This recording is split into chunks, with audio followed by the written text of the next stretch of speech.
You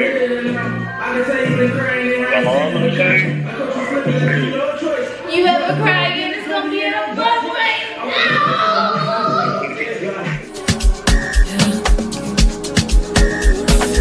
Hey. What we could've been, what we should've been. If I wasn't with somebody, if we gotta hide it, what's the point of trying? I ain't just your friend, no, what's the point of lying? Trying to sell a story, ain't nobody buying.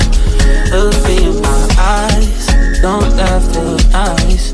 Why should it end? Baby, I could've been him or the your friend. Just say wait and make a trip, baby, make a wish, be the one I'm with. Should've been shoulda, coulda, would have been. Hey.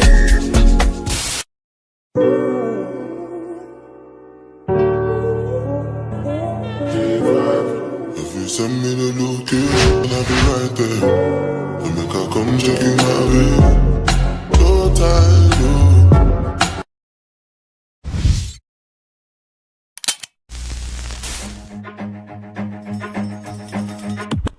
Run.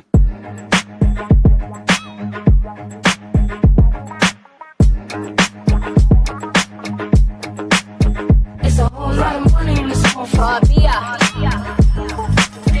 It's a whole lot of money in this motherfucker. Look at me run no bullshit, that bullshit get old. Look at me run no whole shit, these hoes get too bold. I'm allergic to that no shit, my wrist game on cold. I might do my good bite just to match with my toes. Yeah. I can't wear the shit you bitches wear because it's cheap to me. It's some money at my table, grab a seat for me. Cost a ticket just to cover all my legal fees. I don't hang with jealous bitches, that's a weak disease. Hold on, run up. If you broken in my business, then just shut up. I invested in my body, bitch, I'm done up. I look good, I like to fuck, I'm when the sun up. Put on my jewelry just to go to the bodega. And I keep it with me just so that I'm feeling safer. Candy on my body, but my feet is in bodega. Bitch, I'm getting money, give a fuck about a hair in this motherfucker. It's a whole lot of money in this motherfucker. Look at me run no broke shit, that broke shit get old. Look at me run no whole shit, these hoes get too bold. I'm allergic to that no shit, my wrist game on cold. I might do my good bite just to match with my toes. Hey yo, I put on my jewelry just to suck my nigga off. Fingers on his balls like I'm about to tell him cough. How long? You can't give it to him drunk like that. You gotta think that you like. You gotta prep them for shit like that.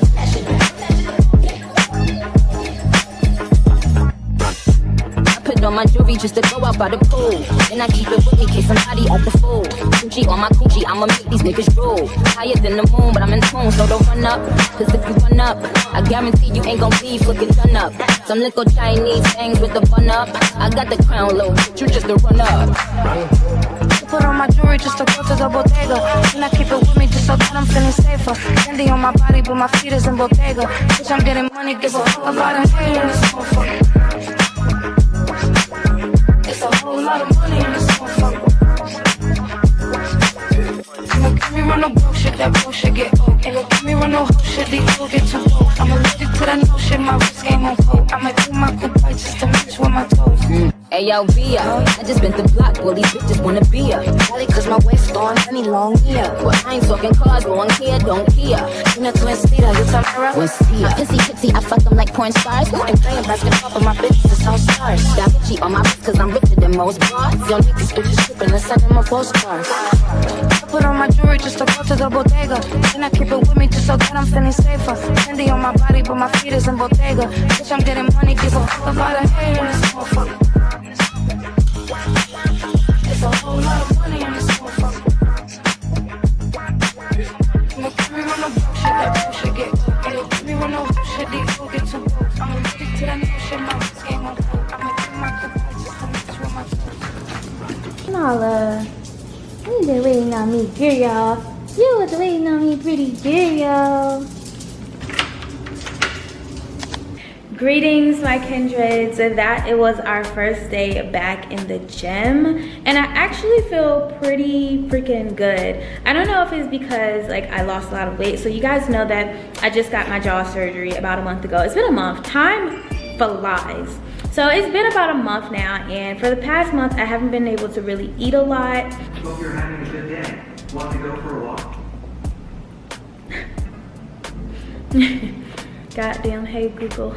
But yeah, so I haven't been able to like really eat a lot, and I lost about 15 pounds. So you guys know that in June I got my liposuction 360 BBL, like whatever, and I was like 135 pounds.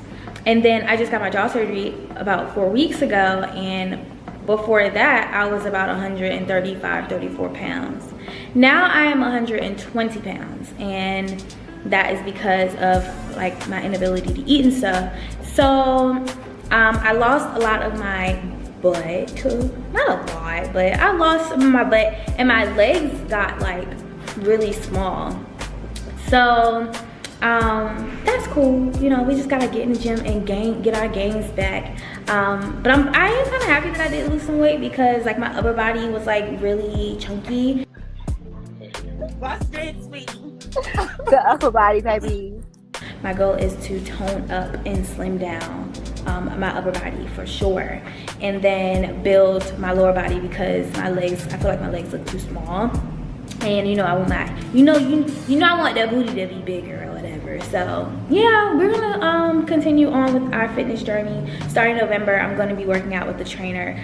So yeah, let's get to it. Yeah, I'm gonna make me some breakfast real quick. I got me some eggs. I'm gonna make me 2 boiled eggs, and then some hot cereal. Don't judge me, but I mean, I always eat oatmeal. I love me some good oatmeal. I put some blueberries in my oatmeal and some honey. You don't be smacking. But this is hot cereal. Is that the same thing as oatmeal? I don't know. It looks like it, but I've never called like oatmeal hot cereal before. Anyways, I got this from Trader Joe's.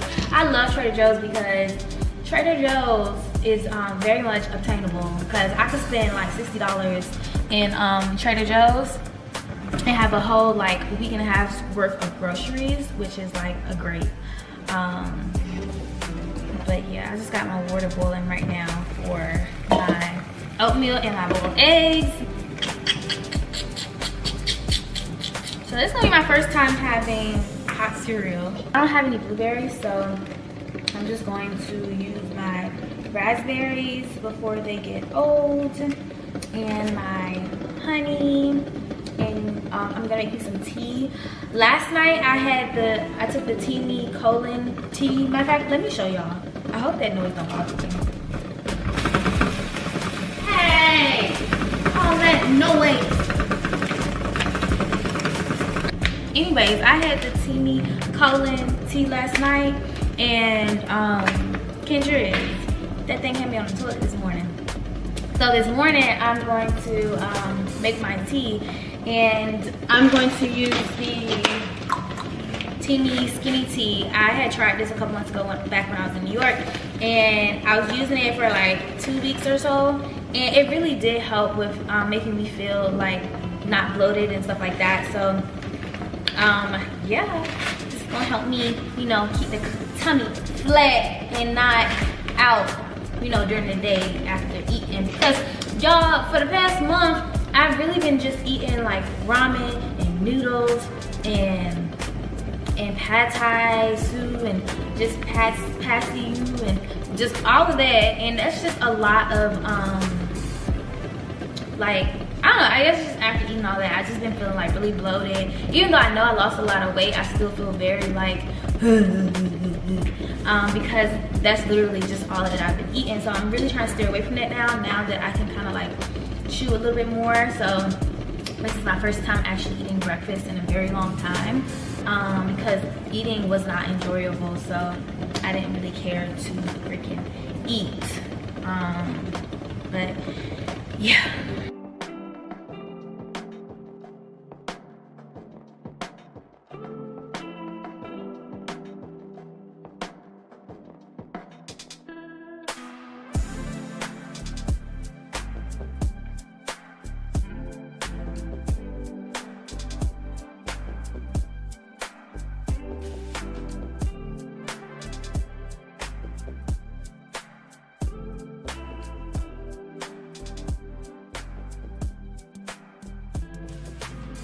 Bitches at the mag. Okay. This hot cereal is pretty good. Whatever that means. I might like it better than oatmeal. It's getting weird. But I still need to get this right.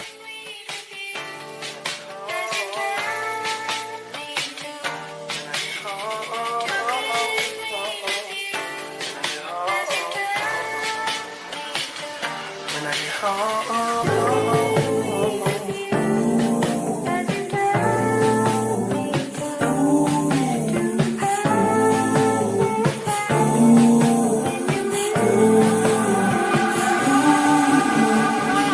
tree, plus I got this burning me. Curly yellow dancing on me, said she smell the green on me. And she straight from California, freaky what she wanna be. Tell me she like boys and girls, oh well that's okay with me. Then she said, my old boo left me blue, I really love it. So cold and so cool, so many colors. Play hoes like Pro Tools, can't never trust them. Now fuck them. When I think about it, I just wanna cool it. Oh, girl, leave me alone. I think I want another dog because she requires too much attention. And I don't be feeling like, Mama, who you just doing too much? I just be wanting all the attention. I just be doing too much. I just be doing too much. Say hi, everybody. My God. You feel better? You feel better? I feel better. I feel better. I feel better. Come on, because I should do. Girl, leave me alone. Leave me alone. Go.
If you're still watching this video and you are not subscribed to my channel yet, I'm gonna need you to stop being weird and go ahead and hit the subscribe button down below and hit that bell notification button too so you can get notifications on whenever I post a new video. Now, if you are a returning kindred, then I am pretty sure you're like up to date on my last couple of videos and you are fully aware that I have began my self-love journey, and I really do mean self-love journey. Y'all know I make wigs for a living. I have not been wearing any of my wigs for the past month.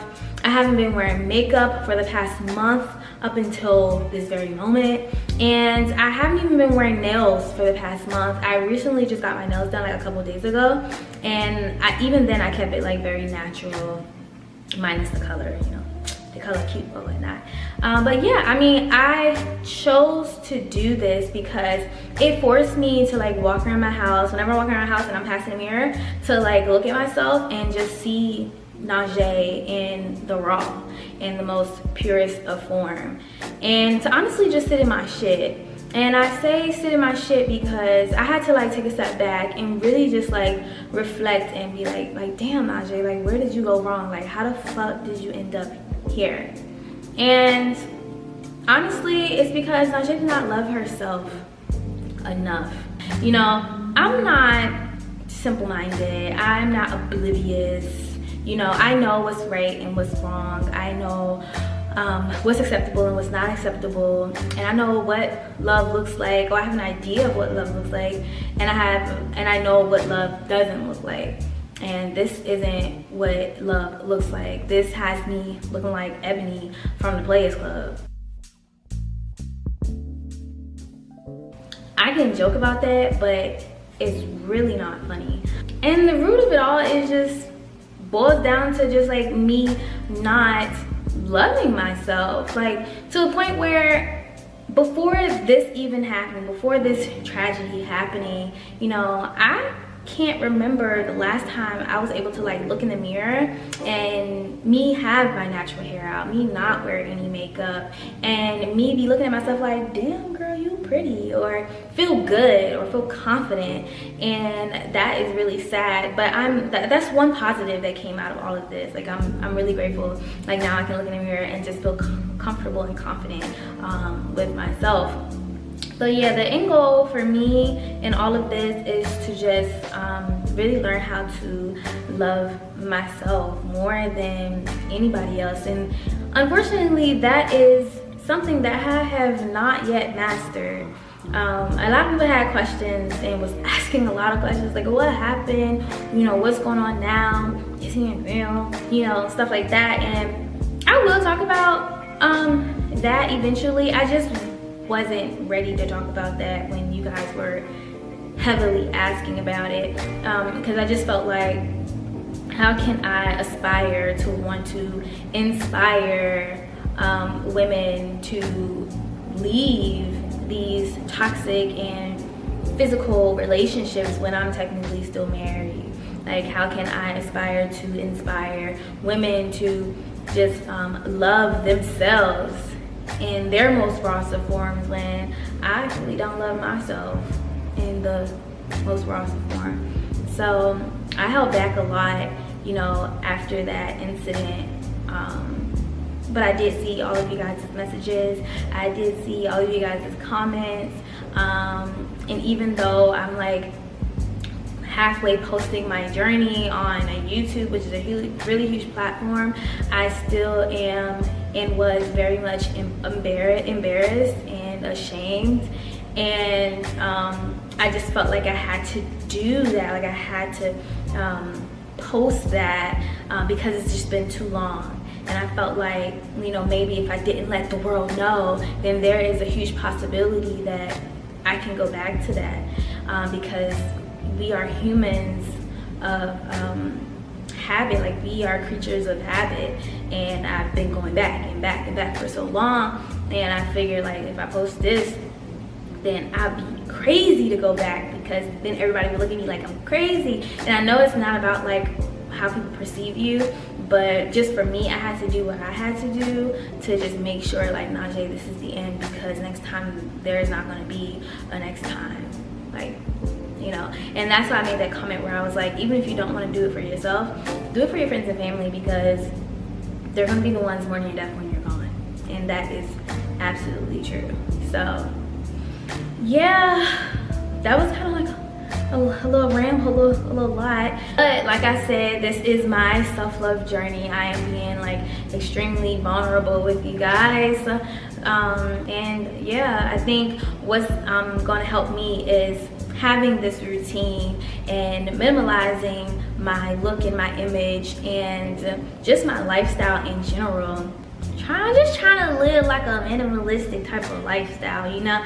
And I say all of this because I want to introduce this brand that goes by the name Merit. They did send me makeup. They are a skincare and makeup brand. They sent me this a couple months ago, and I was like, this is kind of like the perfect timing for me to like bring this out, because it fits with the type of lifestyle that I'm trying to create, manifest for myself. Their motto is less is more, and they're really big on promoting like a minimalistic, accessible routine for women. And yeah, I love their products, the consistency of their products, what they stand for. They are a vegan brand as well, so they don't have like a lot of harsh chemicals and stuff in their products. And that's what I use today. Like, yes, you know, I've been like, you know, haven't been wearing makeup, you know, stuff like that. But, you know, I was looking at myself earlier and I was like, okay, you're cute or whatever, but you do look a little rough. And it's probably because I'm not like getting enough nutrients in my body. I haven't been getting like enough nutrients in my body, so my skin has been looking like really weird. But today I decided to use Merit's products, and I love the way my skin looks. It's really giving that real deal makeup, no makeup look. So I thought that was great. So yeah, I just want to get into this bag that they sent me, Kindred's. First and foremost, I want to say that this bag is so cute and super chic. I think that is really clever that they use this in their minimalistic collection that they sent me. Super cute and really good for traveling. Like if you're going away for the weekend and you don't want to really pack a lot, and you just have like this cute little bag where you can just throw your makeup in, pull it out with a cute little mirror, do your makeup real fast. Like it's just really cute for that minimalist type of lifestyle that I'm going for. So yeah, I'm really excited to share this brand with you guys. I think that you guys will really love it. And yeah, let's just get into this bag, Kindred.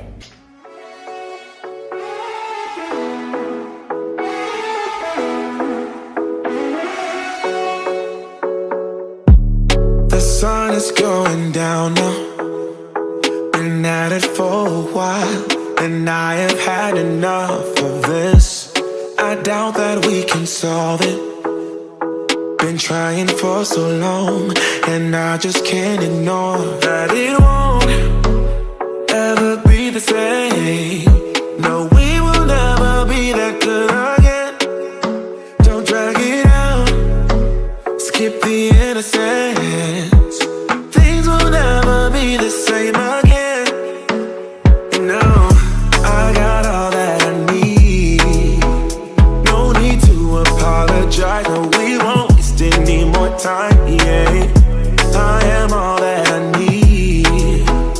No need to apologize. No, we won't waste any more time. Yeah, you're still stuck on my mind. You won't go away. It's like you are a part of me. The mansion in my dreams. Now you won't be there, and I just can't ignore that it won't ever be the same. No, we will never be that good again. Don't drag it out, skip the innocence. Things will never be the same again. And now I got all that I need. No need to apologize. No, we won't waste any more time. Yeah, I am all. All right, so now that you guys have been able to get a glimpse of Mavericks, I'm gonna go ahead and move on to just like getting rid of this box right here. So I have a styling chair that's in storage, but the color scheme in my old apartment in New York was really dark, and so the styling chair was black. I'm going to do like a different color scheme here in Atlanta. So I went ahead and got a new chair, a new styling chair from Minerva. I'm not gonna put it together tonight because I have one of my closest friends coming in for their birthday, and he's gonna help me clean out like my storage unit and help me hook up my space, so that way my home can be aesthetically pleasing and ready to take on clients here in Atlanta. Super excited about that. But yeah, I'm gonna go ahead and just like unbox it because I'm really excited to see my new styling chair, and get rid of this box because I want to do this charm haul in front of the mirror for you guys after. I have some really cute stuff that I want to share with you guys. So yeah, that's what I do right now. Hey Google, play TNT by Nayana. I looked for TNT by my NAS chick, but it either isn't available or can't be played right now. Hey Google, play TNT by Nayana. Naive by the Coops. Sure. No! Playing on YouTube Music. Hey Google. Hey Google. Play TNT by Nayana. Gonna Love Me. Remix by Tiana Taylor. Sure. Playing on YouTube Music. Hey Google. Play TNT by Nayana. Playing Tchaikovsky, Suite Number 4, Opus 61, Mozartiana Is he fucking serious? 1887 on YouTube Music. Play Nayana TNT. Playing Neon Troll 10-Hour Edition on YouTube Music. Yo, I've never experienced. Play TNT by Nayana IZ. Sister Athena by Engard. Sure. Hell no. Playing on YouTube Music. Oh, yeah, he got me fucked up. Sister Bettina. Hold on. In the meantime. I think I like this. Oh shit. Sister Bettina. Oh shit, wait a minute.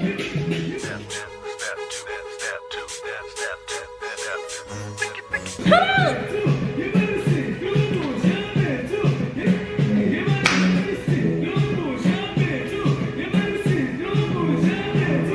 Where's my phone? I gotta know the name of this song. About to check out Shazam.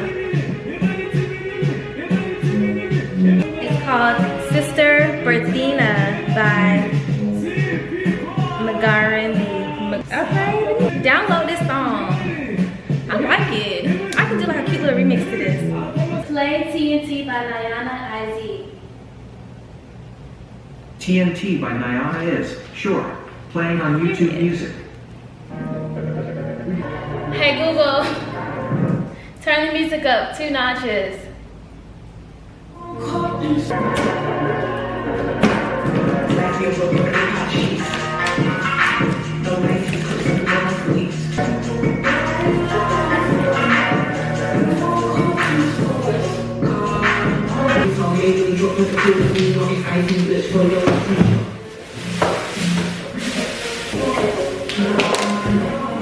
I'm so here for this color, it's so cute. Hey Google, play Humble by Lil Baby.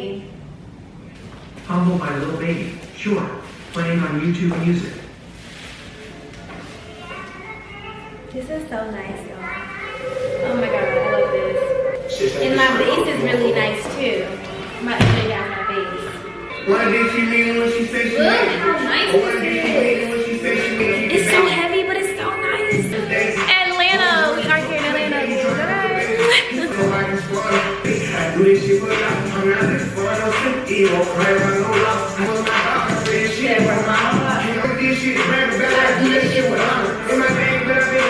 We turn up next summer. I've been keeping my kids and I switched up my number. I done made all these millions, I'm keeping my number. All these Cause I will make sure that it. Yes, this is so nice. So I also got me, oh it's so dark. I also got me a new like tray. Obviously I have to put like the wheels and stuff on it, but this is so nice and so heavy. I just really wanted to like, well my other hair tray was actually really nice too. But I actually got it for my mom. I don't know if you guys know, my mom was a hairstylist for a very long time, and she passed down her chair to me. And I really didn't want to let go of the chair because it means so much to me. Like one of her paintings that she had at her styling station, I still have it, and I'm gonna put it up here just because I'm a sentimental person. And I would have kept the chair, but I'm really trying to like, it just doesn't go with the thing that I'm trying to like go with now. So I just went with a different color. But yeah, this is where I'm gonna have like my supplies and stuff that I need when I'm going to be working on my final or whatever. But this is like so nice, and it's heavy, and it's like leather at the bottom, and it was expensive. It was freaking expensive for this thing was expensive. But glad we got that. But yeah, I know it's gonna take me some time to like get settled in my apartment, whatever. But I'm just like really excited for this new journey. And I'm gonna move on to this trial haul. I'm gonna clean this mirror, so I think it needs to be clean. And clean this wall, because I noticed that like, I did not know this, but instead of blowing out your candles, put the top back on your candles, because that smoke in the air, even though you can't see it, you'll end up seeing it. Because look, this came from the smoke in the air. I don't know if you guys can see, but my like base to my salon chair was up against this wall, and like the plastic I think attracted like the smoke, and it got on the wall. And how I know it was that from the candle and how it traveled all the way over there is because of this. Y'all gonna be like, what the fuck when you see this? But I'm gonna clean it. I know how to clean it, but look at this. This is crazy. Look at the hell, what the hell happened over here. Do y'all see that? I don't know if y'all can see that, but do y'all see that? Hold on. But do y'all see that? Crazy. So I have to clean that. I was like, oh my God, am I gonna be able to clean this? But yeah, I'll be able to clean it.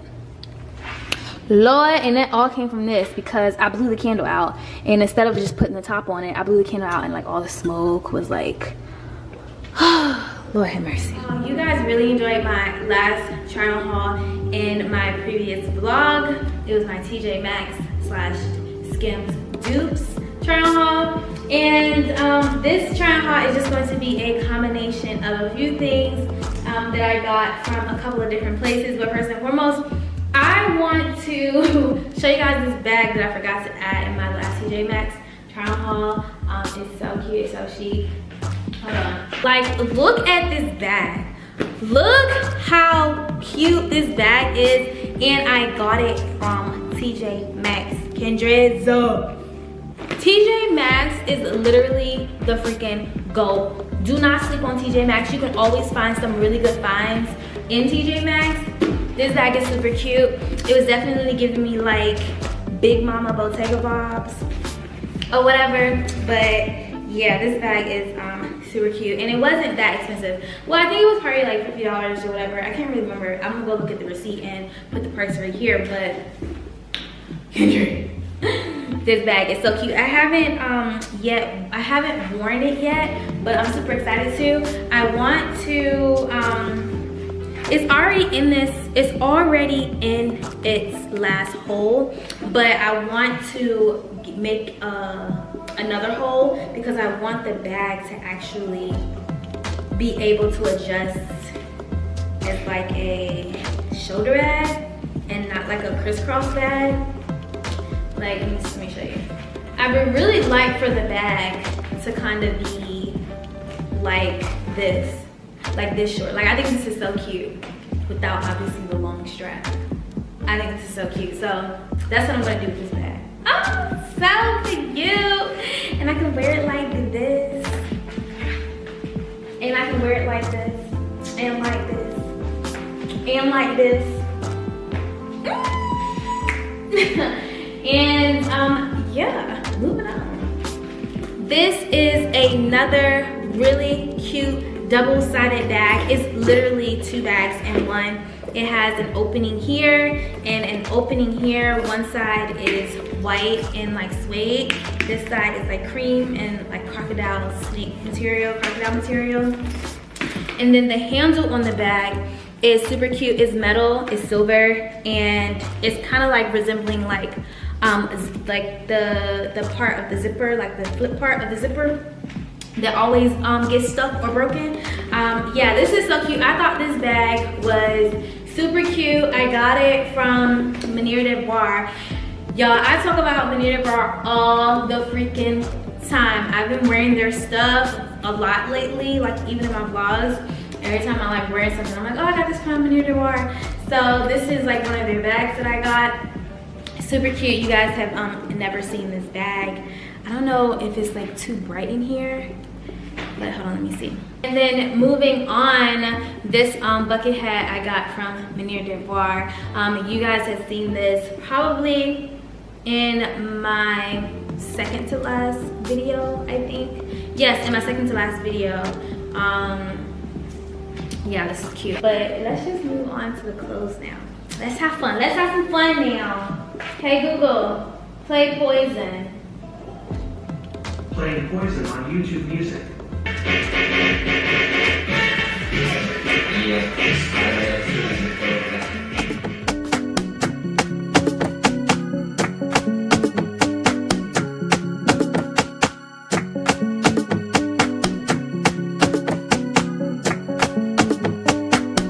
Girl, I must warn you, I sense something strange in my mind. Yeah, yo, situation is serious. Let's cure it 'cause we're running out of time. Tell 'em, baby. It's all so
is not together from the heart.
But I did forgot one more thing. I also got this really cute bag from Manière de Voir. It is so cute. I got it actually because I thought that it was the same like jean material as these pants, but it's not.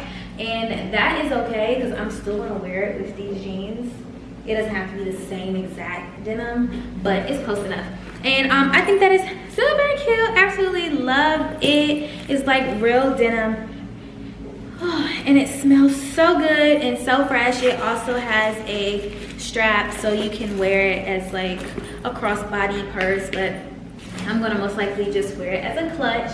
I think that it's so cute. So y'all cannot tell me that all the stuff, especially that I got from Manière de Voir, is not fire. But honestly, everything that, I mean, obviously I feel this way because I bought it, but everything that I bought is fire. I'm not gonna lie, I don't know. I'm not a finesser on my trial hauls. It's either I like the stuff or I don't, mainly because I am spending my own money on it. So yeah, and even if I was spending my own money on it, I would still be honest.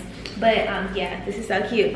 But that's it for the trial haul, and that's really almost it for this vlog. After this, I'm actually just going to make myself some dinner. Now that I can really eat, I'm gonna make me some salmon, rice, and some a little bit of spinach or sauteed spinach, and have me a glass of wine and just relax for the rest of the night. I really hope that you guys enjoyed this trial haul and this just the entire vlog, because I want y'all to know that I am trying. It's like really hard. It's been really hard.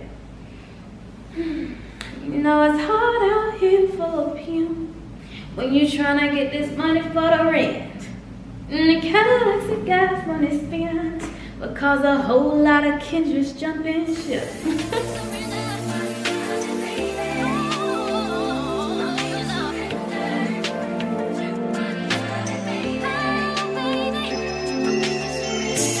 I'm just saying I can be, yeah, one that you call and you talk to, girl. I'll share my world with you. If you wanna waste your time, waste your time with me. I mean honestly, open your eyes and see. If you wanna give you what you need, waste your time with me. You can have all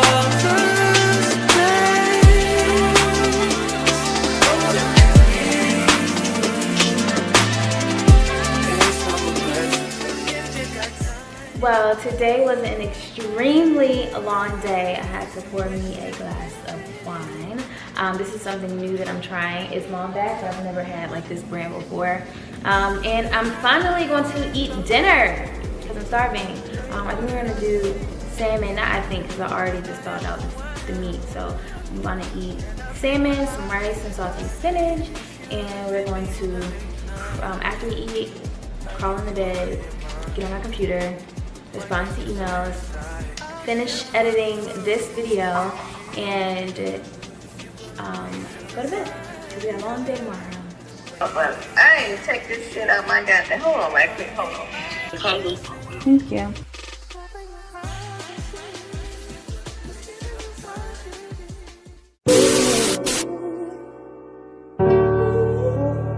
Welcome to Celebrating Act 2.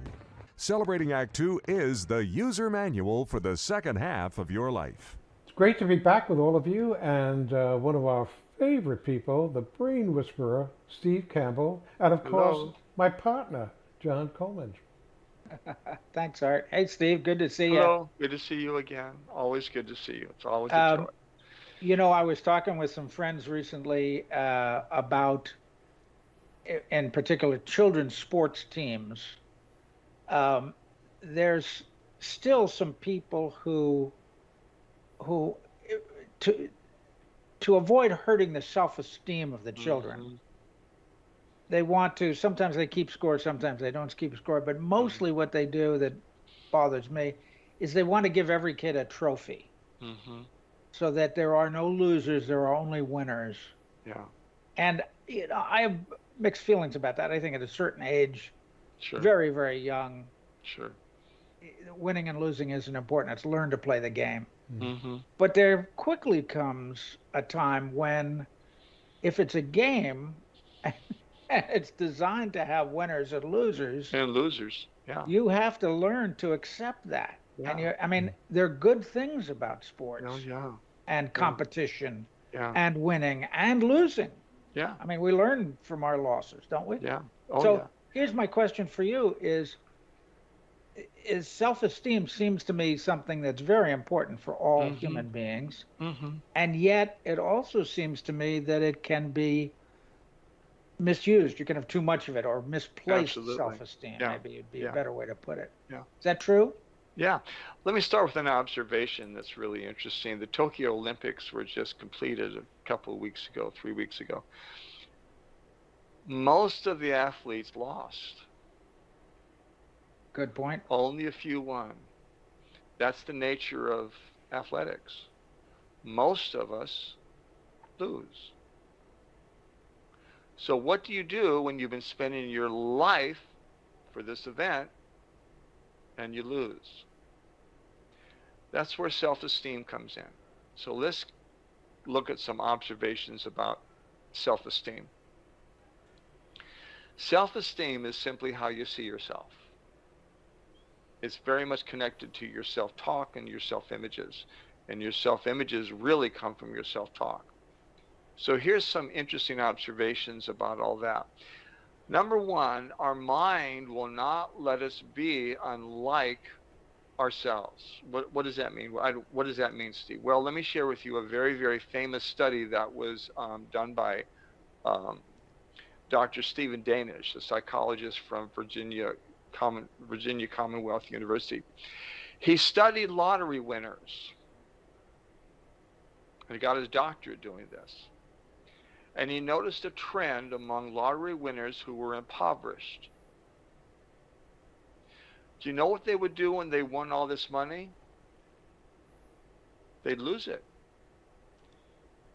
A person won $5 million in 2 years, and now he lives in a trailer. Another person won $60 million, and she's on food stamps. Another person used her collateral for a loan which he could not repay. Another person opened his business with $1 million and declared bankruptcy 5 years later. Why did they lose the money? Because their self-images were one of being impoverished. And a person who is impoverished doesn't have money. And there is this real switch there. And the brain couldn't handle it. So they took away and they lost the money. Let's go back. Our mind will not let us be unlike ourselves. In fact, we can take that a step further. we don't let ourselves be any better than we believe we are. Let me say that again. We don't let ourselves be any better than we believe we are. So let me share with you a story of my wife, Mary. For the first 10 years of our marriage, she smoked. And when our children were born, she would go in the backyard in the corner and smoke. She would sit down at a chair and smoke with her Diet Pepsi. And she would say every January 1st, this is the year, this is the year, this is the year I'm going to quit smoking and quit smoking. And it would work for a week, sometimes for a month, and then she'd go back to smoking. Why couldn't she quit? Here's the reason. Because her self-image,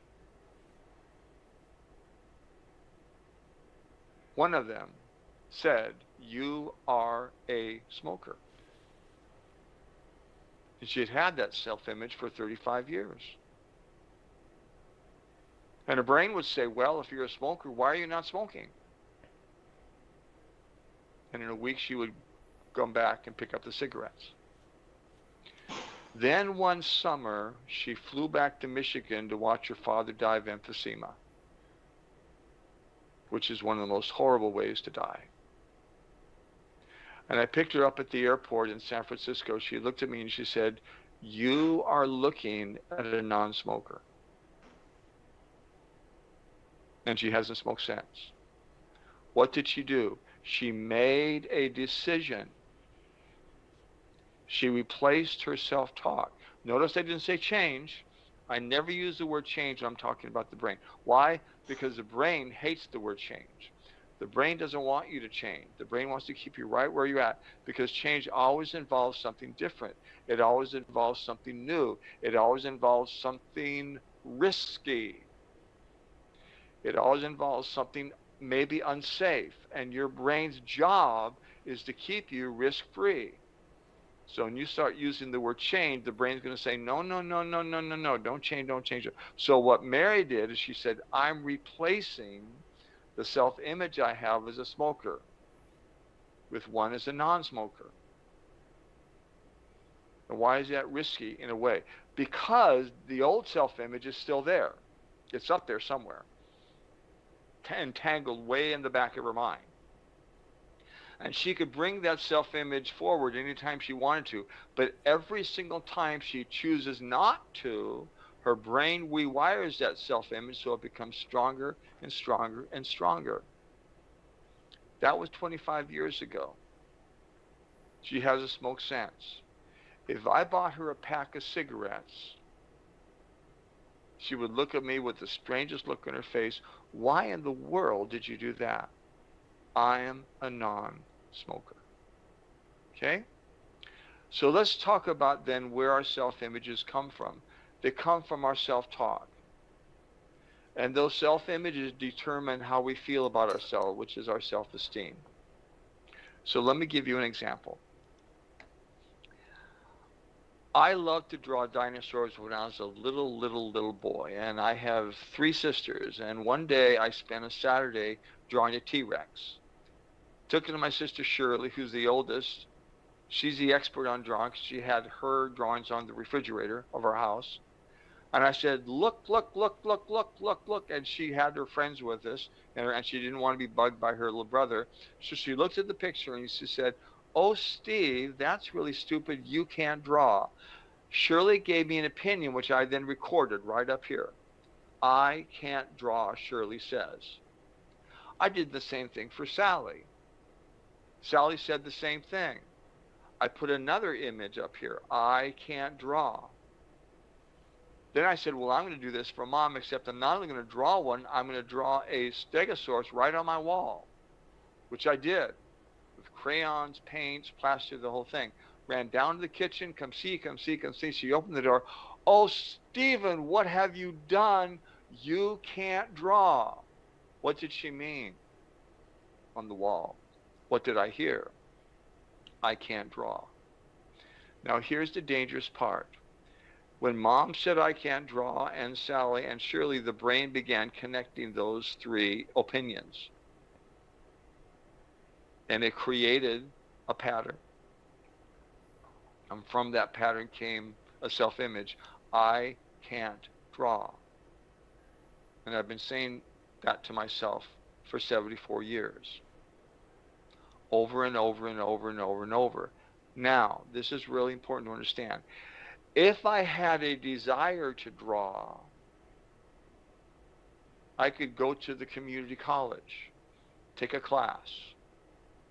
I probably wouldn't be great, but I could learn how to draw. I have no desire for that.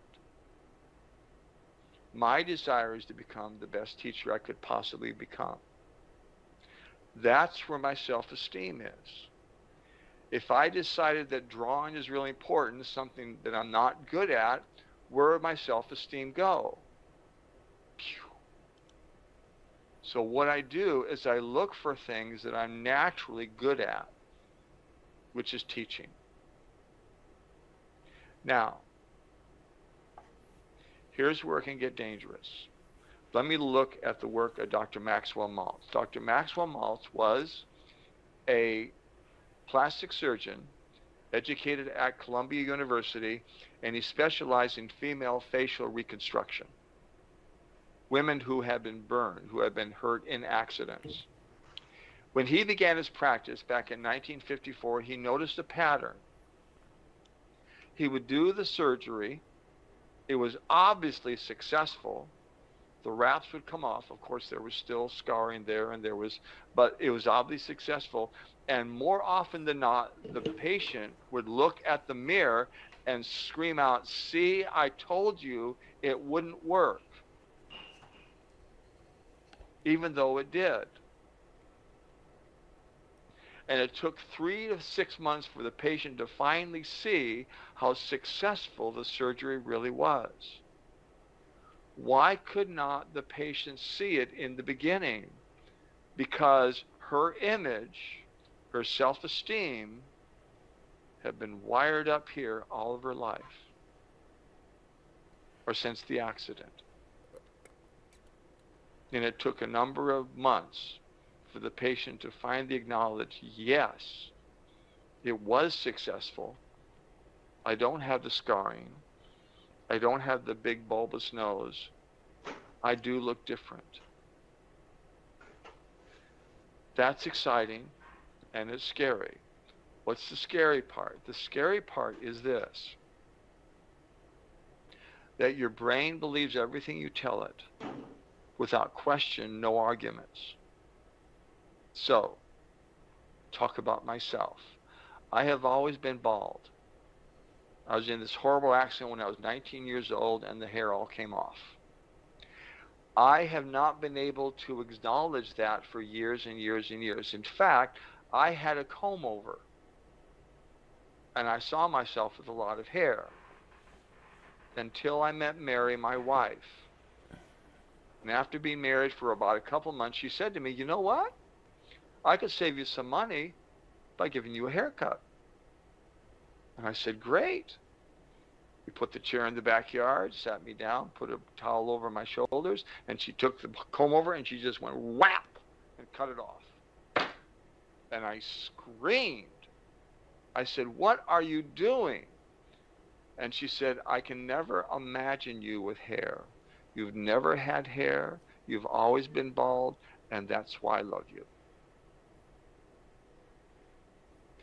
And what happened after that is when I looked myself in the mirror, I said, "You know what? I'm really good looking without hair. That's all right." And my self-esteem came up. Why? Because my self-esteem is connected to my self-images. Now here's the exciting part. Our self-images are coming from what we are saying to ourselves about ourselves. So I said to myself, until I was 25, I'm not good looking because I'm bald. But we can see what Mary did. And she switched it. And I began saying to myself, "You know what? I am good looking." And what did my brain say? "Oh, okay.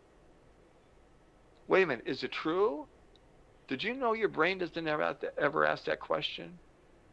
According to the work of Dr. V.S. Ramachandran out of UC San Diego, he wrote a wonderful book called Phantoms in the Brain. And he showed that we say to ourselves things that are absolutely untrue, but we believe them because the brain does that. And not necessarily have to be true. So I began saying I'm really good looking, bald or not. And that's my self-esteem rose up. And that's how I see myself. So what can we do with that? What can we do with it? Number one, realize that how you see yourself are coming from what you are saying to yourself. Let me say that again. Dear readers, dear listeners, how you see yourself, your self-images, are coming from what you are saying to yourself in the past, no, right now. Why is that so exciting?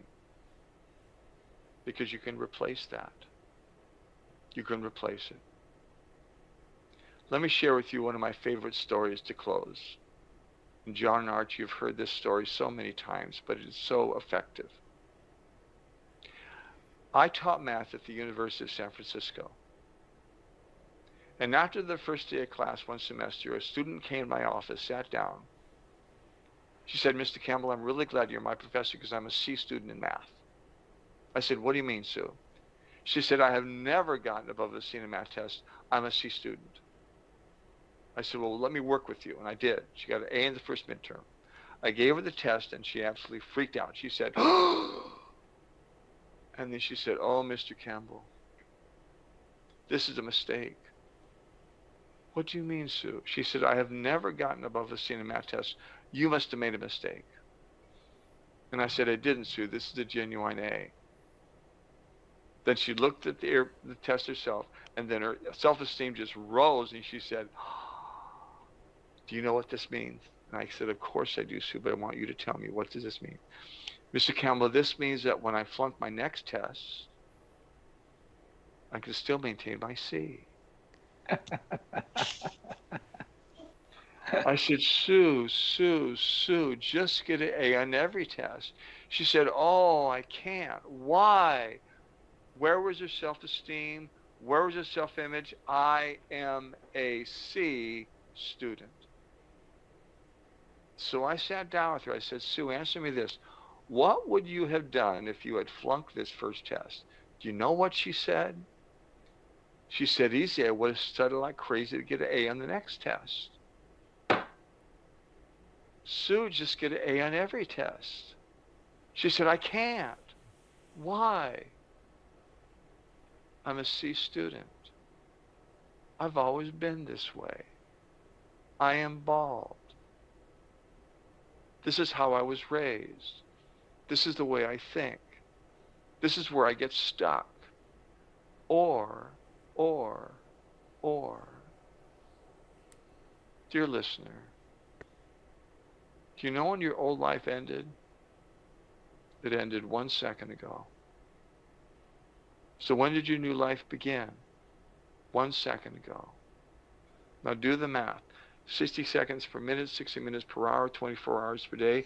In one 24-hour period, you have 86,400 new opportunities for a new life every single day. If you live to be 90, those opportunities raise to 2,883,202. All you have to do is take them. It's your choice. I love it. I love it. It's your choice. That's great. So, the next time you're feeling down or you can't do something, talk to your brain. It'll listen. That's right. That's right. And he not only listens, but he decides. He's a captive audience. He not only listens to you, but he believes you, And when you have high self-esteem, like you two guys and we do also, he does everything to raise that self-esteem. Right, and also, what else can I do to have higher self-esteem? I would suggest to people, if you want to know more about how to raise your self-esteem or change your habits, go to the playlist on YouTube, The Brain Whisperer, and you can put in a search word for affirmations. And by telling your brain what you want it to believe in the right way, you'll have a head start on convincing this thoughtless brain. That's right. Was that an oxymoron? Your thoughtless, not an original thought brain, that you are whatever you want yourself to be. That's right. For more on Celebrating Act 2, visit our webpage, follow us on Facebook, subscribe to us on YouTube, and tell your friends. Hey, it's Mark Podolsky, the Land Geek, with your favorite niche real estate website, thelandgeek.com. And the team is off for July, but because I was traveling in Southeast Asia, I'm not taking July off. I already took my June off. So it is a total pleasure for me to interview one-on-one. I don't know if anyone else is going to jump on. They might, with Michelle Bridger, whom started her journey in land investing. And these are always my favorite podcasts, is we get to hear a case study about someone who's just a little farther ahead in their land business than you, and how they have proceeded and what their journey was like. So Michelle Bridger, welcome. How are you? Mark, I'm wonderful. I'm so happy to be here. It's an honor and a pleasure. The honor and pleasure is all mine, as it will be for the listeners. But let's just rewind the tape, Michelle, and let us know, what were you doing before land investing, and how did you find me, and then how did you start your journey? Okay, great. So I've owned my own business for 9 years, and it's an advertising agency. I had been praying for a while that I would find an additional business that had passive income, that was a good plan B, that would be additional revenue, something if something really went wrong with the first business, I would have this great backup. It would also then lead me into retirement years so that I had ongoing income. So this was my dream about what I was looking for. And in December 2020, two things happened. One, there was huge disruption in my industry, a tech issue that really affected us, not my business, but much broader in scope. Anyone that was doing a similar type of business, it was, oh my gosh.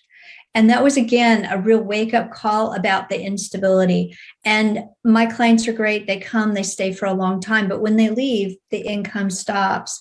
And so the other thing that happened was I had a great vacation planned, and last minute that got canceled. But my team knew that I was off. I was already off. I'm like, this is my week. I'm going to figure this out. In my mind, I had all these well, what about this? And what about this kind of business? And would this be viable? And I just said, nope, this is my week. I am going to figure it out and walk away at the end of this week with a plan. And I'm going to enact that plan. So it was going to be a busy, but it was a very productive week. And I really dug deep. I researched all these different ideas that I had about, well, what about this? What about that? And during that week, I came across this podcast and listened diligently. During that podcast was someone giving their testimonial. They had been doing the business part-time in addition to their corporate job, and they had built the land business up through 2 years. And then he wanted to retire his third year. And so he looked at his numbers and he said, if I just do more of this mailing, then I can see that it's going to do this to the business. And I want to finish at the end of year 3 at 25,000. And I got it. I saw that, he knew his numbers, that it was a numbers-based business. I get it. My other business is data run. And so I'm like, if you can do it, I can do it. Because then at that $25,000 mark, when his first child was born, he retired from his corporate job. So that made sense to me. And then I listened to Dirt Rich, your book, Mark, and I got it. Like it's not a complex business. It's just the same thing with systems. And it made sense to me. And then I had a sales call with your team and thoroughly looked at the business and prayed like crazy. And I was all in. December 31st. I was all in, and started January 13th in flight school. And I've been all in all the time. Now it's been part-time in addition to the long hours that I put in with my other business. Then I've been doing this business, but I'm super happy with the results. Okay, so when you started flight school, you've got this full-time business you're running. Yes. How did you feel? I mean, how was your energy level? Because a lot of people ask us like, hey, I've got this going on. I've got a big life. Will I have actually enough time to do this business alongside with either my high stress corporate job or my full-time business? How was that for you? So I knew that I was very motivated to make it work. I decided to do flight school rather than the do-it-yourself toolkit just on my own time, because I knew that I needed the accountability and I needed the hand-holding to be able to walk me through the process. Or I would still be saying, oh, I really still want to do that land business. Now, that motivation caused me to just make time. And so I'm an early riser anyway, 5 a.m. every morning on the nose. But that time now I set aside like, okay, so I set aside an hour. I'm going to make sure that my team has what they need, or I'm doing the most important thing during that hour. And then I work in the middle of the day. I'm doing X at the end of the day. I'm spending a couple hours on it. So it was long hours, no doubt, but I am happy with the results, and I made it work because I'm still making it work because I still run both businesses. I'm still making it work just simply because I want to. I'm passionate about building the land business and have made the time for it. Now, what were your results in flight school? In flight school itself, I kind of think I wasn't ready for that question, Mark. Like in terms of, yeah, I was buying property. I was selling property. So by February, we'd already been, I don't know, maybe 3 weeks, but we're required to buy a property. So I bought a property and I sold that one. I also, during those 16 weeks, I also was buying and selling other properties. So as to how much, I don't remember how many I bought and sold, but I was actively buying and I was actively selling. I had property on terms. I don't think I sold any for cash during that time, but I was on the move. I was doing it. You're executing. And so why did you join the one-on-one coaching program? What convinced you, do you think? So the one-on-one coaching program, again, I don't want to stagnate in the business. The business is too good that I don't want to stagnate. And there's so much that I still don't know. Flight school to me was amazing, and there's so much more to learn. So there was flight school, and then I took about 3 months off so that I could, I just took about 3 months, not off of the business, but off of the training so that I could get certain pieces in place and then be ready for one-on-one coaching. But I wanted that accountability. I wanted the personal look at my business. I wanted the community. I wanted to know what I don't even know what I don't know, being so new in real estate. I'd never done real estate before, never done this. So I'm, been really, really happy with all the coaching, all the training. It's been just what I needed. So what do you love most about the business? And what was the first thing you wanted to outsource? You're like, oh, I can't wait to get this off my plate.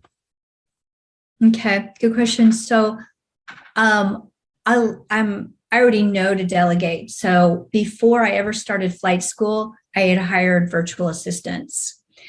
So because I knew I would need them, and I knew that I absolutely could not do this business on my own. You really can't. Like, there's just so many steps that you have to outsource it.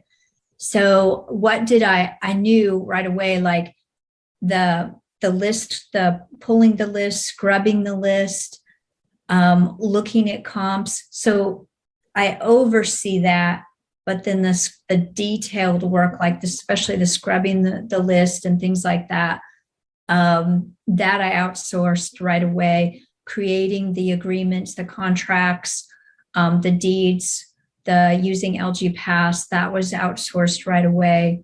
Then it was probably 9 months in that I had brought on an intake manager to manage when we buy property. So again, I still oversee that process. I know what's going on, but she's handling the details of that, of reaching out to the sellers, etc. I actually love working with the people who are buying. I think that's really fun. But it's also getting tiresome. So soon that will be off my plate as well. So yeah, I hate the very detailed work. I love working with the people who are buying the land, but I also know that it's time to let that go. Okay. And then as far as from the very beginning of flight school to now, which you're almost at the end of coaching, how many hours a week are you working in your business?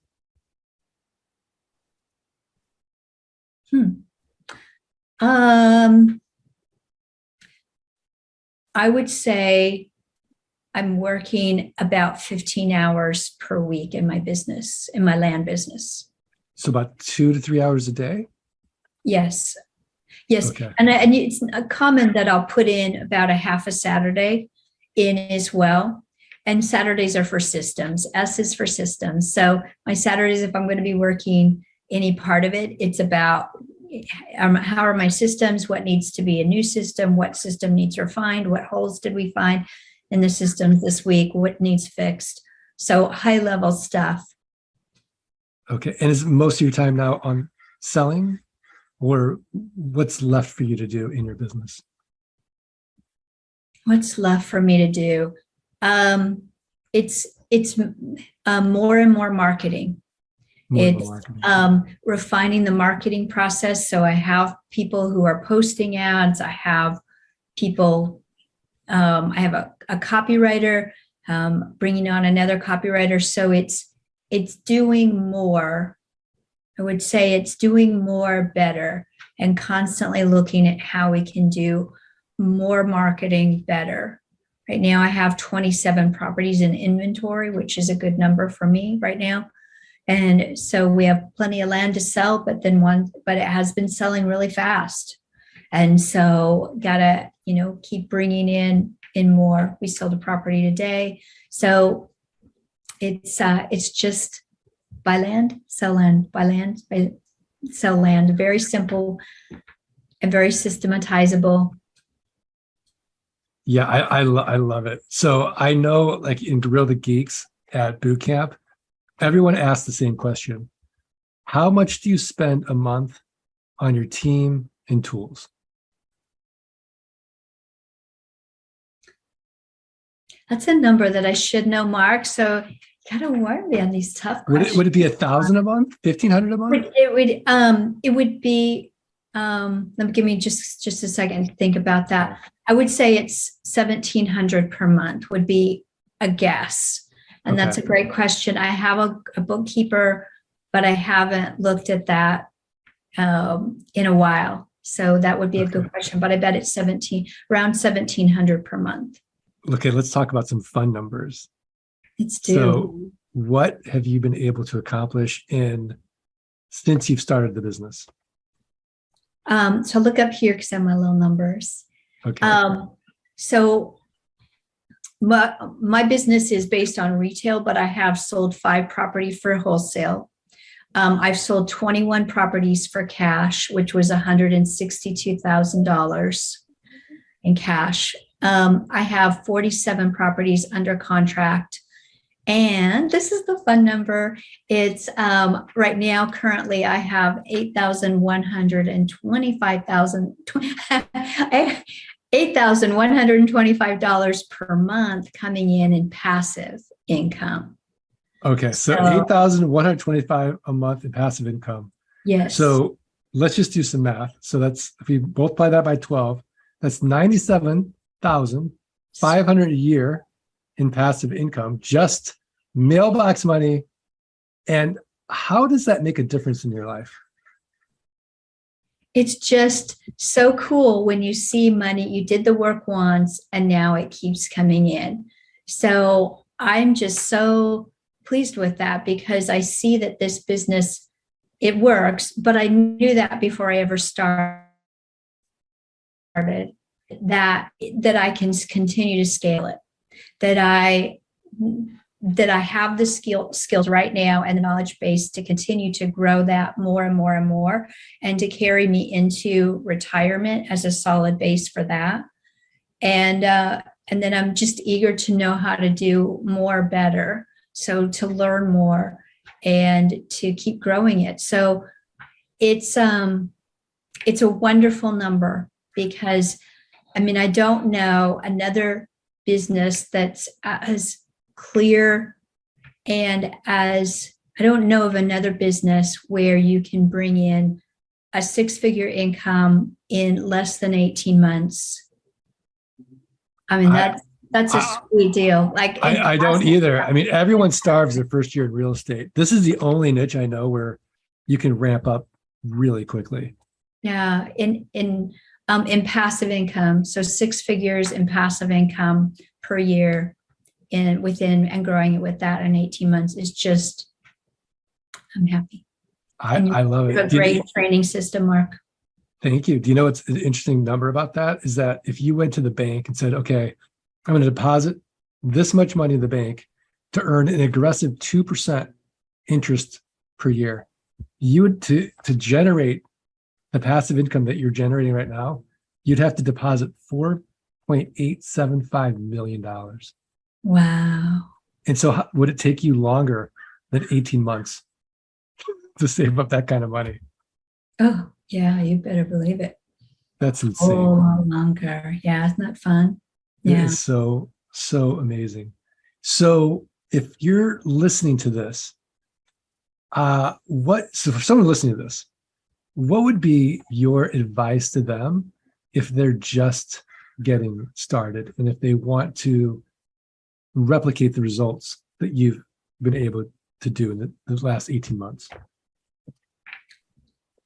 I think the reason why I've been successful at this is because I've been all in. So having been in business, or I don't know that that's the key, but I could see that this was a simple business and that it's what you were doing was you had a business model that was simple, and it was, you taught the systems, like that's so big in what you guys do. And the product happens to be land. That all made sense to me. And so it's what I could see was that all of this made sense, that it worked for you, it worked for so many others, that it's a great product, which I love land anyway. And so I've just been all in. Like, I haven't done it perfectly. I still have some systems to put in place and more people to plug in, but I get it. And I've just been all in from the start to make this work. And I would just say, if you're considering it, just do it. Just be all in. The training is amazing. Do flight school. Don't just dip your toe in the water. It's not a business to me that if you just dip your toe in the water and just see, well, can I buy one property? Can I make it work? Well, I don't know. It really is best because of the cost of the software, because of the cost of having a team, because of seeing your results and getting traction and going. It really, to me, has made all the difference to be all in. I think that's almost the blueprint for success in life, in any aspect of life. If you're just dipping your toe in the water with your relationship or your job or a hobby, and you're not fully committed to really being the best version of yourself in that area of life, you won't get the results you want. I think that combination of commitment, we talk about burning the ships, and grit is so important to success in any endeavor in life. So before we get to the tip of the week, I do want to ask you about your grit, because it can't all be butterflies and rainbows in the land business. Tell us a story about a time where things didn't go well and you had to pick yourself up, and how that went.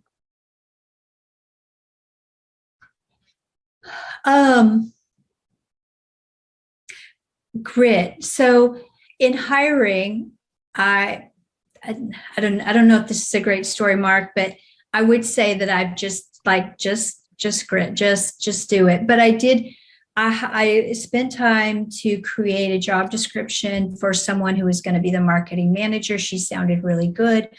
I thought that I had the systems in place to train her and explain it to her. But she, like, apparently either she wasn't a fit and she didn't get the systems, but she felt like she didn't have enough training. And so she just quit on me. And I was like, she had sounded really good. So I don't know whether it was truly, my systems could have been better. They really could have. I expected her to know more coming in than I should have. My system should have been better. But I was so busy, and I was really sorry to lose her. And I cried, and then I moved on. It was a Friday afternoon. I met with her. She said goodbye. And she had only been with me for like 10 days, but her communication was poor, but my systems were poor. And so it just simply wasn't a match, but it just was like, oh, darn. And but after a good cry, I picked myself back up, and Monday I was back at it again. And now I have two great people in my marketing team, and they're well-trained. They're just singing along. I'm super happy with them. One of them gets a bonus every time we sell a property, and that's super motivating for her. And so I'm happy with how things are in marketing right now, but that just took grit. Just create better systems, move on, put the right people in place, and next. Wow, it's so inspiring. Okay, last question before tip of the week, because I forgot to ask this. What's your favorite deal that you've done? Favorite deal. It's just like how fast land can move. So property was just closing. I had bought it for $2,700. It was 5 acres for $2,700. And just before, like, he just closed it. And then I just, like, within that same day, I had it sold. So it wasn't like I resold it for cash for $7,500, but that was sweet. Like, that's a lot of money. That's to make instantaneously, like, sells it same day.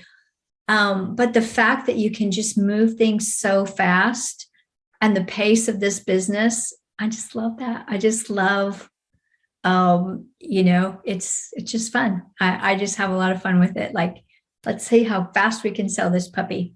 So it's fun. Yeah. And we don't talk about the joy of it enough, because, so many people want to solve a money problem and their time problem. And in that process, they're only looking out the horizon of, like, accomplishing their goal. But there's so much joy in between during that journey. As you get more confident, as you start putting your systems in place, there's all these little wins, and the business can be so joyful if you just look at, where you started and how far you've come. Don't you think? Oh, absolutely. I do. And the people will ask me, like, are you holding them for an investment? Nope. I don't have any property right now that I would not sell. And so we're moving them really fast. Like, we're selling a lot. It's just been a great quarter and it's not slowing down. And so just buy property. How quickly can we sell it? That is just fun. It's a lot of fun. I love it. All right. Well, Michelle Bridger, we're at that point now in the podcast where I'm going to put you on the spot one more time and ask you for your tip of the week, a website, a resource, a book, something else actionable for the Art of Passive Income listeners to go improve their businesses, improve their lives. But before you do that, I have to give a shout out to our sponsor, which is Flight School. All I'm going to say is if you want to replicate the results of Michelle Bridger, go into Flight School. Schedule a call with the team. Just go to thelandgeek.com/training. Oh, and by the way, that Flight School tuition ain't going to cost you nothing. Guaranteed you're going to make it back 180 days or less. So you got nothing to lose. Just show us your work. thelandgeek.com/training. Michelle Bridger, what is your tip of the week? So my resource is a book called Tapping into Wealth. This is by Margaret M. Lynch. It teaches a technique called emotional freedom technique. It's also called tapping. So many people teach this technique, but this is a great book. I recommend the technique and I recommend this book, Tapping into Wealth. So it's how emotional freedom techniques can help you clear the path to making more money. So it's a simple, scientifically validated process that clears inner blocks and limiting beliefs that keep you stuck. So give it a try. I remember reading this book about the tapping technique years ago. And for whatever reason, I didn't have the self-discipline to keep up with it. But I do remember, just for my own experiment, doing it. And I do remember feeling better. And yes, for whatever reason, because I have like self-development ADD, I went into something else, probably like meditation. I don't even know. But now that you have that book, I'm going to buy the book, and then I'm going to see you in San Antonio at boot camp. You bet. I'll be there. August 12th through the 14th. Yep. So for those of you listening, come to boot camp, August 12th to 14th. Go to thelandgeek.com/boot camp, and let's start our own tapping group and see what the results are.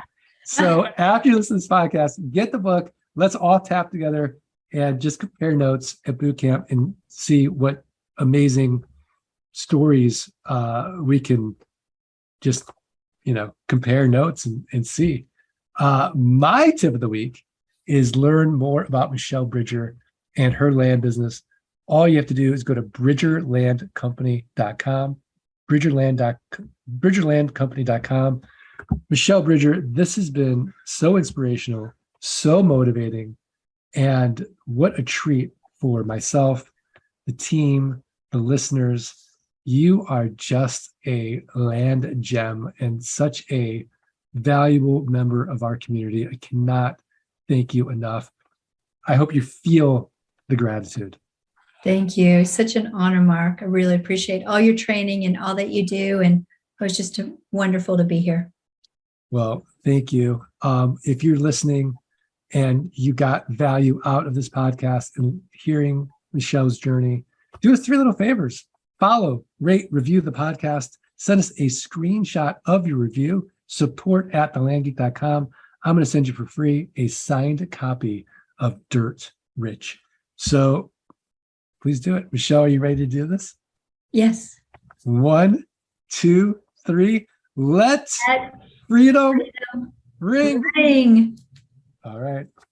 Thanks, Michelle. Thanks, everybody.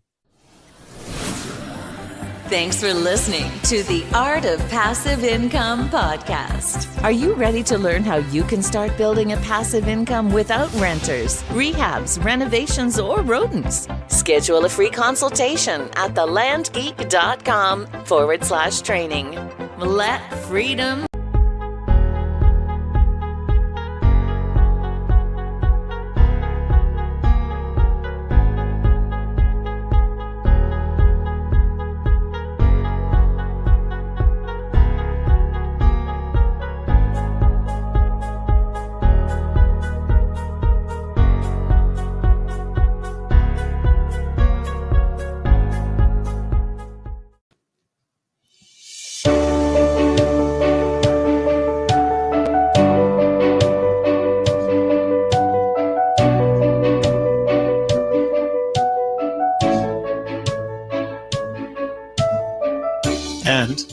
Hello and welcome to Shelley Carney Life Coach. It's our Friday happy hour chat, and I'm your host, Shelley Carney, along with my bestie, Toby Eunice.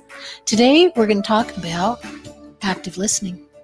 How does it make you feel when somebody really listens to you? I believe you cannot move forward in any relationship unless both people feel they've been heard.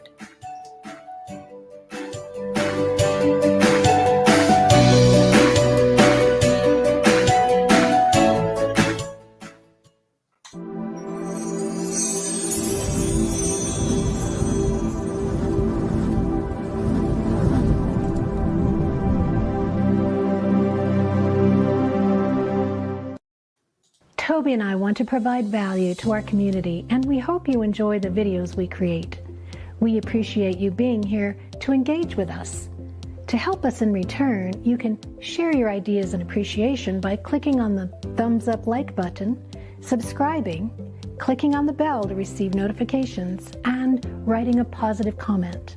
Then share our videos with your family and friends so we can grow the channel and reach more wonderful people in the future. Thanks. All right. Thanks for joining us today. Again, I'm Shelley Carney. I'm a podcasting and live streaming host, coach, and consultant, personal development expert, an interviewer, an author, a presenter, an introvert, and a 9 on the Enneagram. I always include that because it can kind of sometimes inform you about a person's personality traits. And we're going to focus a little bit today on interviewer, what it takes to be a good interviewer and to actively listen. Are you paying attention or actively listening? And what's the difference? Do you know the difference?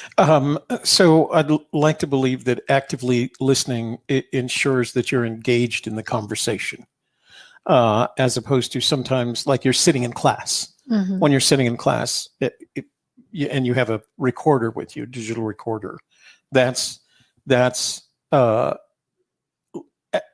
participating in a kind of non-committed sense. You may not be ready to engage in the conversation. So if you get called upon, for example, the professor says, hey, Toby, what exactly do I mean by a composite? And if you weren't actively listening, you were just kind of, there. You may not get it, but if you're actively listening, you're engaged in your side of the conversation. So every once in a while, somebody will ask me, what do you find most interesting? What do you find most attractive about a woman? And my response has always been, I like the idea that she can hold up her end of the conversation. And part of that holding up your end of the conversation is actively listening. Yes. Now, another way of looking at that, when you brought up taking classes, is if, for instance, I'm taking a training with somebody, if I am actively taking notes, even if it's just a recorded video, if I'm actively taking notes and planning on putting things into action that they're explaining to me, then I believe that's a more active listening rather than a passive listening of just, hearing what they say, but not planning to take action on it. But why should we listen? What's in it for me if I listen to other people? We can build our relationships and deepen that bond. We can increase our empathy for others when we hear their side of the story. We enhance our own understanding and people understand us better. And we can learn and develop knowledge. So if they tell me something and I don't know anything about, for instance, when Toby tells his stories about Vietnam, that is not in any way anything that ever happened to me in my life. It's totally new. So listening to his stories informs me, educates me. I get to understand and learn about what it was like for a young man to be in Vietnam during the conflict there. Helps us to solve problems. If we go in already knowing that that guy's an idiot and he doesn't know what he's talking about, we're not going to listen to him. We're not going to be able to solve the problem between us. If we come in with an open mind and truly actively listen, then we actually have a chance of solving that problem. And then we inspire positive feelings. When I am listened to, I feel like I'm validated. I feel appreciated. I feel heard and acknowledged. And we can do that for the other person. And we back and forth raise our vibration together. So is this a good time to interject my sentient sales course? The whole course? No, just to talk about what Sure, it was. go ahead. So there was a period in If you time. want to go to full screen when you're talking, that would be good too. Okay, let me do that. So there was a period in time where when I was in Washington, D.C., I was helping other contractors learn how to sell to the federal government. And over a period of about 3 or 4 years, I developed something called a sentient sales course and sentient sales technique. And basically, the sentient sales technique said that when you went in to make a sale, that you did as little talking as possible, that you asked open-ended questions and allowed your prospective customer to speak. And not only did it work as a sales technique, I discovered quite accidentally, actually, that it worked as a relationship development technique. So you could meet someone in a train station. You'd start talking. The more you listen to them, the more attached they become to you in kind of a pseudo-emotional way, right? They just want to hear more of your stories, yet you haven't told any of your stories. You just asked questions about them. So that's why I called it sentient sales, because it works on that side of the individual. The more you listen to an individual, the more they become kind of connected to you. And you don't have to do anything. You don't have to tell your war stories. You don't have to tell your success stories. You don't have to do anything. You just have to ask them about them. And the more you do that, the more connected they become to you. That's right. People's favorite subject is themselves. Yeah. And that's what Dale Carnegie said in his book, How to Win Friends and Influence People. Mhm. Is the most popular person at the party that everybody likes so much is the one who just went around and asked everybody questions about themselves and then listened. So Dale Carnegie and there like that. Yeah. So next slide. Are you actively listening? Robert Baden-Powell said, if you make listening and observation your occupation, you will gain much more than you can by talk.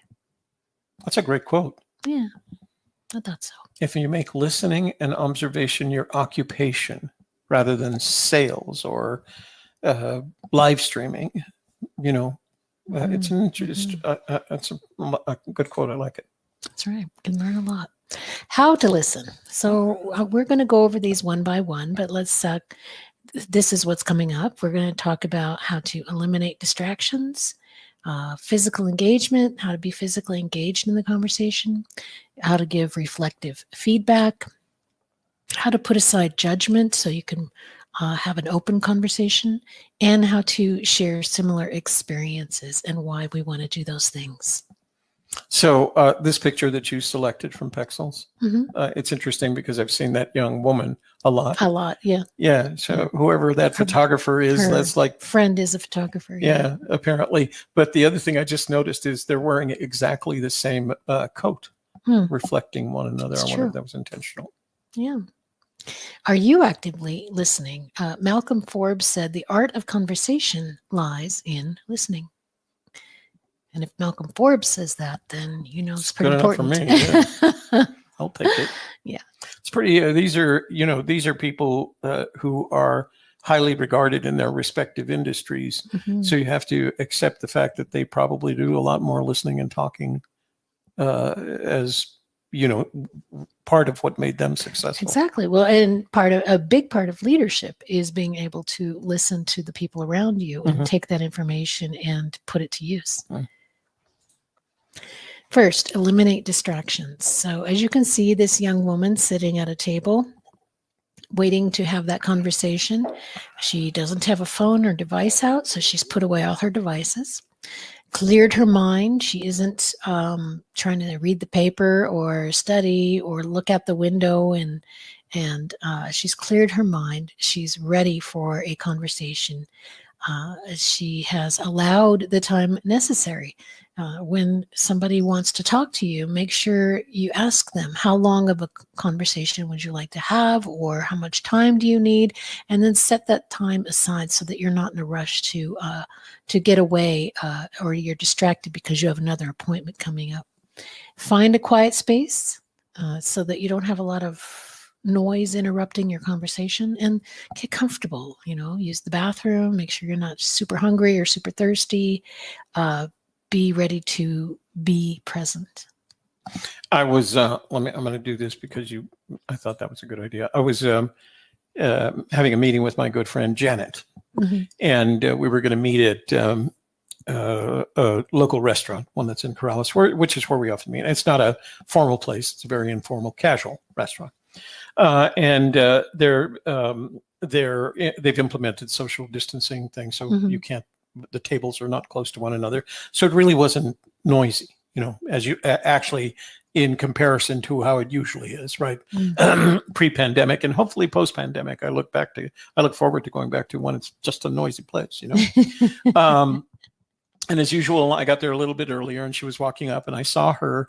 And usually what I do is I ask her if she'd like some coffee or something to eat. So I put away my stuff, and the last thing that I was doing was I was putting away my phone. And she said, "Oh, you don't have to put that away."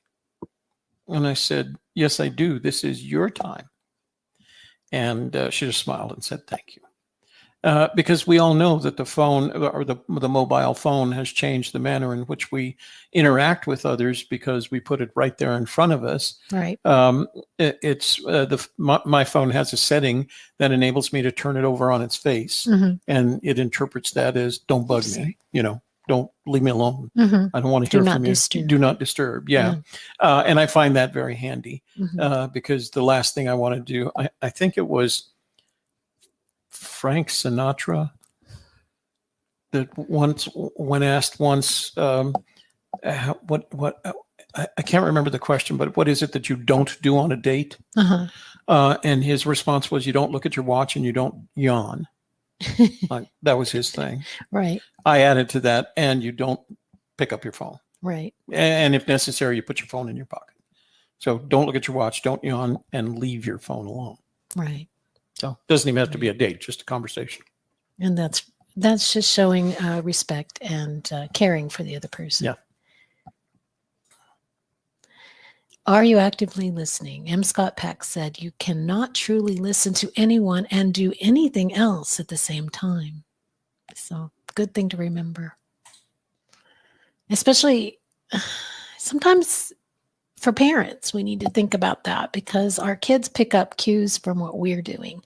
And if we're trying to be on the computer or play with our phones or a tablet or doing something else, and they have something important to talk about, then it's time to put that to the side, at least for a few minutes, and just look at them and let them talk, because that's training them to do the same thing if you want to talk to them.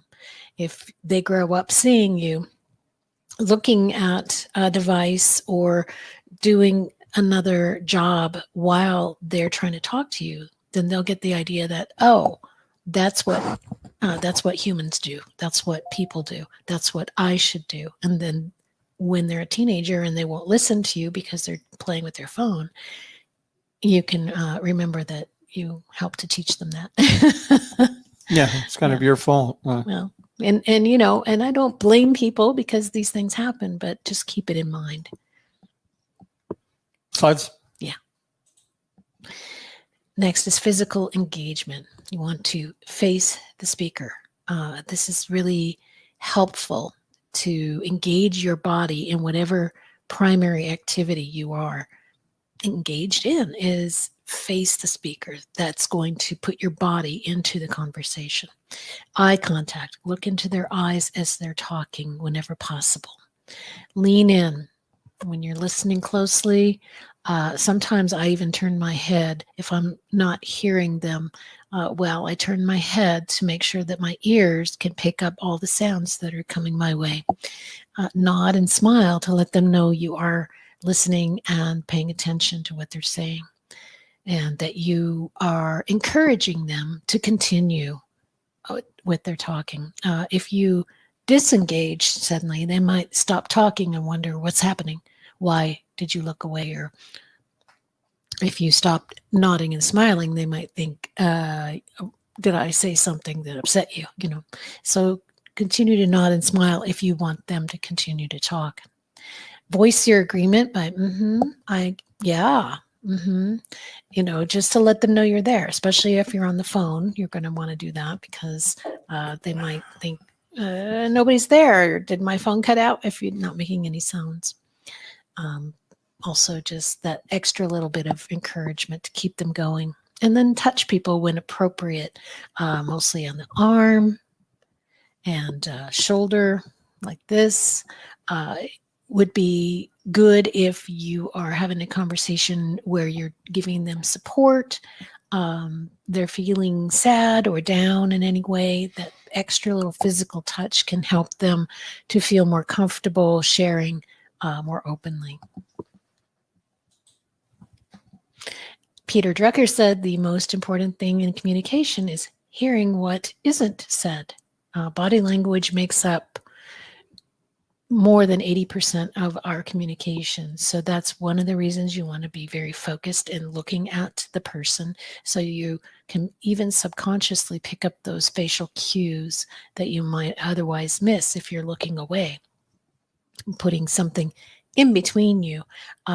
It's like, for instance, if you're watching a television program, but you're also scrolling at the same time, you're going to miss a lot of the nuance of the program. I know that I've done that. If I'm watching a program and suddenly I get a text and I start messing around with the text, I've totally forgotten everything that I just saw presented. So the same thing happens when we're having an interaction.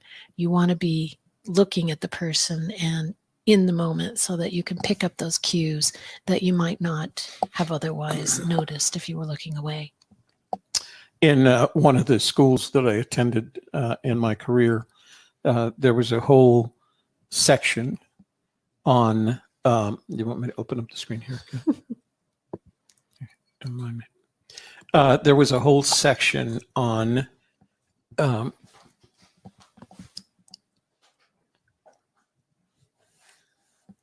how to use a conversation with an individual as a complete exercise in intelligence gathering, from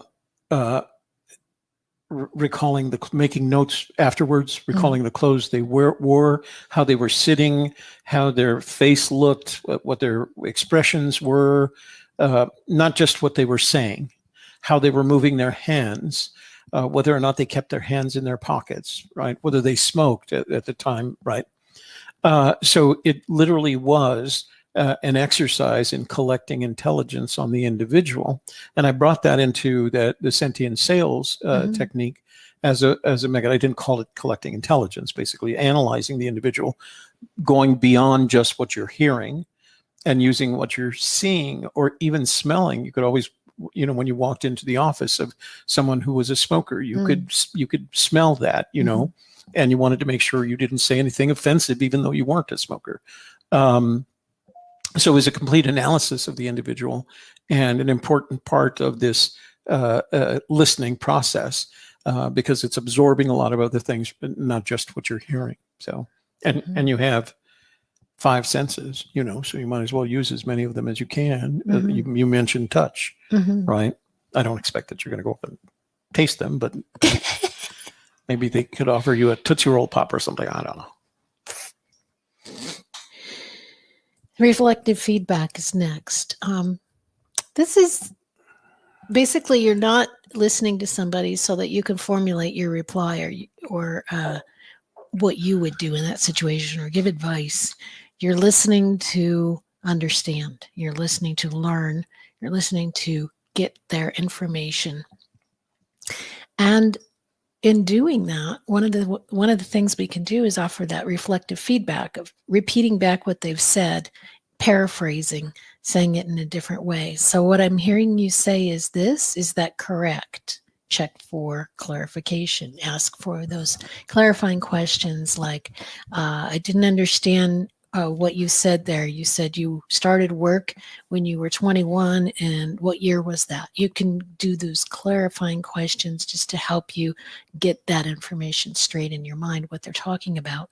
Additionally, it's a great opportunity to empathize with somebody, and you could give them feedback such as, that must have been really hard, or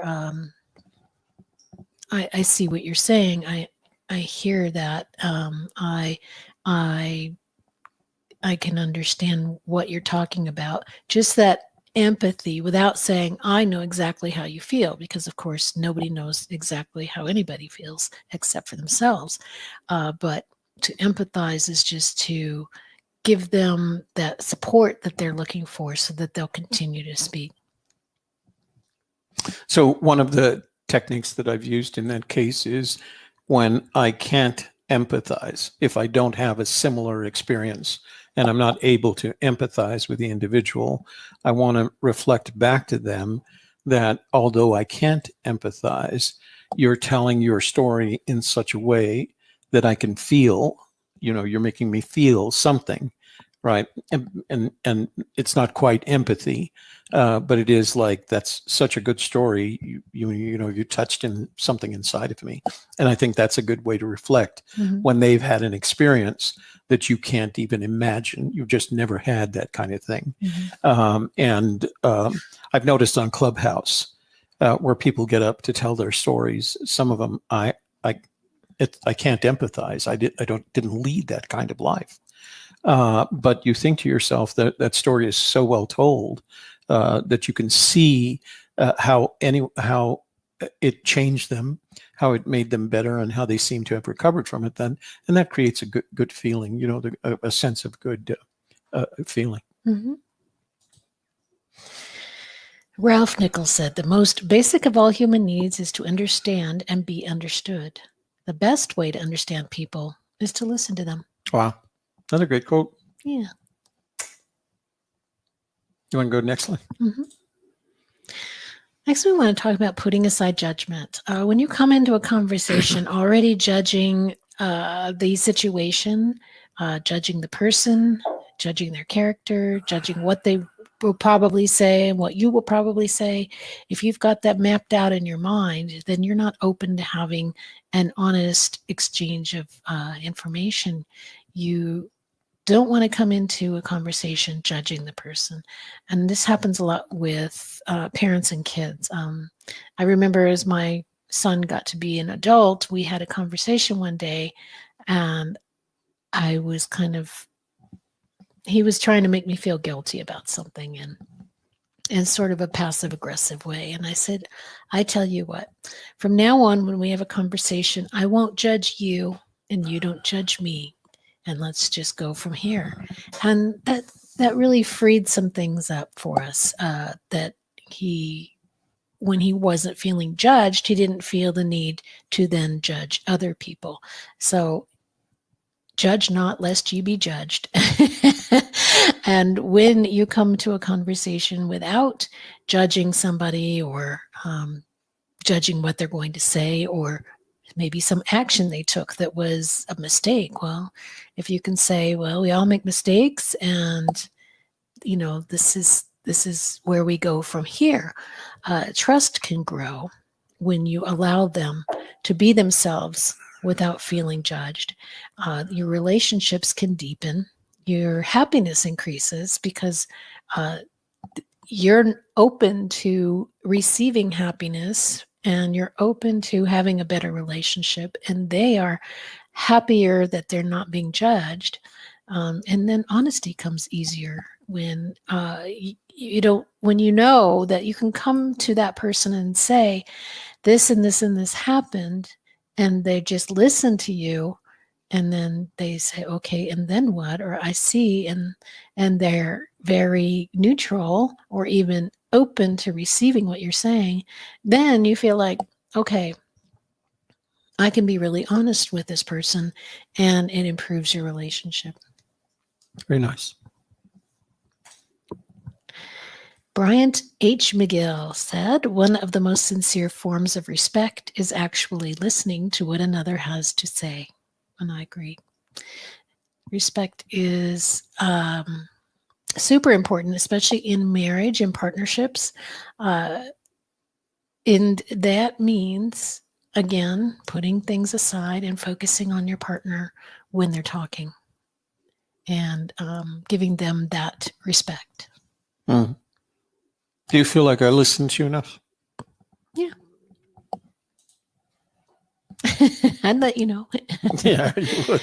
Share similar experience. You don't want to do this like too quickly. Let that person, explain their entire experience before you jump in and say, "Oh, well, that happened to me," or "That happened to my brother," because then you're sort of jumping into their story and taking it over. You don't want to hijack somebody's conversation, somebody's story.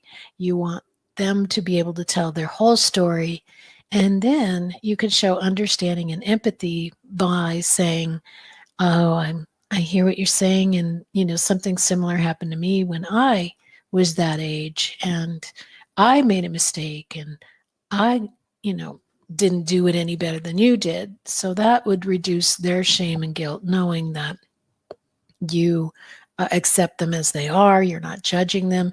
You also had a similar experience and made similar decisions and similar mistakes. Then they feel like they are being understood, and it strengthens that bond and reinforces the learning. So for instance, this perhaps is a mother and daughter or grandmother and granddaughter.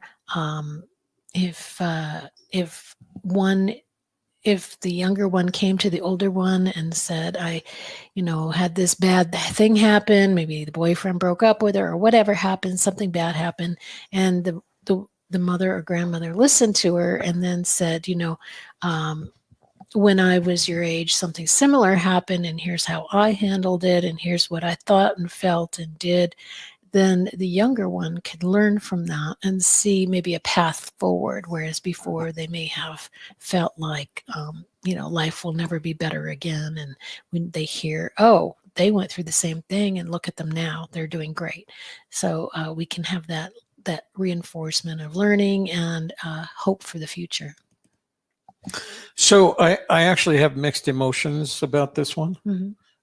And the reason is I feel like social media has had an impact on that kind of structure, I'm not a big fan of bearing your soul on social media.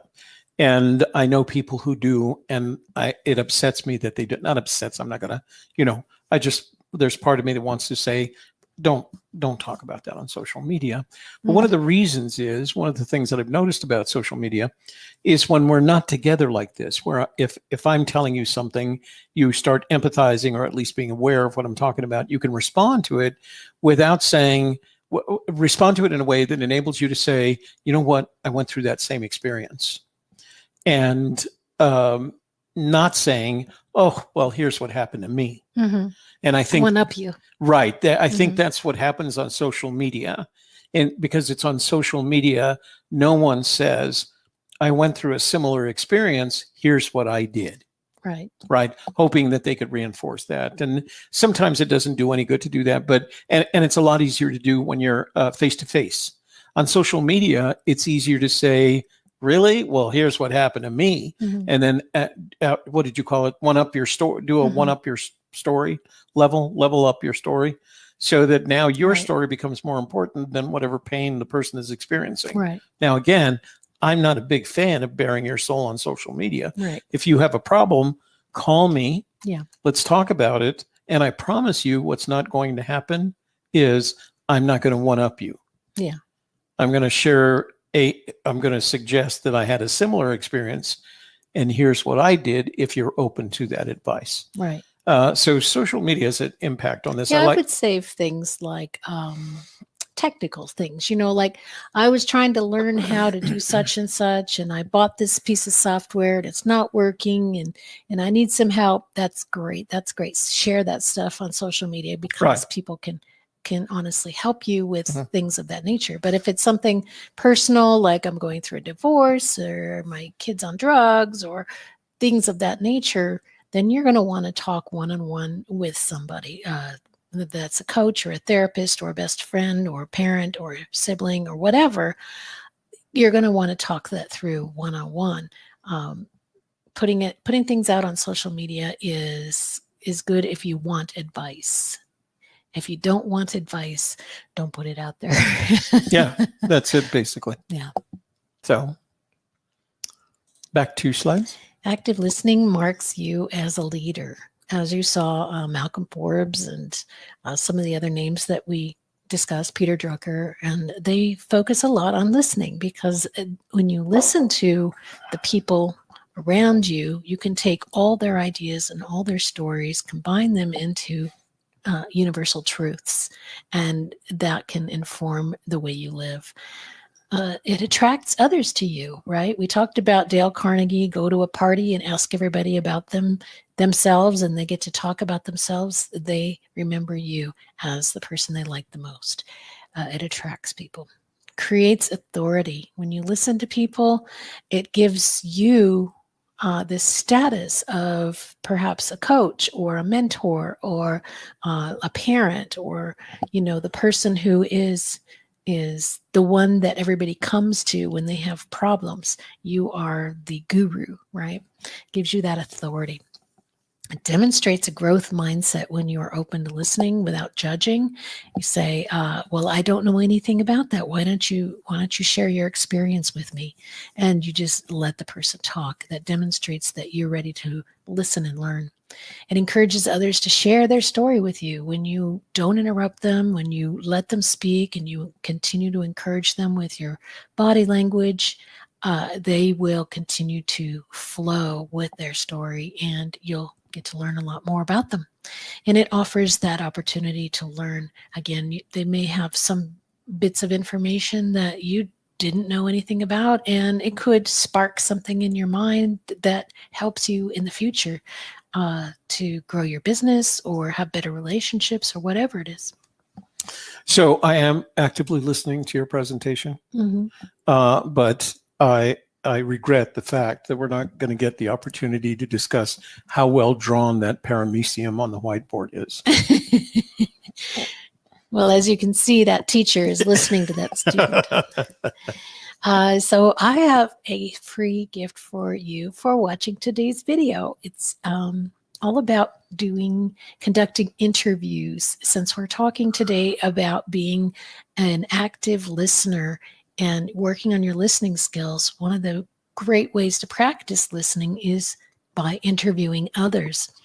So this is an excellent companion to this presentation. It's an ebook. It's your free gift, and it teaches you to master the art of successful interviewing. And that link for this ebook is in the description box of the video. Oh, great. Yeah.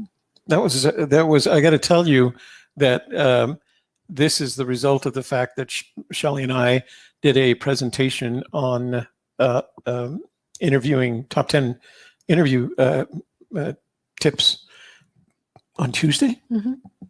And between Tuesday and today, Shelley took that and transcribed it. It's not an exact transcription, but took the best out of that presentation and turned it into a download. So I strongly recommend that you download this. And I know at the end, she probably put a link to that presentation. I did not. Oh, okay. I put a different link. Oh, you did? Put a link for them to contact us. Oh, okay. So that they can learn more. No, that makes sense. So yeah, that link is in the description box below. Yeah. Active listeners are great podcast hosts. So if you want to be a great podcast host, you want to practice your listening skills and your interview skills. They're dynamic interviewers, meaning they hold up their end of the conversation so that it's not just the interview guest who's doing all the talking. They are giving that extra fulfilling material that keeps it flowing like a conversation. They're inspired writers because when you listen to others, you're able to write from different viewpoints. You can be much more creative in your writing. They're productive team members because they listen to what their role is and what their goals are, and they act on that information because they've listened well. And they're highly paid coaches because a coach is very much about listening and asking questions and getting more information and getting that person to talk so that they can pull out the answers themselves. And that conversation is the tool for doing that. So I'm going to leave this slide up rather than opening up because I have a comment to make on it. And that is, when I was in my career in Washington, one of the things that people would hire me to do is write white papers and case studies for them, because white papers and case studies were the marketing tools that some of these high-tech companies that were marketing to the government required. And everyone perceived them as really difficult to do. Like it would take them months to do it. And the reputation I had was that I could go from zero to having a completely published white paper in 30 days, which may sound like a lot, but when you're talking about the technical level white papers that the government expected. And my routine for that was to ask them to give me 10 people that worked on the project team. And make it a variety of people, from leaders to line workers to implementers, etc. And basically, I would interview them as if they were on my podcast. Not that there were podcasts back then, but it was that conversation. Because I'd record every one of them, I would have them transcribed, and it was my conversation with them, the interaction between them and me, and the transcript that was the basis for creating the white paper.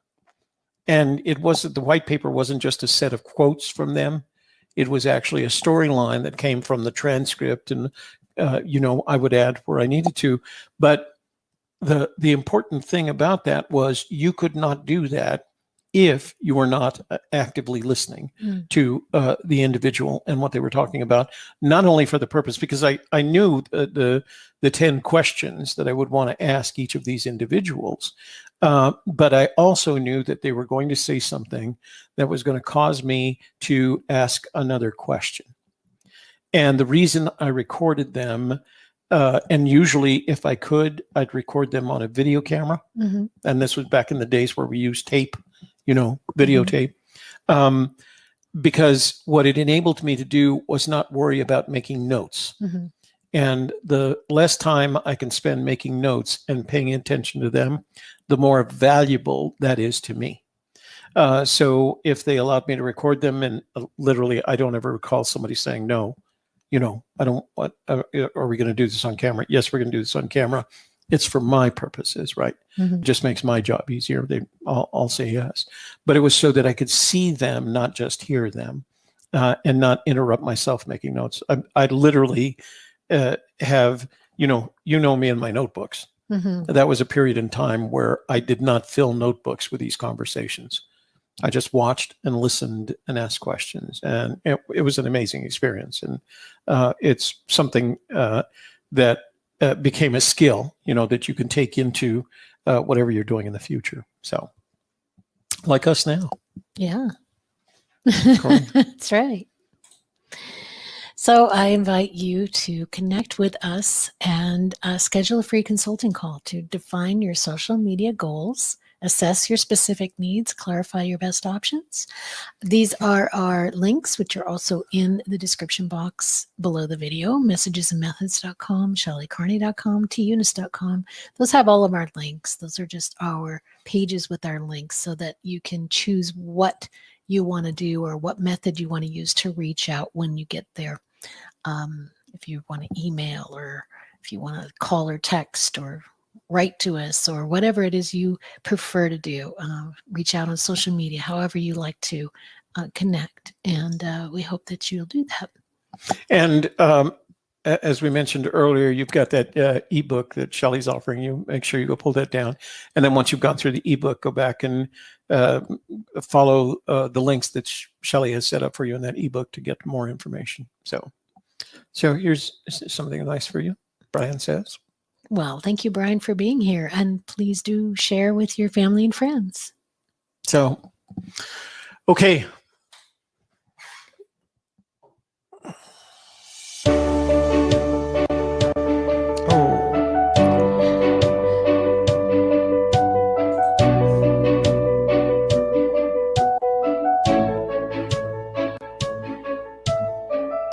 And thank you all for being here today. We appreciate you, and we hope that you got something valuable from this conversation. And we will be back tonight at 7 o'clock for AGK Gaming. And again next week for the podcasting and live streaming channel. And if you missed last Tuesday, go back and watch that, because we do give those 10 interviewing tips through video. So check that out as well. Thanks for being here. And for Shelley Carney Life Coach, happy hour on Friday. I am your host, Shelley Carney. And we'll see you guys. My name is Toby Eunice. I'm her co-host. I'm her button pusher. I handle all the technology here, folks. But we will see you tonight on AGK Gaming. We look forward to that. We'll have a lot of fun. We'll start with some Drawful and end up in Among Us. Yeah.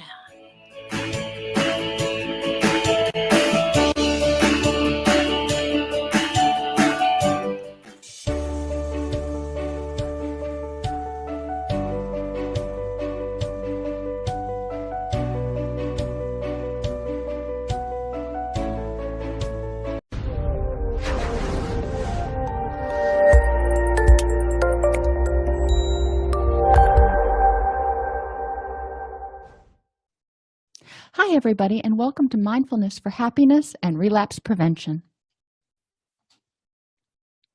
In this presentation, we're going to define mindfulness and mindlessness.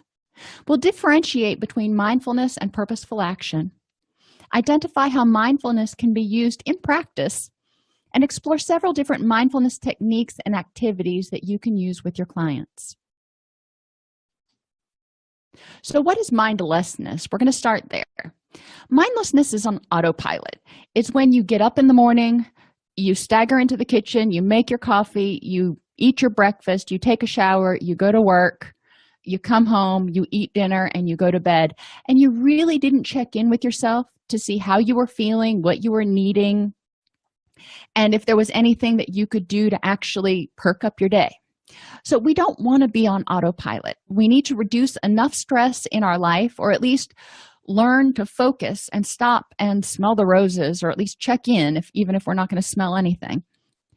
Mindlessness is also going with the flow, being a yes man, just saying, sure, let's do it, go ahead, and not ever identifying what we really want and need. Mindlessness is also doing what has always been done just because it's always been done. And sometimes you need to check in and go, you know what?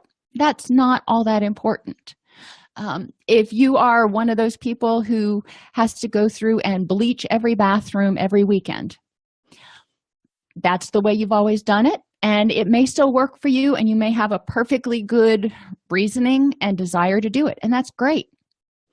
But maybe you're going through and bleaching the bathroom every weekend, and you realize you're the only one living in the house anymore. Your kids have moved out, and 3 out of the 4 bathrooms don't ever get used anymore.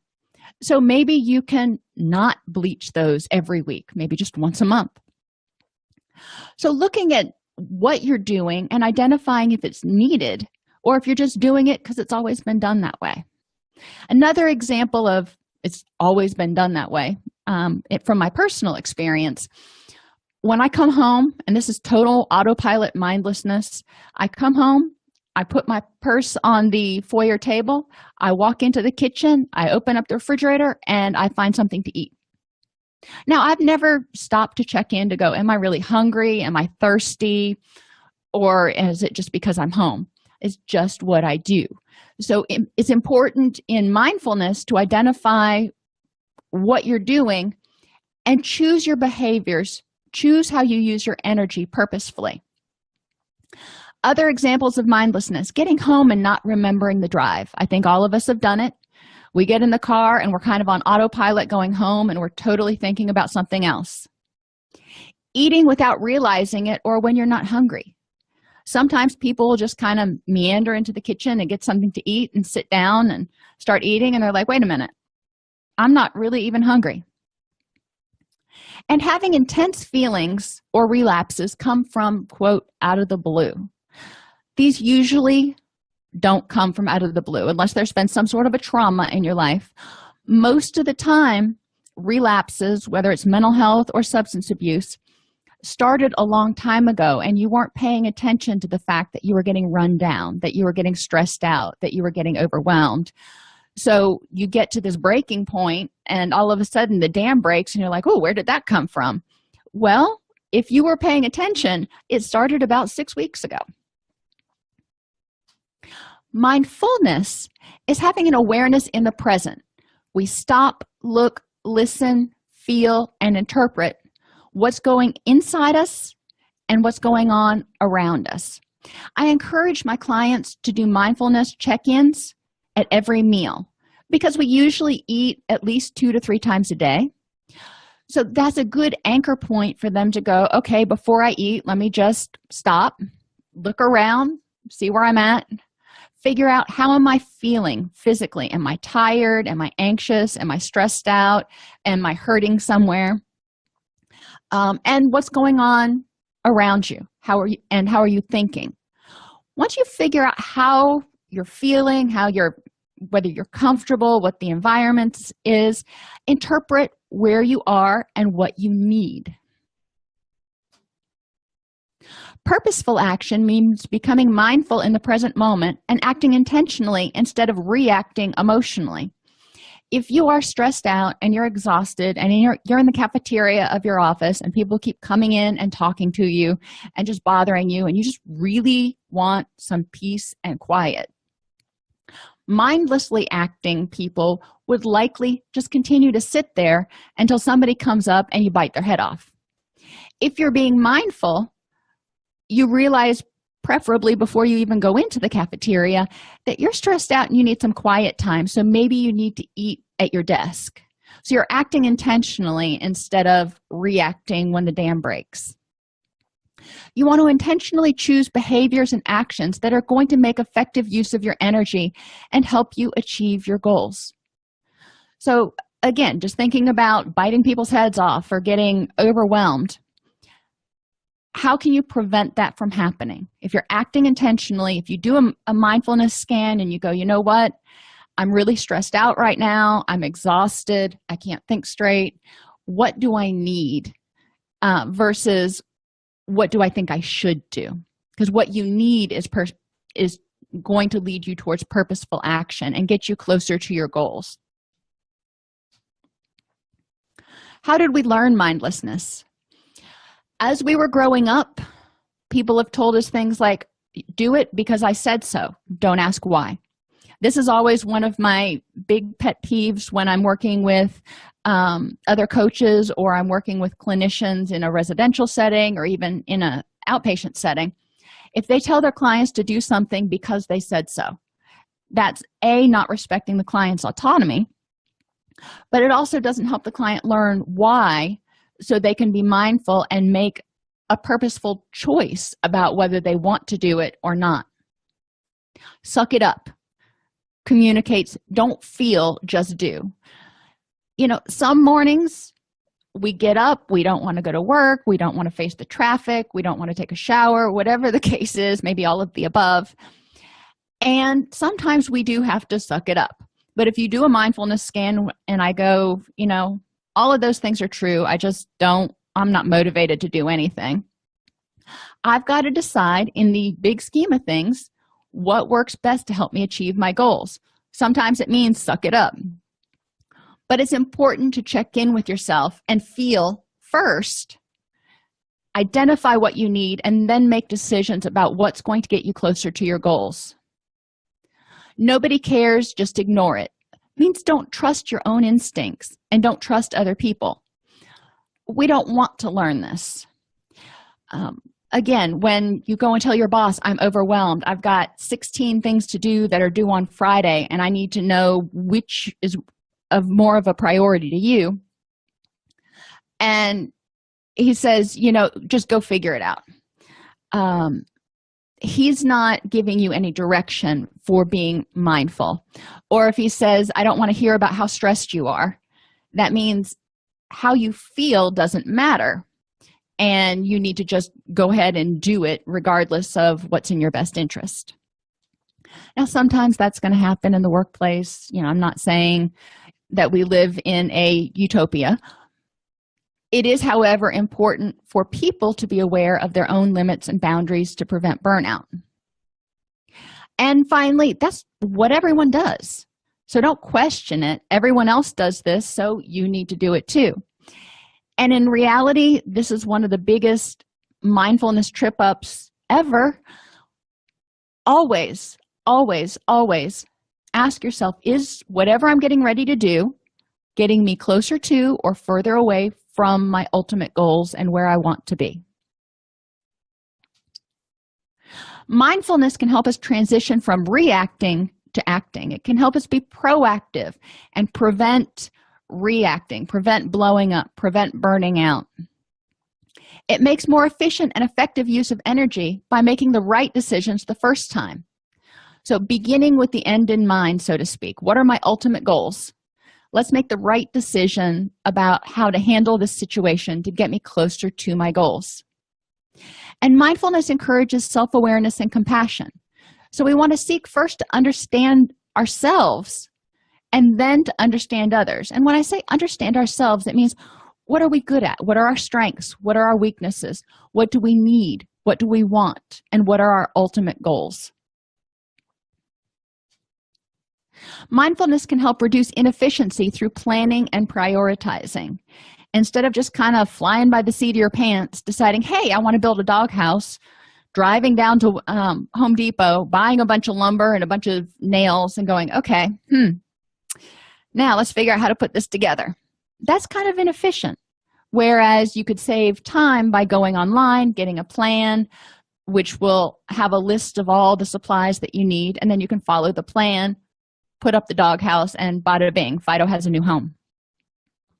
Mindfulness helps balance and renew your resources, energy, and health to create a sustainable, long-term, effective lifestyle, because it encourages you to ask yourself regularly, what do I need right now? And what options do I have to meet those needs in the present while still moving toward future goals? If you can even just ask yourself those two questions at breakfast, lunch, and dinner and actually act on the results, not just go, okay, well, that was a fun exercise. It will help you reduce a lot of stress and free up energy to accomplish the goals that you want to. Mindfulness activities, head, heart, and gut honesty. I talk about this in a lot of presentations. In your head, this is your logic. What do you need? In your heart, this is, how you feel about something. And your gut is kind of your spidey senses. And if something isn't right, your gut's going to go, yeah, this is probably a bad idea. When you're behaving mindfully, your head, heart, and gut are all in alignment. They're going, yep, this is what we need to do. Now, your head may be saying, this is going to be hard, but we can get it done. Or your heart may be saying, this is not the most pleasant thing that I have to do, but it's the right thing to get me to where I want to be. Another activity you can do is the attitude of gratitude, also known as don't crap on the present. So having an attitude of gratitude about yourself. What are you grateful for? About your family. What are you grateful for with them? Your job and your life. Too often, because this is the way we've always been raised, we focus on the negative and forget to identify the positive, when in reality, we should identify 3 positives for every negative. Try that. 3 positives for every negative. Another activity is called the 5-minute focus, and this can be somewhat daunting at first. Go into a room for 5 minutes, and it may seem like an eternity. Write down on a piece of paper everything you see, what you smell, what you hear, and how you feel emotionally and physically.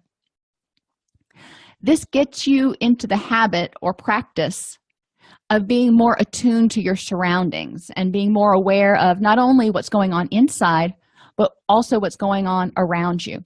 Smells are the strongest trigger for memories.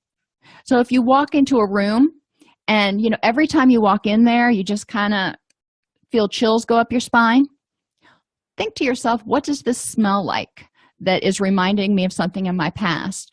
Or is the paint on the walls a color that reminds me of something? Am I triggering a memory? Being aware of what's going on around and inside is important because they work together. Vulnerability checklist. This is something I encourage people do every single morning. Vulnerabilities are things that, when unchecked, can cause low-grade stress, making you more vulnerable to stronger reactions. So if you're under stress, if you're not getting proper nutrition, if you're not getting enough sleep, if you're in pain, if you're not sleeping well, when something happens, your emotional reaction, which would normally maybe be a 2, may be an 8, because you're over it. Your physical reactions can also be a lot stronger. Instead of just being a mild annoyance where you have a brief little adrenaline rush, you may get completely flushed and go into a full-grade panic attack. Socially, your reactions can be a lot stronger, and you can be either a lot more needy and a lot more seeking of external validation, or on the contrary, you might be a lot more withdrawing. When stress starts to build up, it affects your relationships. And when stress starts to build up and you start to become vulnerable, environmental things can also be a lot more powerful in triggering relapses and negative mood states. Yet another activity is called 3-minute thoughts. Take 3 minutes and write down or record on a voice recorder all of the thoughts that you have. Then review what you wrote down. How many of those thoughts were negative? How many were about the past, the future, and the present? And how many were just totally irrelevant? This will help you identify what your sort of automatic thoughts are that are constantly buzzing around in your head. We want these thoughts to be positive and about the present and hopeful about the future. Irrelevant thoughts happen. You may be driving down the road and you're like, ooh, bunny rabbit.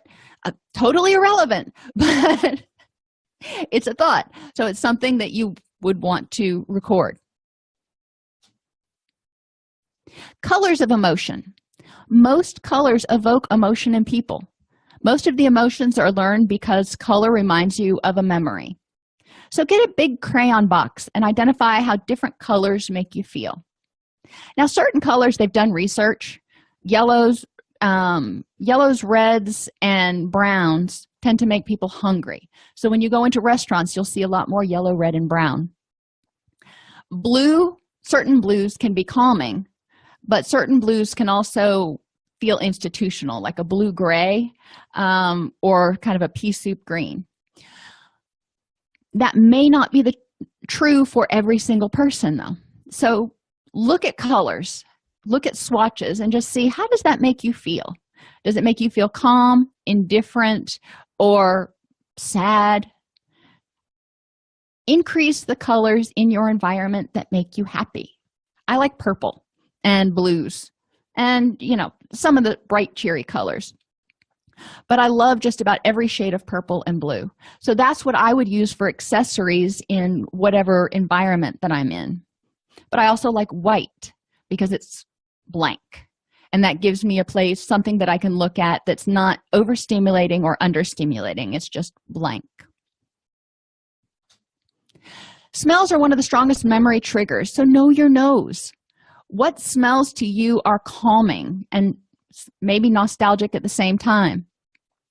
It's getting to be fall right now where I'm at, and the fall smells and the fall air fresheners are coming out, and I love the smell of cinnamon and cloves and all of those things that you associate with campfires and apple cider and all that kind of stuff. It makes me nostalgic, and it's also calming. There's not really a whole lot of smells that make me angry, except for maybe the smell of dog poop, because then I know I've got to clean it up. But you know, some smells may trigger a memory of something, maybe a bad situation in your past, and it will make you angry. So be aware of those smells. Are there smells that make you stressed? And are there smells that make you energetic? Now, you can do all kinds of research on aromatherapy and see what scents are typically associated with certain feelings. That doesn't mean it's necessarily going to be associated with that feeling for you. So you still want to test it out personally.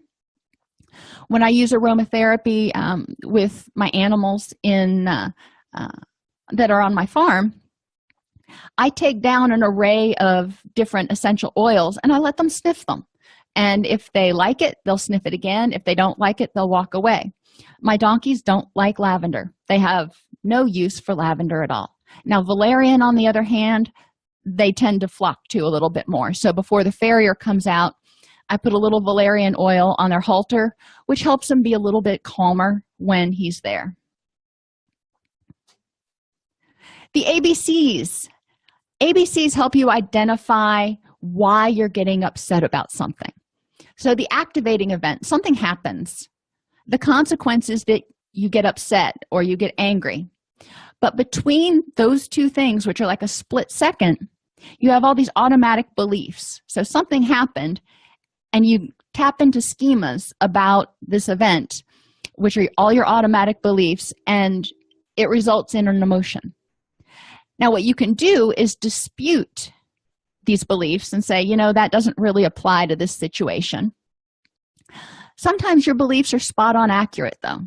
So then you've got to evaluate, is this worth my energy? Is my reaction useful?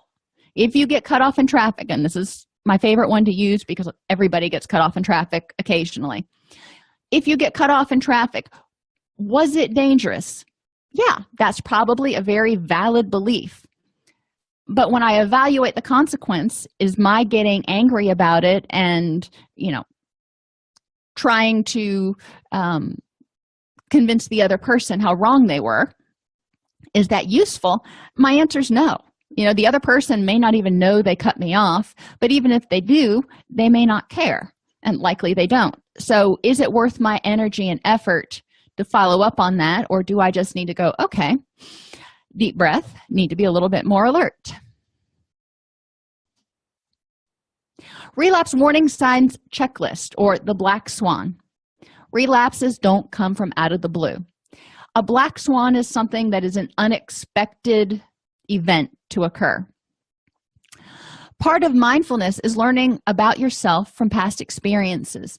In the past, what has led up to a relapse? In the past, what has triggered my depression? Relapse prevention means being aware of your status, how you're feeling, your vulnerabilities, and your wants and needs. So being aware of that, being aware of your swan, will help you prevent the black swan. It will help you prevent a relapse from just showing up out of the blue. Developing a checklist of your relapse warning signs and reviewing it daily can also assist in preventing relapse. A functional analysis: what, whys, and hows. I like this one just because I tend to be more cognitive in my approach. What makes you angry, resentful, or guilty? Anger is a protective feeling. It pushes people away or gives you power over them. Resentment is just another form of anger. Guilt, interestingly, a lot of people don't loop it in here, but guilt is often anger at yourself for something you did or didn't do. So we're still dealing with anger. So what triggers your anger? What are you angry about? Why are you angry about it? And how can you get rid of this anger? Because being angry doesn't do anybody any good. So figuring out how to deal with that anger and let it go. Fear. Again, what's causing it? If you've got fear going on, what's causing it? Why are you afraid of this? And how can you deal with it? Being stressed out or overwhelmed. Same basic principle. Now, happiness. Here's one that we don't usually question. Why would we question happiness? Why would we do a functional analysis on it? Because you can't be happy and miserable at the same exact time. So what makes you happy? Why does it make you happy? And how can you increase that in your life? Denial. Sometimes we have to look at, somebody tells me I'm in denial about something. So what is it they're telling me I'm in denial about? Why do they think I'm in denial about it? And how can I address it? And depression and isolation follows the same pattern. What is it that's causing it? Why do I feel this way? And how can I deal with it? A daily planner can also be helpful. Each morning, spend 10 minutes being mindful of how you're feeling. 10 minutes can feel like an eternity, but do it while you're drinking your coffee. Maybe drink your coffee on the porch and watch the birds or listen to the frogs, whatever it is that you do in the morning. Identify all the things that need to happen or get done that day. Not that you want to happen or get done, that need to. These absolutely, positively have to happen. Go through the list and highlight the ones that must get done today. Maybe your electric bill is due today, so that's got to be done today. Identify anybody that can assist with the must-dos, and then get going. You can only sit there and think about it and dread it and ponder it and feel overwhelmed for so long before you just exhaust yourself. So you might as well use that energy to get going and start knocking things off of your list. Our culture promotes automation and mindlessness. Mindfulness means taking time to think before you act. Stopping to think takes time, though, but it usually takes less time than making needless errors. So, do you have time to do it twice, or is it better to do it right the first time? Mindfulness means understanding your SWAN, your status, your wants and needs, and the what's, whys, and how's of your vulnerabilities, so you can make the best choice of action to get you closer to where you want to be. Here are some mindfulness-related resources that you can take a look at. They're all workbooks. They are very good. If you want to go to newharbinger.com and use coupon code 1168SNIPES, you'll get a 20. So here's the thing. It's very easy to put on a suit and tie and look like an adult. But looking like an adult when you dress casually is a completely different story, right? Like, how do you take these universal casual staples like jeans, t-shirts, sweatshirts, and make them age appropriate when they're worn by guys of all ages? There are a lot of ways to get this wrong, and the worst is being an older guy looking like he's trying too hard to look younger. So how do you do it? How do you dress casually and look like an adult? In my experience, there are 7 things you need to pay attention to. There are some key principles to follow, and there are some really easy upgrades that you can make. I'm going to share those with you in this video and show you what it looks like.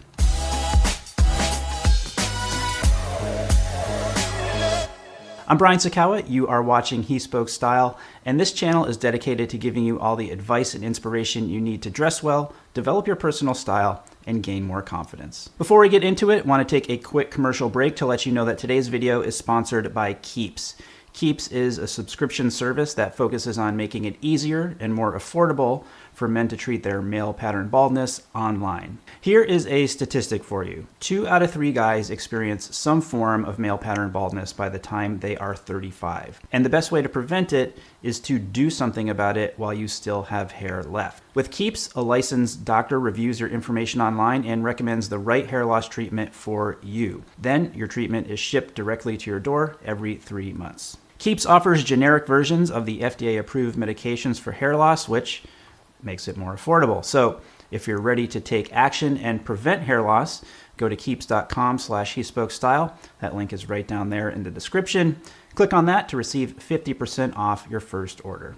Now, the first thing I want you to do is to think about how you used to dress when you were younger. Like, when you're in high school, for example. So for me, what I like to wear a lot of the time were rock band t-shirts, t-shirts with some kind of saying on them, sweatshirts with logos. I had this jean jacket that I used to wear all the time that had pins and patches all over it. And if you think where I'm going with this is to tell you that you shouldn't wear logos or graphic t-shirts or stuff like that, that's not quite what I'm getting at. Yes, I do think that graphic t-shirts, ironic t-shirts and logos, all that stuff make you not look your age if you wear them when you are older. But what I want to focus on here is that all those things just look really busy. To wear t-shirts and sweatshirts and jackets as an adult and look like an adult, it's best to simplify. So instead of a graphic t-shirt, choose one in a solid color. Instead of a sweatshirt with a big logo on it, go with a classic style without a logo.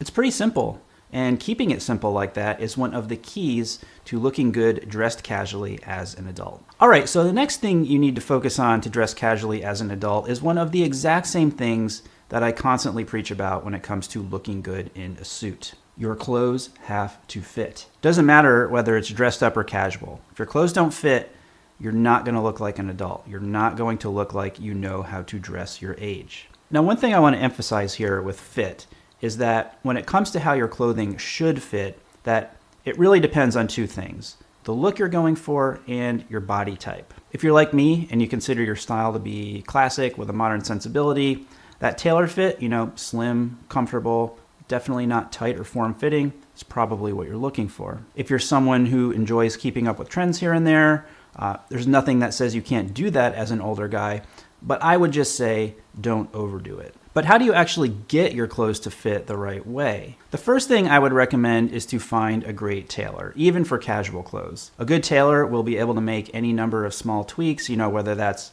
hemming your pants or jeans. Yes, you can do that too. Shortening a shirt sleeve, little things that go a long way to helping you do grown-up casual right. And if you're wondering how to find a great tailor, check out that video I've got linked right up there. The second thing I'd recommend is to explore a variety of different ready-to-wear brands. Different brands have different fits. Some will work for you, some won't work for you. Figure out what does, what matches your personal style, and you will be well on your way. So if there's one thing I really want to stress here, it's that there are many different ways to dress casually and look good as an adult. I don't want you to think that I'm saying that you have to dress like me to look good or to look right. We're all different. We live in different places. We have different jobs. We have different experiences. I went through this little crisis maybe 6-7 years ago.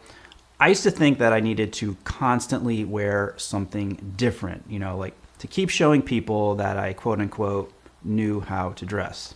But what happened was that I started driving myself nuts. I was getting frustrated.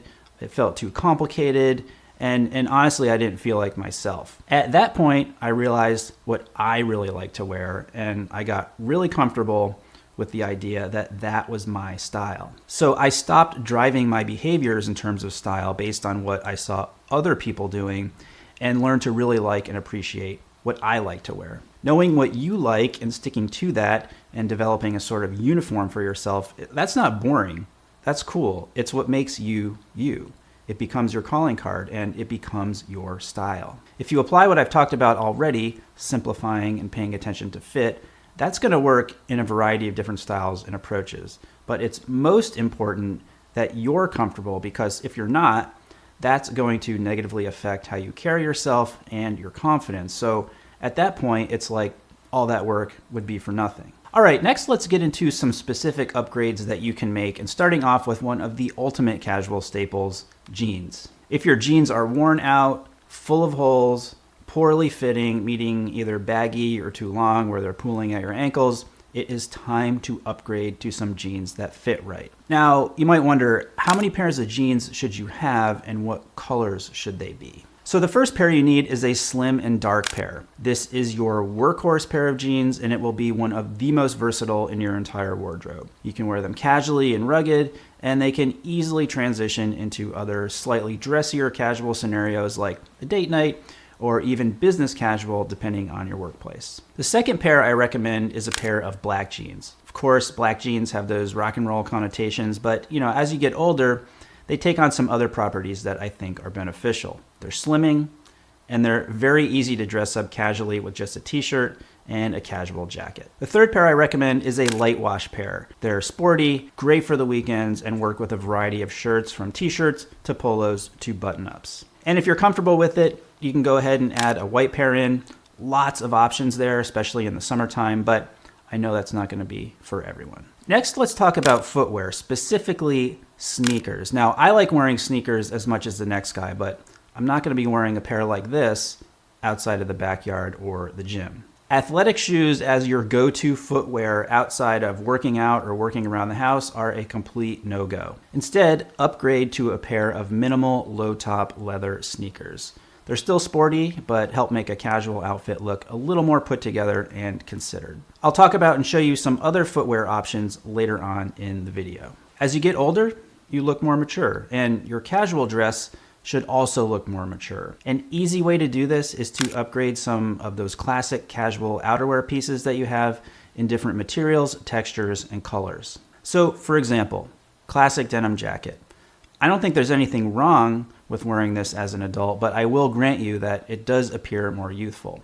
But the same garment in a light tan corduroy, caramel colored suede, or chocolate suede has a completely different look and feel. Not only does it look more mature, but it's also more elevated while still being casual. This next upgrade might be a little controversial since we're talking about dressing casually, but I do think it's important as an adult, even when you're dressing casually, to have a go-to sport coat. So our goal is to make a casual outfit look more mature and age appropriate. And if you think of an outfit as consisting of three main garments, pants, shirt, and some kind of jacket or outer layer, all you need to do to make a casual outfit look more mature is to add a dressier piece, one dressier piece into the mix. And I think a sport coat is one of the easiest ways to do that. Take this outfit, for example.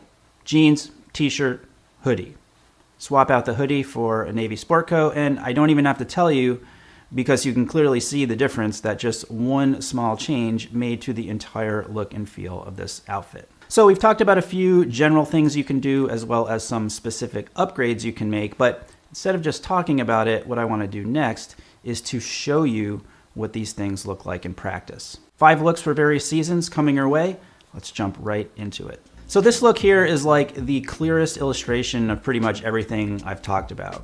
2 real simple casual pieces, light gray sweatshirt, light wash jeans, classic sporty combo. Over that, I've got a lightweight navy suede jacket from a brand called Valstar. You know, for a sporty look like this, I think a crop jacket works really well, and the darker color complements and completes the look. Some simple 2-tone sneakers. These are from Suit Supply. Again, kind of sporty with a contrast between the taupe of the leather and the white sole. On my wrist, I'm wearing the Longines Heritage Classic Sector Dial and a classic pair of Ray-Ban Clubmasters to finish everything off. Here we've got a classic kind of rock and roll look, black t-shirt, black jeans. Sky's the limit when it comes to what to style with this.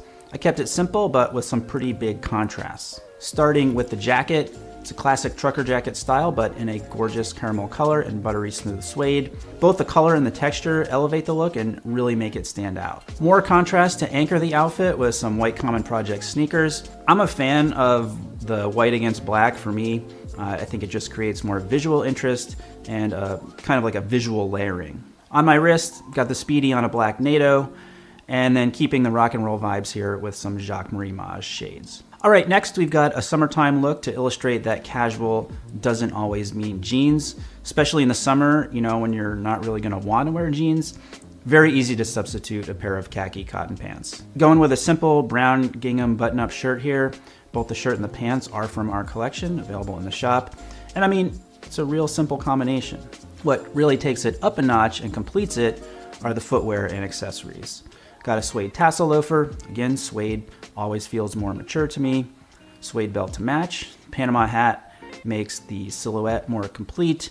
And the watch and sunglasses just finish everything off. Here we've got a jeans and sport coat look. Foundation is just really simple. Tan crew neck sweater paired with some slim dark denim. On its own, casual, it's fine, but you can really elevate it and make it more grown up with the addition of a sport coat. I love this particular jacket with this look. It's a clean and simple color palette with the browns up top, the blue jeans, and white sneakers. If you come in closer to the jacket, you can see there's a nice texture to it. Makes it more interesting, and again, like suede, definitely appears more mature than a regular old solid color jacket. Watch is the Vacheron Traditionnel. Sunglasses are the Dylan by Jacques-Marie Mage. You can easily wear a nice pair of walnut derbies if you wanted to dress this up a bit, but to keep it more casual and sporty, I like the white sneakers. Another summer look here, substituting jeans for some cream colored cotton pants, which I'm pairing with a black polo shirt.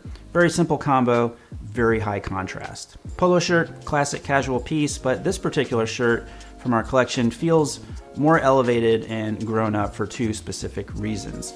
It's got a stronger collar, so keeps it shaped better, easier to wear under a sport coat if you want to do that, and it's got a 5-button placket rather than the standard 3-button. I deliberately did not wear a belt with this to keep it looking very simple and clean. Got a white baseball cap with this along with some white sneakers to create some balance top to bottom. Great sporty watch, the IWC Spitfire on my wrist, and finished off again with the Ray-Ban Clubmasters. So if there's one thing I really want you to take away from this video, it's the power of simplicity. Your goal shouldn't be to have lots of clothes. It should be to have less clothing that you can do more with. And the capsule wardrobe concept is a great way to get started. Click on that playlist over there because I have 6 different capsule wardrobe videos, including the Ultimate Beginner's Capsule. Hey Psych2Goers, welcome back to another video. Before we begin, we would like to thank you for your everlasting support. Our mission is to help you gain deeper insights into yourself and others in a fun and engaging way. We hope we've been able to help you in your times of need. Now, let's begin. Do you have problems understanding your emotions when faced with a challenging situation? Not knowing how to deal with your emotions can lead to them becoming more intense, persistent, and problematic. While it may grant you some temporary relief, suppressing your feelings and being in denial about them may only lead to painful consequences that keep you disconnected from yourself and from those around you. So, here are 7 signs you may be suppressing your emotions. Number 1, you hate being asked how you feel. Do you get annoyed or upset when people ask about your feelings? Are you quick to brush off any concerns other people might have about you because you don't think it's any of their business? Maybe you're not comfortable opening up to others or dislike getting overly sentimental or touchy-feely. It may be a sign that you're emotionally repressed when you constantly avoid any and all conversations about your feelings. 2, you struggle with emotional intimacy. You have problems finding a friend to confide in or have trouble making a meaningful relationship last. This may be because you struggle with emotional intimacy. Since being emotionally intimate with someone forces you to be vulnerable and to confront your true feelings, you may end up running away or getting defensive and struggle to emotionally connect with them. 3, you're always just fine. Do you have a habit of saying you're fine every time someone asks how you are? You may reassure your friends and family that everything is great and that you're doing really well when you don't mean any of it. You don't feel comfortable admitting when you're not okay or to let people see you struggle. Instead of asking for help or to confront your feelings, you just repress your emotions and bottle them up. 4, you rarely get emotional. Do people describe you as withdrawn, indifferent, or detached? You don't cry or get upset, and you rarely ever get excited about anything. Not only do you dislike talking about your feelings, but you'd also rather not show anyone that you have any at all. You may have been badly hurt in the past, and you don't want to feel overwhelmed by your emotions again, so you've resolved to just close yourself off and not feel anything at all. Number 5, you have extreme mood swings. Have you ever had an emotional breakdown where you couldn't stop crying or lashing out? Extreme mood swings and emotional volatility are clear signs that you're repressing very strong emotions. Instead of resolving them in a healthy way, you may be pushing them down and acting as if they're not there. But your emotions will come out in a much more problematic manner where you take all of your negativity out on yourself or those around you. 6, you deny all of your problems. Do you avoid your loved ones when they're mad at you or agree to things you don't want to do to make other people happy? Denial is a very common coping mechanism, since you may feel like it's much easier to pretend that your problems don't exist than to find a solution. This difficulty admitting to yourself when something is wrong could be a sign of a much more serious underlying problem. And number 7, you hold grudges against people. Do you have problems letting your feelings of anger and disappointment go? Harboring grudges against people and being vindictive is a very telling sign that you're holding back on your emotions. You may be having a hard time forgiving others because you can't come to terms with all the pain that they may have caused you, even if it was unintentional. But holding on to grudges only shows that you're not prepared to deal with your emotions and that you'd rather let them linger over time. Did you relate to any of these signs mentioned here? I know I did. Are you worried you might be emotionally repressed? Tell us about it in the comments below. If you enjoyed this video, please give us a thumbs up and share it with others who may find it helpful too. Don't forget to hit the subscribe button for more Psych2Go videos.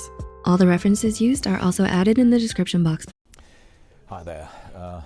I am sitting here at the airport, at one of the airport lounges actually at Munich Airport, and I was fuming, just a few minutes ago, or let's say half an hour ago, because due to an accident and traffic jams, I missed my flight. I came to the gate actually, and the flight had just closed, and even though the airplane was in front of the gate or at the gate for some time, I couldn't get in anymore. So that was very, very frustrating, and I was fuming actually, and now I had to rebook my flight, 230 euros down the drains, etc., etc. So the thing now is that I think we as entrepreneurs and as leaders, we can learn from these experiences, because if you're missing a flight, or if you're losing a deal, or if you're disappointed by an employee, there is no point, in getting too frustrated about it. So what you can actually do is, first of all, let the frustration out. The best is to go to a separate room. So I just went to the toilet and let it out, just to free yourself. That can be one approach. And then just to say, okay, listen, what did actually happen, to get on another level? What can I learn from that? And obviously also in the situation when something goes wrong and you need a solution, take care of the solution first, and then be happy about the solution. So 3 steps. First of all, create the solution. Secondly, let the frustration go away. Whatever you want to do, go for a walk or shout, go to the forest and shout and cry and curse, or whatever you want to do, and then ask yourself, what can I learn from it? That's the best way. That's what we as entrepreneurial leaders should always do when these kind of unexpected situations come across. You should obviously also be prepared. I once had a boss who would always take actually not the ideal flight to get to a meeting, but one flight before that, just to be on the safe side and not to be late. That can also be an approach to avoid surprises like the one that I have just had.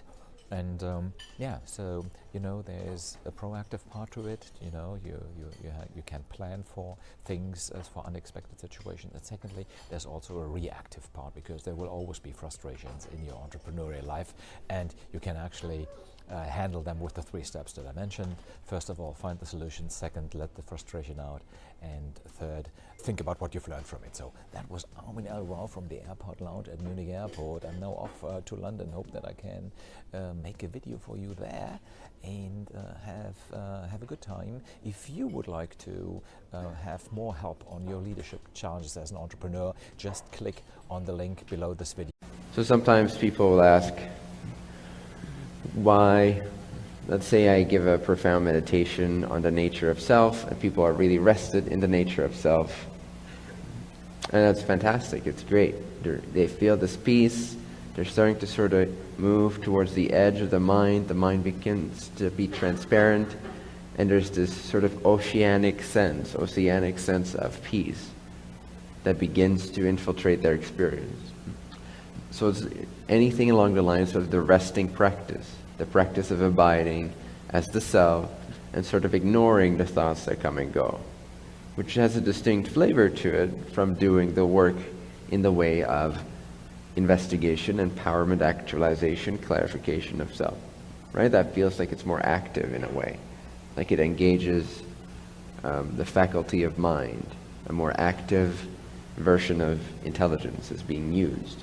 One of the reasons I continue to address that, at least to some extent, depending a little bit on the theme and the context of the setting or the session, is because I understand that in a lot of cases, the resting as source can and wants to authentically be empowered and accelerated, which generally is aided greatly. The pursuit of becoming the creator is created aidly also in the training of the will, which again requires the clarification of self as a foundational quality or a foundational practice. You follow me so far? So what I'm saying is that application of will, like I said earlier, requires that the foundation is clear. If the foundation, if the cement that is laid before a building is built, is not according to the blueprint specifications, the blueprint in this case being the truth, / the calling, / what is true for you, why are you here, what created you. So if the cement that is laid and the pillars that are put in place are not according to specifications, and then the rest of the building is built on top of that, and the decorations and the expensive furniture and all that, but it's not earthquake proof, then you're in a sense wasting your time and energy building a distorted direction towards source that is going to have hiccups later on, if you will. That's again why we always return to clarification of self, which you could simply summarize as self-honesty, self-knowledge, and acceptance. Knowledge and acceptance combined is authenticity or self-honesty. Clarification of self, that's what I mean by that. So that the foundation is clarified, it's backed up by the blueprint, and the distortions are purified. The cement is nice and even, and it is laid out according to the dimensions of the blueprint. Now, there's a solid foundation. So now when we apply the will of the adept, the will of the eager student, the will of the yogi, if you will, the will of the true spiritual aspirant who's seeking for the creator, to become the creator, and throughout their journey of becoming the creator, they're looking to be of service, to apply their knowledge of the creator to the rest of its creation. They understand this unity. They understand that teaching is learning, learning is teaching. They understand that actualization is realization, and realization is actualization. So why do we not only do the resting? Why do we return again to the more active part, the more investigative flavor? Why do we return to that? It seems like it's just mind. And in a way it is. It's true, it is mind. It uses the active faculty of intelligence applied to form, subject-object experience. It's what is generated by that, right? Whereas if you're resting, the subject-object edginess starts to soften and soften and soften, and you feel like you become more of the creator, which, relatively speaking, it's true, that's what's occurring. You're remembering self, and you're resting in self. If you take someone that's not very actualized, who hasn't trained their will and their concentration, and haven't applied themselves willfully with devotion and surrender and sacrifice to a goal in life, if they haven't ever learned to do that, the power with which they can rest is diminished compared to the entity who has applied themselves over and over and over again, breaking through barriers of self-nonsense. So application of will, application of will, application of contemplation, application of investigation, application of devotion, application of dedication, application of effort, application, application, application. Someone like that, whenever something comes their way, they can solve that. And they can apply that also in the ways of resting, in the way of penetrating the veil. Someone who hasn't done that, who comes from a more lethargic background, who comes from a more quote-unquote lazy background, a more scattered, random background, where there's been less application of will, there's been less dedication to a particular direction in life. There's been more sort of fluttering around, letting life kind of take you here and there, not really knowing why you have the friends that you have or why you do the job that you do. If there's no direction of will, and someone comes to teaching like restless awareness, I'm not saying it cannot cause a lot of breakthrough and it cannot go profound and take you all the way. I'm not saying that's not possible. But I am saying it's very improbable, and it is slowed down significantly from the entity who also trains to apply their will for the proper cause. And cause that's in alignment with the realization of the Creator, the awakening of the Creator to itself. Compare this to, say the goal is for a water droplet to merge in the ocean. Water droplet falls in the mountains, it merges with other droplets, it starts to generate a little bit of momentum because of the gravity, and it starts rolling downhill, and it becomes a little stream. This is you, a little stream of water, knowing that somehow where you come from is ocean, knowing that somehow, someday, what you'll return to is the full experience of being ocean, being fully merged and blended and reunified, so to speak, with ocean. That's this sense that we all have, this inevitable gravitational understanding of what draws us in. Every time we rest this awareness, it's almost like the stream stops for a bit and starts to form a little puddle, mimicking the ocean. It's like forms a little lake. If you just stay there and you never return to reapplying the will and concentrating yourself back into penetrative stream, you're not actually reaching closer to the ocean. You're having a subtle mental container. If you don't have that power to penetrate, then the resting as awareness part, unless application is completely devoted to that, then you can build concentration and application without any of the symbols of goals and challenges and relationships and all that. You could just apply it, at least hypothetically, you could just apply the will to deepen in self and get the same effects, get the same acceleration and crystallization, amass the same amount of free will in that way. You could do that too. But given the nature of our daily interactions, given the nature of the purposeful timing of our transformation here at this point, at this planet, and how many of us have a blueprint that dictates something wanting to be shared, expressed, and accelerated in others as well, wanting to be learned and realized through interaction with other selves.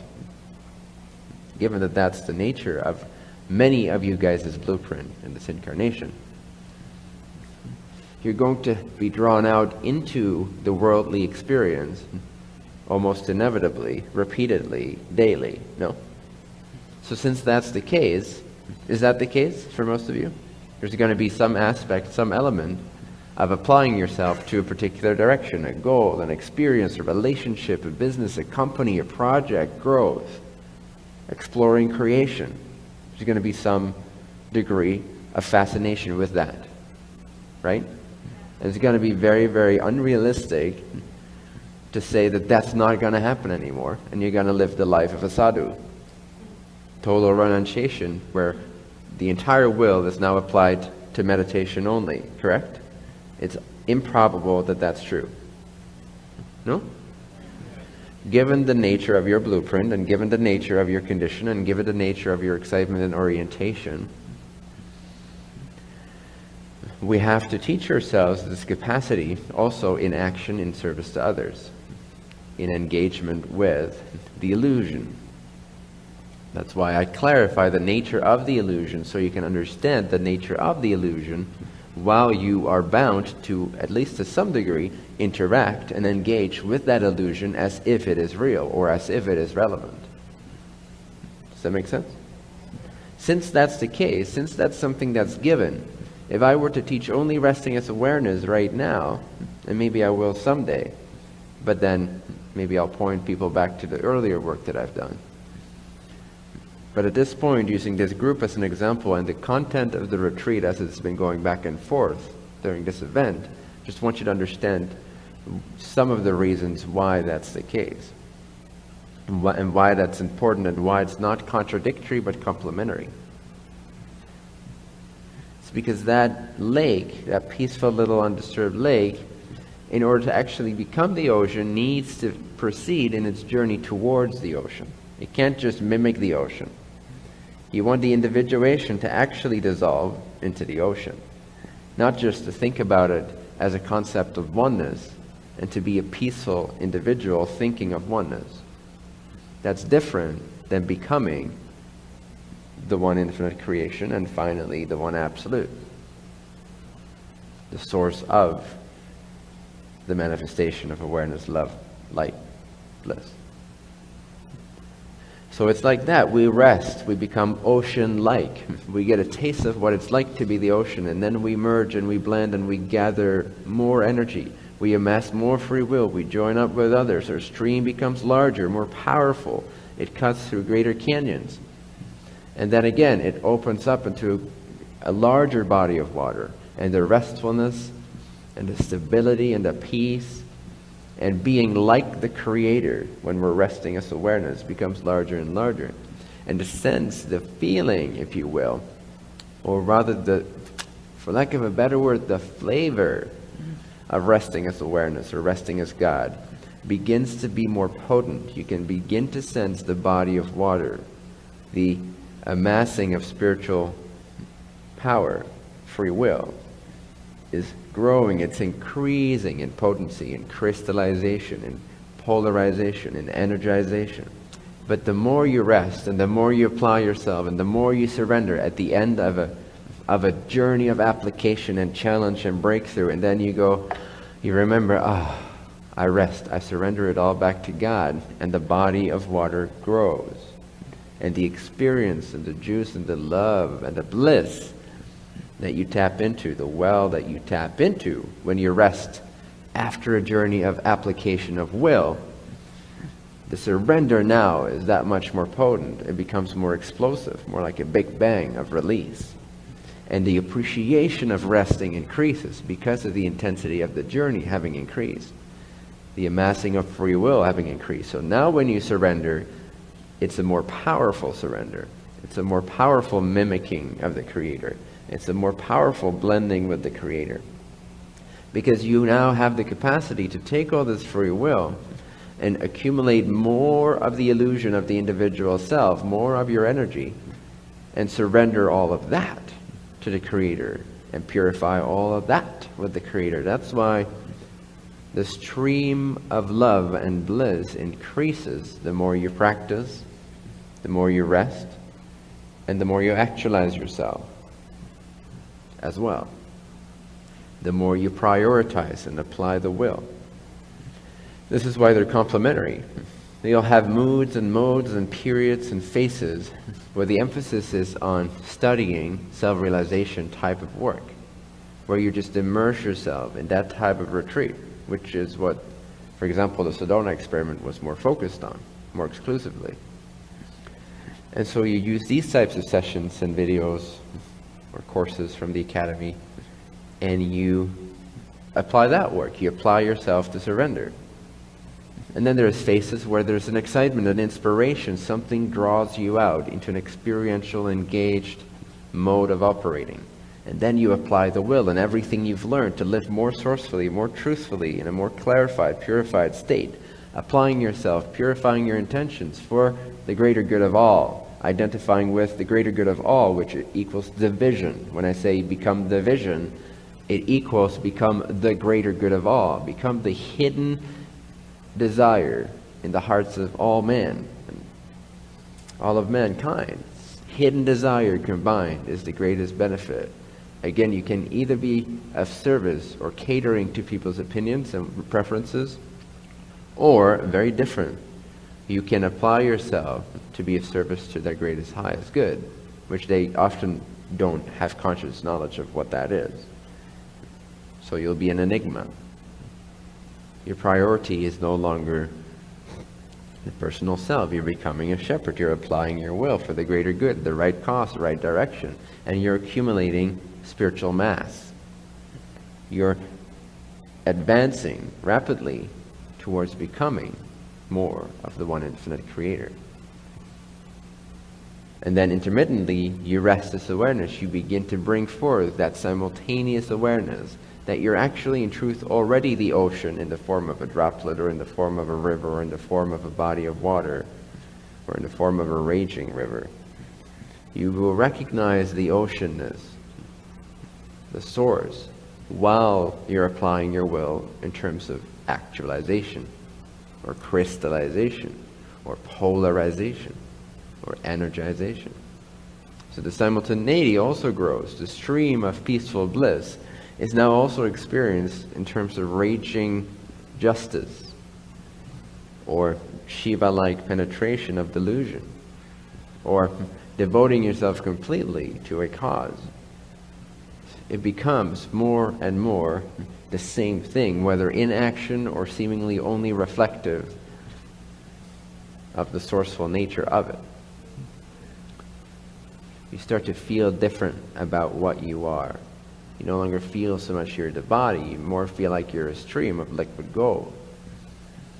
The flavor of your very own presence, consciousness, will start to more and more take on a blissful flavor, a blissful depth.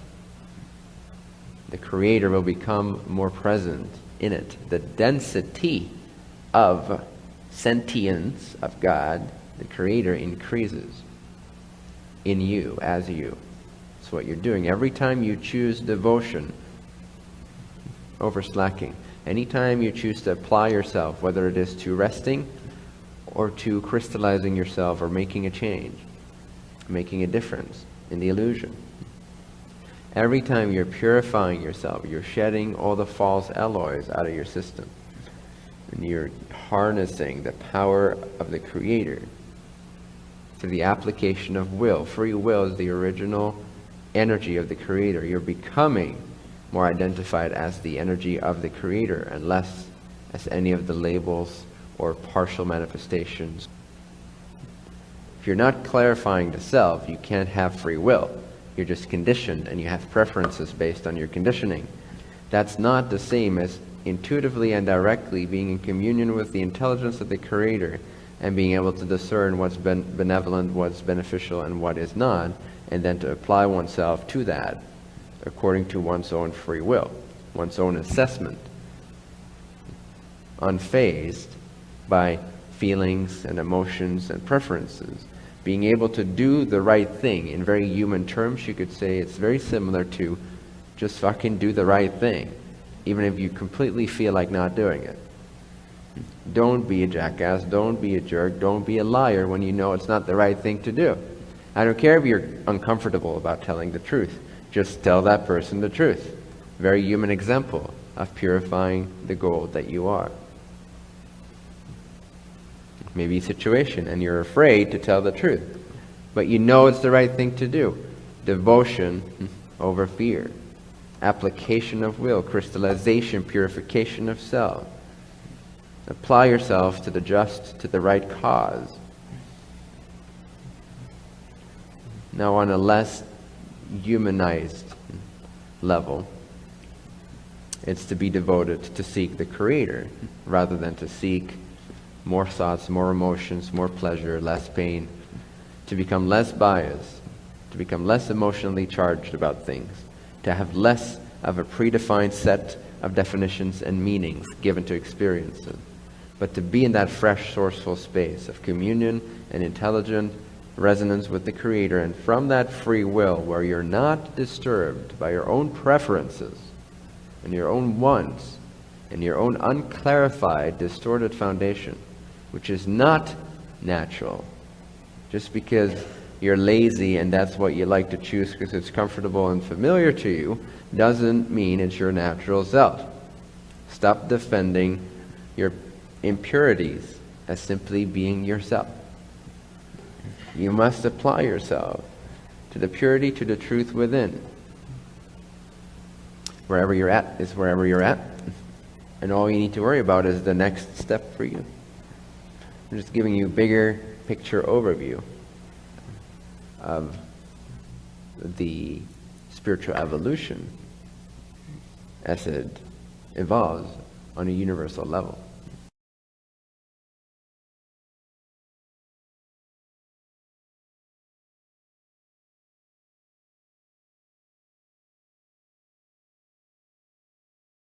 And what we're going to talk about is money and kind of the really core fundamental basics that I think we don't talk enough about. So it's weird for me because talking about money and writing books about money now is my job, which is very, very weird to me because for most of my life, believe it or not, I was absolutely absurdly terrible with money. If you think that you're bad with money, I promise you I was worse. I grew up in one of those families where you could talk about literally anything around the dinner table. You could make jokes about like farting or sex jokes. You could have a robust, respectful conversation about religion or politics. Everything was allowed. But the one thing that we never, ever, ever spoke about was money. And so when I entered the adult world and I got my first job and very quickly got my first credit card, which just arrived in the post one day, I had this incredible financial strategy, which was just never think about it. I'm sure it'll be fine. I'm sure it'll all work its way out and whatever. And spoiler alert, it wasn't fine. By not understanding how money works, by not having these kind of really basic concepts that you understand, there's this ironic thing that happens where the less you understand about money, the more money ends up controlling your life. And that was certainly true for me. By having this very, like ostrich approach to finances, and it was so bad, by the way, that I was that person who, when I would go and draw money from the ATM, I would get the slip and I would scrumple it up and throw it away without ever looking at it, so that I didn't have to see how little money was in my bank account. And at its worst, I managed to get myself into more than 300,000 rands worth of debt by my mid-20s. I don't even know who gave or offered a 20-something-year-old 300,000 rands worth of money. My brain wasn't fully developed yet. I certainly could not be trusted with these infinite credit cards, and yet I was. And things got worse for me when and one day I had this realization, and I was must have been about 25, 26, and I had this realization that I hated my job. I was in a relationship that was making me really unhappy. And I felt like I couldn't leave either of those things because of my financial situation.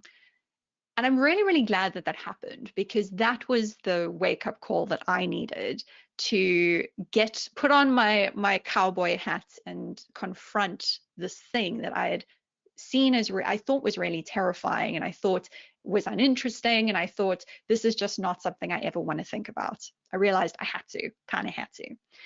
So I made learning about money my mission in life. I managed to sneakily get myself a job inside the finance industry, because I figured if you go into the belly of the beast, that's the best way to figure out how it actually works. So I ended up working in the finance industry, and I did everything I could to learn these basic lessons about money. And what I learned was kind of nuts. It was kind of wild. And so I became really passionate about sharing those really surprising things that I learned while I was there with other young people, specifically young people. Here's the first crazy thing that I learned. It's to do with this very large number at the top, 451 billion rand and some change. That is the amount of money that South Africans spent on gambling. And that is in 1 year alone. That is in I'm busy checking my notes. That is 2019. They spent 451 billion rand in that 1 year, and 32 billion, that is the amount of profit that the gambling industry declared in that same 1 year. nuts, right? And this is only legal gambling as well. So this excludes online gaming, and it excludes all of those like dodgy things that your weird uncle is always trying to convince you to waste money on. And that was the first thing that I learned, really, was when I was walking around the world feeling like I missed something. There was a class at school one day about how money works, and I must have been sick that day. And I'm the only person who doesn't understand how money works and what I'm supposed to be doing. And I was feeling so ashamed of that and so scared of asking for help because I felt like I should just know all of this stuff. I realized that wasn't true. I realized that most people feel like they don't understand what they are supposed to be doing. And of course they don't, because we don't do a good job in South Africa or anywhere in the world really teaching young people the basic principles of money. We just don't. And then we just assume everyone will sort of just figure it out on their own. And unfortunately, people are not figuring it out on their own. Time Bank ran a study, I think it was 2-3 years ago now, where they interviewed South Africans across the income spectrum. And they found that 76%, so that's 3/4 of people, run out of money before the end of the month regularly. And in fact, more than half of people, 57%, run out of money by the 15th of the month. And if you think that that's just a problem of income, and certainly in our economy, that is often part of the problem, is people just are not earning enough money. But that's not the only part of the problem, because in fact, if you just go and ask individuals who earn more than 50,000 Rand a month, which is the top 1% of income earners in South Africa, nearly half of them are running out of money before the end of the month every month also. You can't really out-earn not knowing what you are supposed to be doing, not feeling like you are in control of your spending. And it was really helpful to have this realization when I made it my job to start talking to people about money, because it made me feel less alone. And the other thing that I learned, which was even more optimistic and even more hopeful, is that it's really not actually as complicated as I had been led to believe. This is the dark secret that most of the financial services industry doesn't really want us to understand. Because a lot of people, when they talk about how money works, they very quickly start talking about a bunch of complicated financial jargon, and they start talking about products, and they start saying, oh, you should know what a TFSA is, and you should make sure that you've got a retirement annuity, and you've got to think about stocks and bonds and all these different things and crypto and they throw a lot of words at you. But the good news is that the fundamental principles, the things that really matter most, are really not that complicated at all. And that's a really good thing. One of the biggest kind of mind flips, I think, happens when you start thinking about your money in a sort of fundamentally different way. Most of us, when we think about being good with our money, being in control of our money, what we're thinking about is just getting through from paycheck to paycheck. We think about, I have this amount of money left and I'm going to get paid again on the 25th, and I need to get from here to there. And if I can just do that, and it's sort of like a trapeze, right? Or George of the Jungle swinging from vine to vine. If I can just do that and never miss a vine, that's okay, I'm coping. And many people aren't even able to do that. They're not even able to get through the month, right? But really what gets really powerful and can help you change how you feel about your finances in quite a different way is to take a step back from that month-to-month picture and to sort of just visualize all of the money that you're ever going to earn over your whole lifetime as a whole. So I want you to do that now. I want you to imagine this huge big pile of money. You can imagine it with like actual physical cash, and you could imagine you could dive into it like this oak, like Scrooge McDuck, and you could swim through it. And just imagine that big pile of money. And that is all the money that you are going to earn between now and the rest of your life, right? Now, the good news is that pile of money is probably bigger than you think it is. So what I want you to do is I want you to find at the top of this graph the number that is the closest to your average monthly income. And on the left of the graph, I want you to find the number that is closest to the age that you are right now. And see where those two numbers meet, find that number. So that number is the amount of money that you will still earn over the rest of your life. It assumes a 6% increase every year for inflation, or you could remove that and do some different maths, and it assumes that you work until the age of 65, right? So that's a big number. It's a bigger number than most people realize often. So that's the good news, because every rand that you will ever earn is really a piece of possibility, because you could do anything with it. Money is what we call fungible, which means you can turn the same rand into anything. You could turn it into a holiday, you could turn it into school fees, you could turn it into whatever you want. So you have a lot of choices. That's the good news. But the bad news is you don't really have a lot of time to make those choices in. So I'm not going to do a lot of math in the next hour, I promise. This is the last bit of math that we have to look at. Imagine that you work for 40 years. So you work from age 25 to age 65, and you get 12 paychecks every year, and you never take a break. You never stop working. You work for that full 40 years. That means that you only have 480 paychecks over your whole lifetime. And really, those are your moments to decide where all of that money is going to go. Because let's be honest, once the month goes on and money is in your bank account, it just tends to vanish, right? That happens to all of us, which really means that you have 480 choices, 480 times to decide what you're going to turn all of that money that's going to flow through your life into, what it's going to fund in your life, right? And the truth is that even though that pile of money might be big, it might be bigger than many of us think about when we're stuck in our month-to-month cycle, it's not infinite. None of us are going to earn money forever. If we're lucky, many of us, the reason that we will stop earning money is because we will get old and we will not be able to earn money anymore, and will also hopefully deserve some good, calm downtime.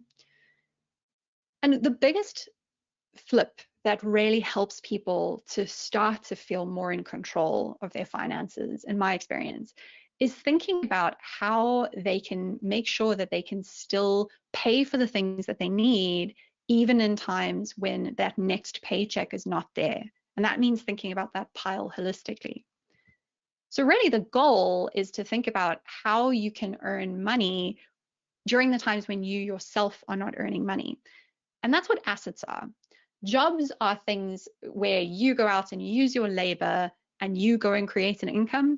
Assets are things that you can buy that put your money to work so your money can make money for you, right? And that, my friends, is the single core, most important lesson about feeling in control of your money. Buy assets, build a portfolio of assets. That's it. That is the single most important thing to know. Everything after this is how do we buy assets, right?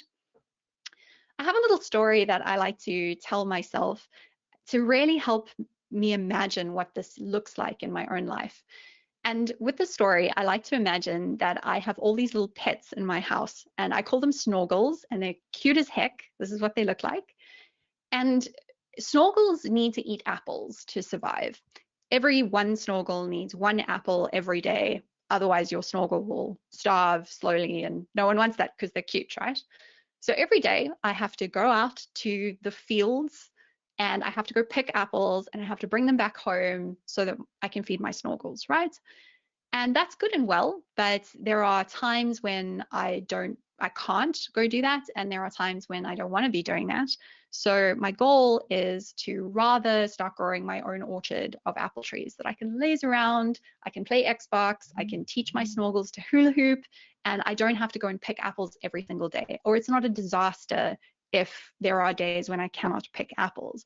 I think in the last year, all of us have confronted the fact that there are times when those paychecks dry up, and that's not in our control. That's not about us having done something bad or wrong. That can happen to everyone. So the goal is lots and lots of apple trees, right?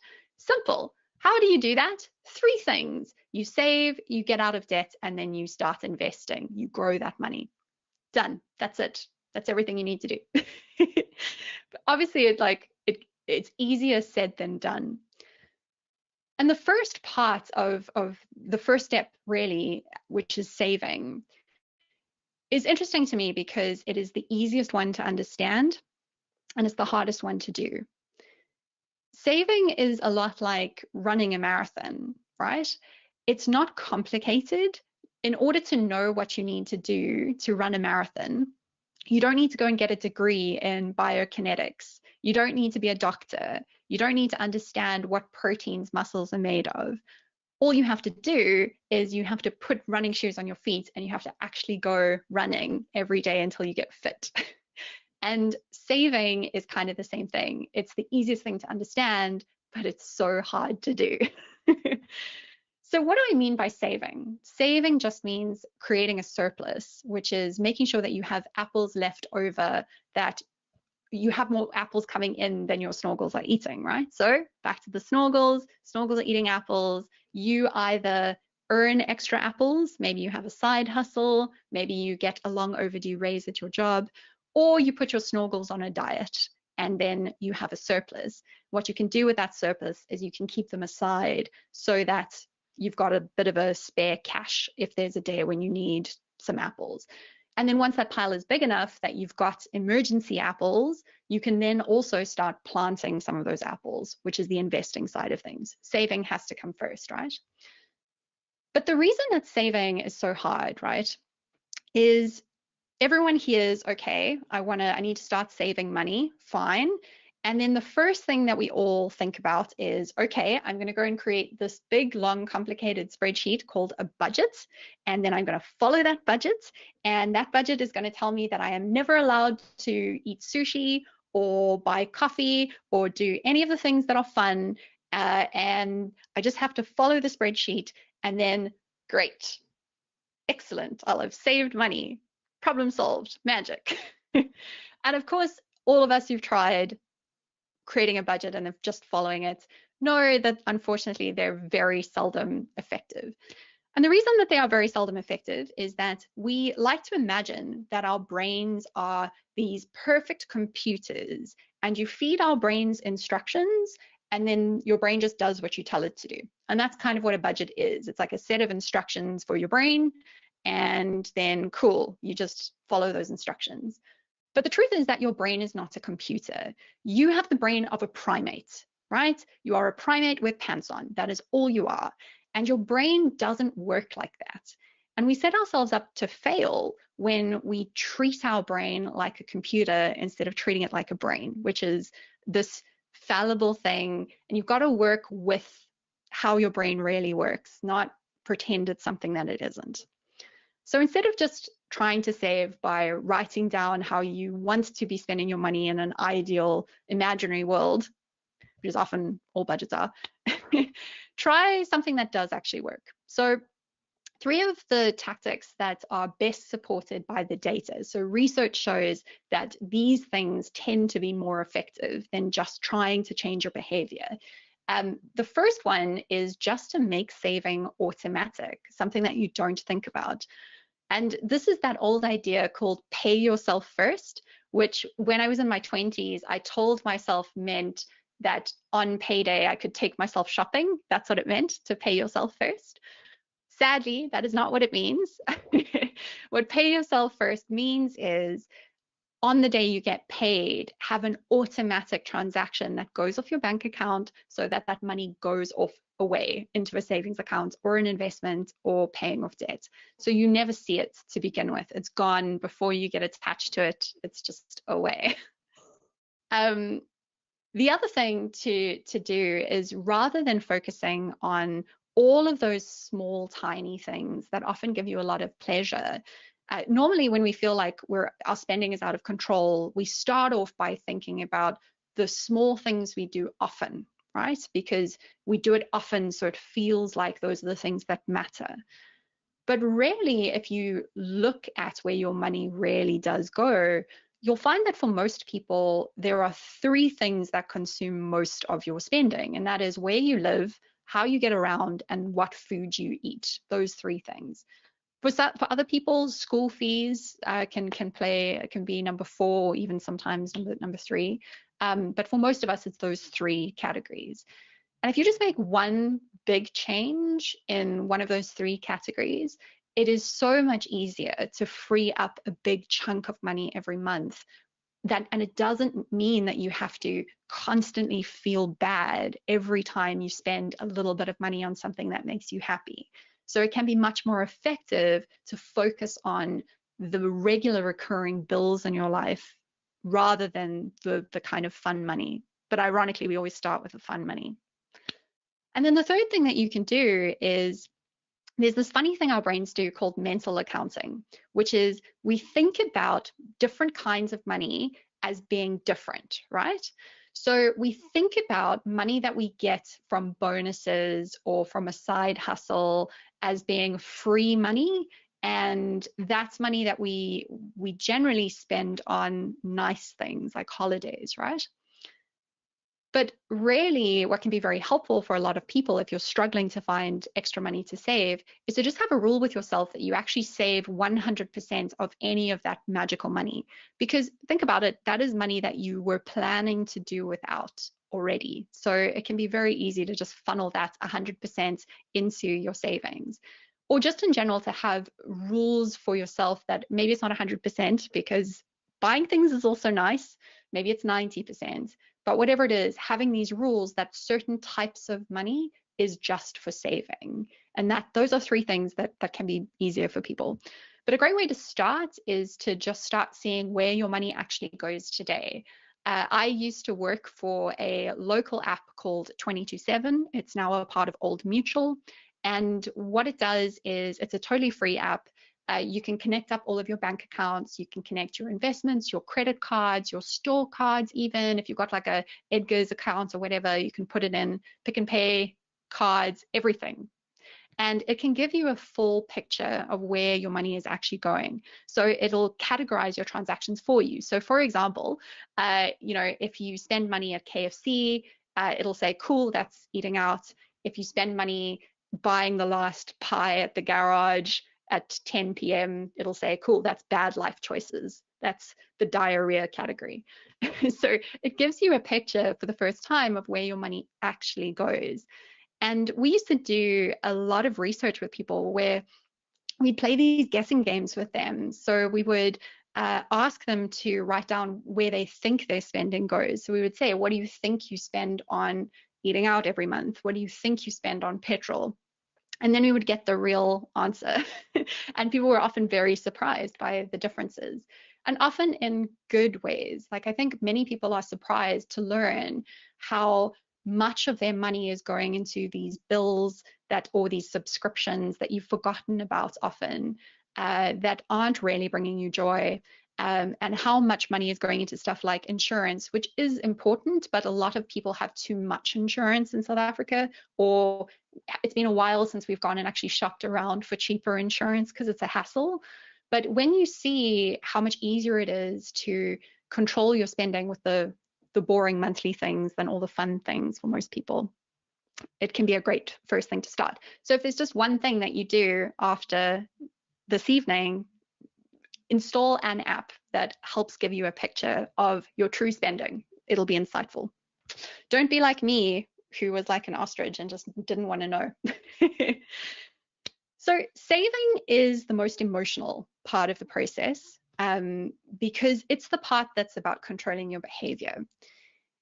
So the good news is once you have confronted that step and you've dealt with all of those difficult feelings, figuring out what to do with the surplus you've created, with all the money that you've freed up, that's actually pretty easy. It's not the complicated part. And it can be quite like step by step. And for many people, the next step after you have built up some savings and you have freed up a surplus every month, so you're saving consistently every month, is to start thinking about getting out of debt. So we have this idea when we talk about debt often that people get into debt because of frivolous things, because they weren't in control of themselves and, you know, they were just being silly. And that is certainly sometimes true. It was definitely true for me. But the most common reason that people get into debt, particularly in South Africa, is because they have unexpected emergencies that come up and they don't have a savings cushion, or they lose their job temporarily and don't have a savings cushion. And we talk about debt in this really morally loaded way. And it's part of what makes people feel so ashamed when they are struggling with debt. And that shame doesn't really help anyone, because it just means that people like me who really needed help don't ask for help. So if you are struggling with a lot of debt, this is my permission to you to stop feeling bad about it and to just deal with it. Just make a plan, right? It's okay. Debt is not a moral failing. It's a consequence of our economic system.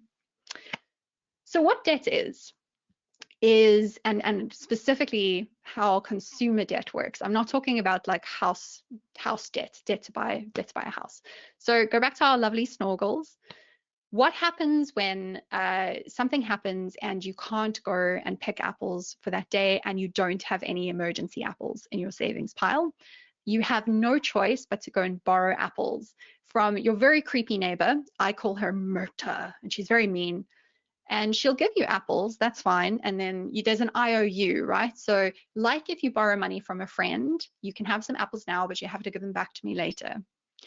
That's not the problematic part. That kind of debt, which is more like how we often loan money to friends and family, that doesn't cause debt spirals. What causes debt spirals is usually if Myrta, the person I'm borrowing apples from, is a bank or it's a store card or it's a credit card or a personal loan or a mashonisa or anything like that.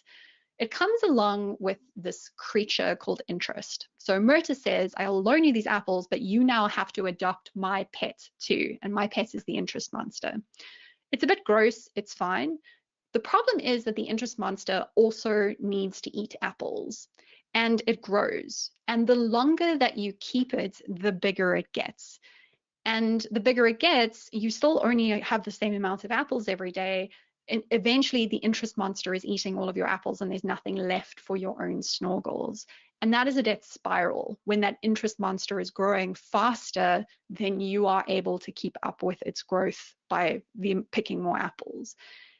And in South Africa, what that often looks like is people who end up spending 60 to 70% of every paycheck just paying their interest. So that's a real stat from Debt Busters, which is one of the biggest debt counseling services in South Africa.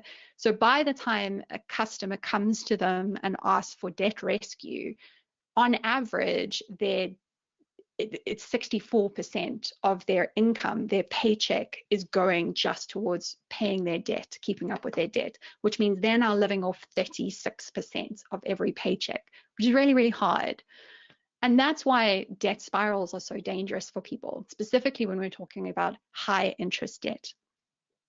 The other thing about carrying debt is, if the goal, we keep our eyes on the prize, which is the goal is to grow lots of beautiful apple trees, to have lots of assets so that you can, feed your snorgels even in times when you can't go pick apples, carrying debt erodes that whole plan.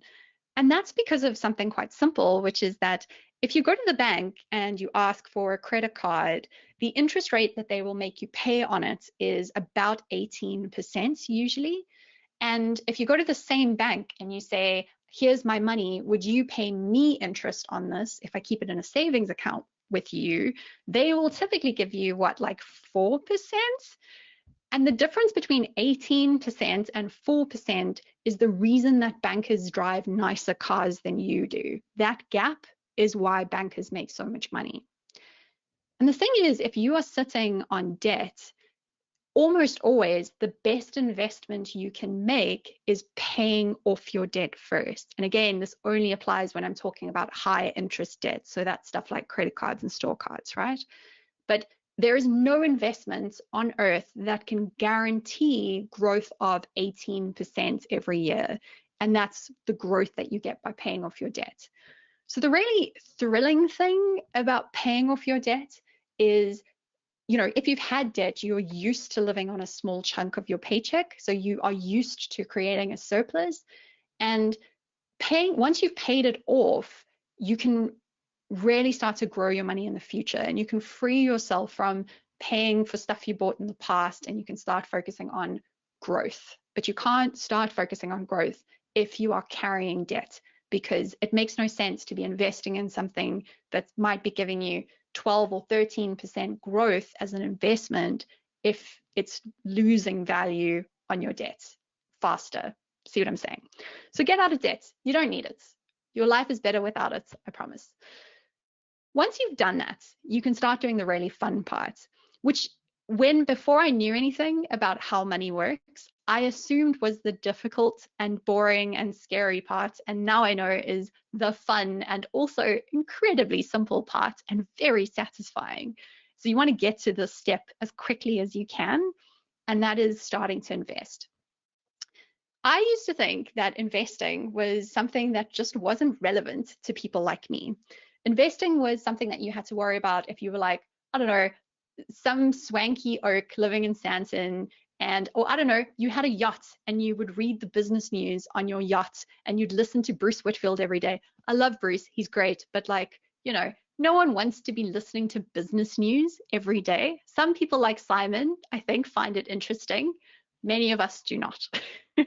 So for a long time, I was just like, well, investing just doesn't apply to me. It's only for people who really know a lot about business and are interested in business. But the truth is, all of us have to figure out how investing works. And the reason is that keeping your money just in a regular savings account, ironically, is the most reliable way to make it lose value. And the reason is not because of, you know, like little kleptomaniac tokoloshes who are like living under your bed, eating all the savings you've got stashed under your mattress. The reason is because of inflation. And all inflation means is that your money is worth less every single year. So the 10 Rand that today can buy you a can of Coke, in 20 years' time will only be able to buy you half of that same can of Coke, probably even less, right? That's what inflation is.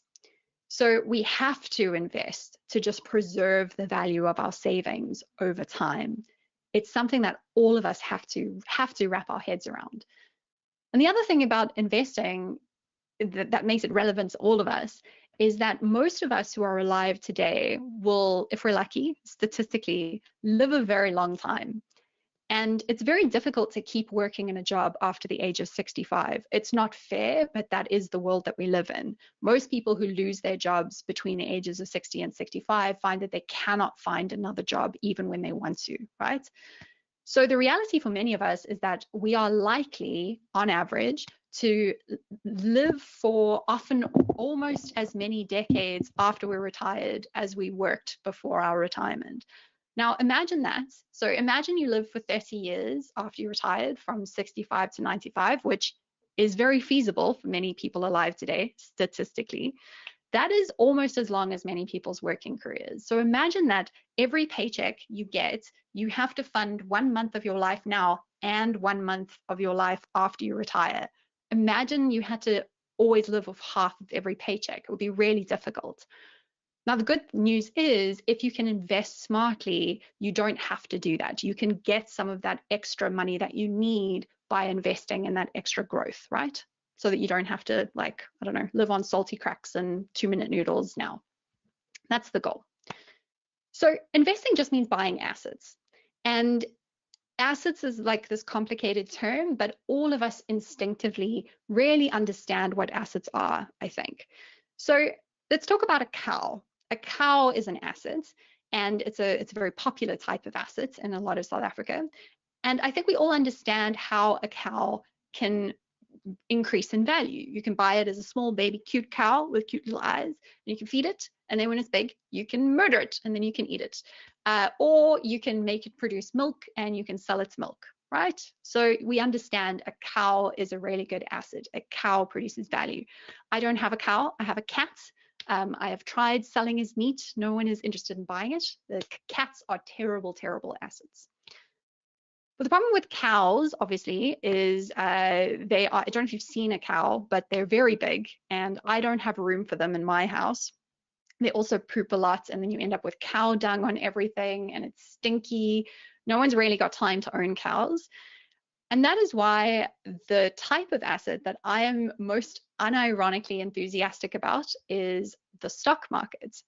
And to be perfectly honest, I didn't actually know what the stock market was until my mid-20s. So if you don't know, don't worry about it. I will tell you what it is. So I want you to imagine that you go to the Pick and Pay, or you go to this shop, right? So you can picture a shop with shelves. Except I want you to imagine that in this shop, you can buy literally every type of product that the world makes. You can buy cannabis oil, you can buy cat food, shoes, you can buy like gallon drums full of petrol. Anything that the world makes, you can buy it in the shop. Now, all the stock market is the stock market is that shop, except instead of buying the products, you can buy very, very tiny pieces of the companies that make those products. So instead of buying a laptop made by Apple, you can buy a very, very tiny piece of Apple, the company. And that is what the stock market is. It is a virtual market. It used to be a real place in specific cities. Now it's all on the internet. So it's more like Superbalist than like Pick and Pay. Does Superbalist still exist? Side note. But the great thing is that as a person sitting in South Africa, it is very, very easy as shopping online and buying jeans, to buy tiny, tiny pieces of the biggest companies in the world. So all of the brands that you already know and you already love, you can sit on the loo with your phone and you can buy tiny, tiny pieces of those companies. And you can often do so now with very, very small amounts of money. So it's really cool. There are two ways that your money can grow by buying shares. The first one is what we call dividends. So if you think back to the cow, if your cow produces milk and you go and sell that milk, that's equivalent in the stock market to a dividend. It's just a boring name for it's the profit, right? So when Apple sells lots of computers, they make a profit. They can either reinvest that profit back in their business, or they can pay it back to its shareholders. And if you own 1/100,000th of Apple, you will get 1/100,000th of the profits that Apple distributes, and those are called dividends. And they're awesome, right? Similar to the milk, because you still own the underlying thing. You haven't killed your cow. But if you do want to rather go and kill your cow, or rather just sell your cow to someone else, you don't own it anymore, you sell it, and hopefully you sell it for more money than you bought it for. That in the world of investing is usually called a capital gain. They're fancy words, but if you come back to just remembering what the underlying thing is and what you are doing with those businesses, I think it's actually pretty easy to understand. Now, here's the problem with buying and selling shares on the stock market. Some people find it really, really fun. They like trading. They like reading the business news. They like looking at the price graphs and figuring out, is it going to be smarter for me to buy Burger King or McDonald's? Who's going to do better? But if you're like me and you just don't know much about businesses, and you don't want to know much about businesses because you like doing other things, the good news is that you don't have to. In fact, for many people, the best way to start investing on the stock market is so absurdly easy that it almost feels like it shouldn't be allowed, but it is. And that's called buying a product called an ETF. Again, finance people give things terrible names, but it's really, really easy. What an ETF is imagine you go to this stock market shop and you take every single company that's on the shelves, all of them, just like Reggie's Rush your way through the stock market, and you just stick it all in a trolley. And you go home and you put all of those little pieces of companies into a big blender and you blend it up, and then you make a smoothie, and that smoothie contains tiny, tiny, tiny pieces of Coca-Cola, of oil companies, of everything, right? That smoothie is now an ETF. It's a blend of pretty much everything that you can buy usually. So you can get ETFs that are truly global. So they go to all the world stock markets, all the big ones, and they put everything into one smoothie. Or you get ones that are local. So you can get something that just is the South African business smoothie, and that's an ETF. And the cool thing about an ETF is it is really diversified, which is a fancy way of saying you haven't put all of your eggs in one basket.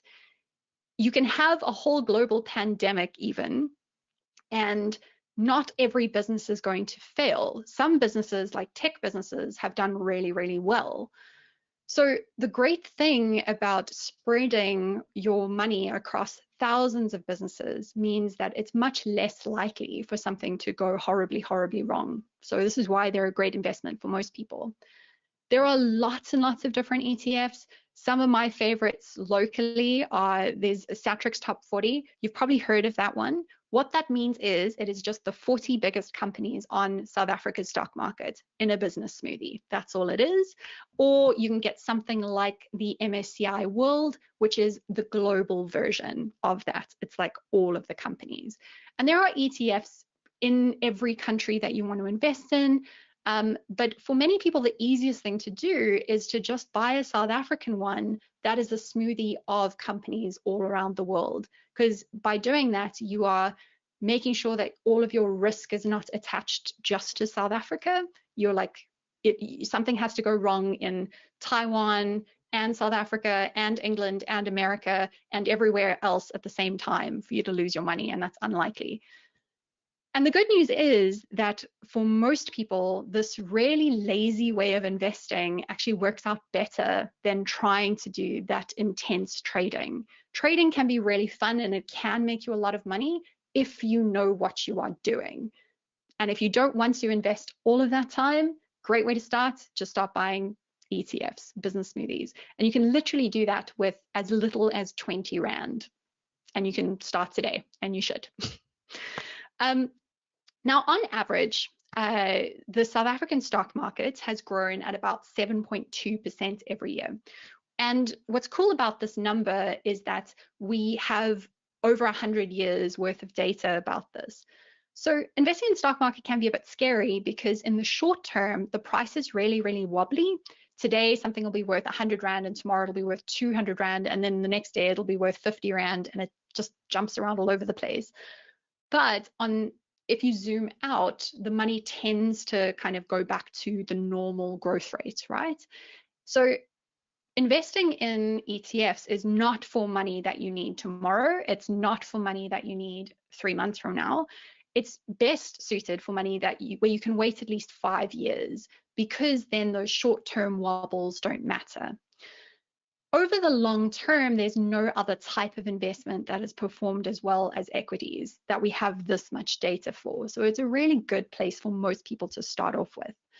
And at about 7.2%, what that means really is that your money doubles about every decade, right? Which can be powerful. Sorry, I forgot to say this, which is just that the stock market has performed much better than many other types of assets in South Africa, and especially residential property, buying houses on average for most people. But that is a whole side thing. Let's not get into that.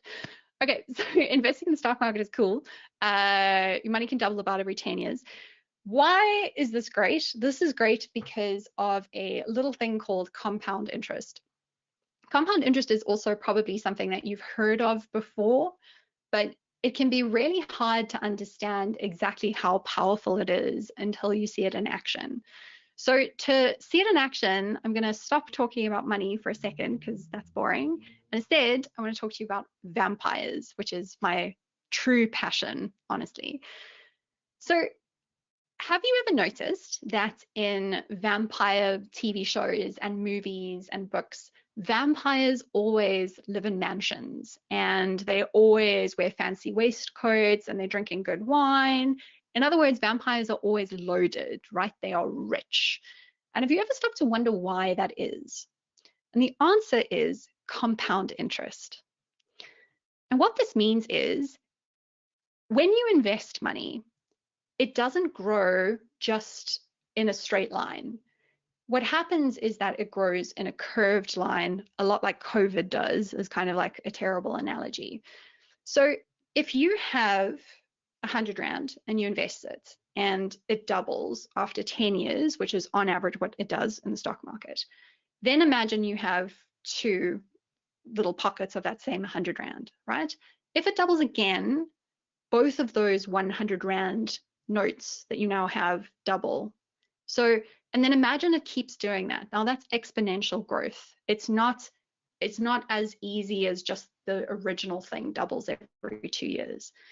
And to see why that's so powerful, I want you to imagine that 200 years ago, Edward Cullen, Dream Bay, went to Capitec Bank, and all he had with him was he had one 200 Rand note. And he put it in a Capitec savings account earning 6% interest, which is more than Capitec will give you these days, but a couple of years ago, they were giving you 6%. And then he forgets about it for 200 years. Now, Capitec didn't exist 200 years ago, neither did South African Rands, but just go with it, right? If you invest 200 Rand and it grows at just 6% interest, but you leave it for 200 years, what that turns into today is 1 billion Rand. Just think about that, 1 billion Rand. That's crazy. And that is because of the power of compounding. And the thing about compounding is, and all money that you invest pretty much grows in this compounded way. And what it means is, what matters more than any other variable is how long you leave it alone for. That matters more than how much you start with. It even matters more than how fast it grows. The variable that is the most powerful is time. And you might be thinking, well, I'm not an immortal blood-sucking demon. This doesn't apply to me. But the thing is, it does, because there is a reason that you will want to invest for a very long period of time. And it's the one that we spoke about right at the beginning. One day, hopefully, you will retire. And compounding is a superpower when it comes to saving for your retirement. You might have seen this graph before, and forgive me if you have, because I think it is one of the most important things that I saw when I was learning about money. And it's this graph that compares two different people. Person A, let's call her Bella for lols. I want you to imagine that Bella starts saving for retirement when she is 25, and she saves 1,000 Rand every month. And she does that for 5 years until she's 30. So age 25 to age 30, 1,000 Rand a month. And then she stops. She never saves another cent for her retirement. So in total, I think she saved 60,000 Rand over that 5 years. Never saves another cent. Now compare Bella to Edward, who does exactly the same thing, also saves 1,000 Rand a month for 5 years, and he just starts 5 years later. So he starts at age 30 and he saves until age 35, saves the same amount of money. Now, Bella's savings by the time she's 65 are going to have grown to almost 1 million Rand because of compound interest. Awesome. And now it seems like Edward, it shouldn't matter that much that he just started 5 years later, but it does. It turns out that it's a difference of nearly 300,000 Rand, which is almost a third of the final amount that you end up with. And it's much, much more than the total amount of money that he saved. And this fact, this truth about compound interest, is why I'm so glad that you decided to spend this time here right now, this evening. When I was young, the biggest mistake that I made about money was I told myself that this could be future me's problem. Because I told myself, you know what, I'm young, I'm having fun, I'm not earning a lot of money right now. Let me wait until I'm 30 or 35 and I'm a proper adult and I've got more money, and then it'll be easier. Then I will start saving. Then I will start growing my orchard of apple trees. But that is not how money works. You only have 480 choices, moments to choose what is going to happen with all the money that is going to flow through your life. And because of compound interest, it is those early paychecks that matter the most. which means that every month that you delay starting this process, it's not just the extra 100 Rand or 1,000 Rand that you might have saved in this month that you're losing out on. It's all of the money that little amount of money would have doubled up and doubled up and doubled up into by the time you retire that you're wasting. So it is so important to start. And starting is not as hard as you think. Well, it's hard, but it's not complicated. You already know everything that you need to know to get started. The most important first step is just to start saving. Figure out how to create a surplus so that you have more money coming in every month than you have going out. Once you do that, everything else is simpler. You already know what you need to do. You just now need to go and do it. And it is worth doing, and it is not that scary. And I am rooting for you to do it. And if you want more extra goodies and bonuses, go check out my website, which is sambeckbessinger.com. And there are a bunch of things on there, like a detailed guide for getting out of debt, if that's what you need, recommendations for apps to go and install. I hope that this last hour has given you an idea for one action you could take. It's more important to just start doing it than to stay stuck wondering and worrying. And that's it from me. Yeah, so and I'm never going to get that vampire out of my mind. Why are vampires rich? Of course, they always are. They wear the most swag. I mean, it's insane. A couple of points. They do. They do. They proper in that sense. Sean's commenting costs compound similar. Sean, 100%. Hence, Sam mentions ETFs. You know, you're coming in with costs there. At Satrix 40 is 0.1%. And I've told the story often about my first unit trust, which I think was 5% plus performance fees. So costs are hugely important, and hence ETFs. I mean, I think the expensive ETFs in our market are about 0.8. So they absolutely are quite cheap. Sam, a great question coming it's from... such a no-brainer. Yeah, from Luzani Gugu. And the comment is that they're actually... what they return is slightly better than the cost of their debt, which is unusual. It's usually the other way around. But they're commenting that they still want to pay off the debt because it stresses them. And my response to that is, you know what? Sleep well at night. Pay the debt. I don't like debt either. We were chatting off air before we went on. You know, if you have a phobia around debt, and it's not a bad phobia to have, and if it causes you stress, the spreadsheet might say one thing, but do what makes you comfortable. I couldn't agree enough. And people ask me this question all the time, and it often comes up with people who owe money. Where it comes up the most intensely is where people owe money to friends and family, and often those agreements are interest-free. So if you run that through the spreadsheet, exactly, the spreadsheet says, you know what, like rather invest and wait on this debt. But for me, I think the biggest change in how I think about my money now is understanding that my money is finite and limited, and so is my lifetime, right? So it's really important to not waste money. I don't hate spending money. I love spending money, but I hate wasting money. And for me, you're wasting money when you are funneling it into things that doesn't add to your happiness. And paying off debt might be one of those things for you that adds enormously to your happiness because it adds to your peace. And that's worth doing. Like, it's impossible to give general advice about what you should spend your money on because everyone values different things. But what I encourage everyone to do is make sure that you are being thoughtful about what you are spending your money on, and you are actually putting your money into what you value. And if what you value is relationships, sleeping well at night, totally pay off your debt. No, I agree 100%. It's about being comfortable. Martin makes a great point, and Martin's point is, how do we get everyone to hear the message? And Martin, there's good news and there's bad news. The bad news is that, let's be clear, corporates, governments the world over are not spreading this message. In fact, governments are pretty much doing the opposite of everything that Sam says, in that they're spending our future money and they're not saving, and they are the worst to follow. That means the responsibility falls on us. And I talk about, I do presentations to the JC Schools Challenge, and I talk about the responsibility of knowledge. When we know something, we need to go and talk about it and tell peeps about it. There is one trick, however, with, I suppose, any knowledge, but mine is about money.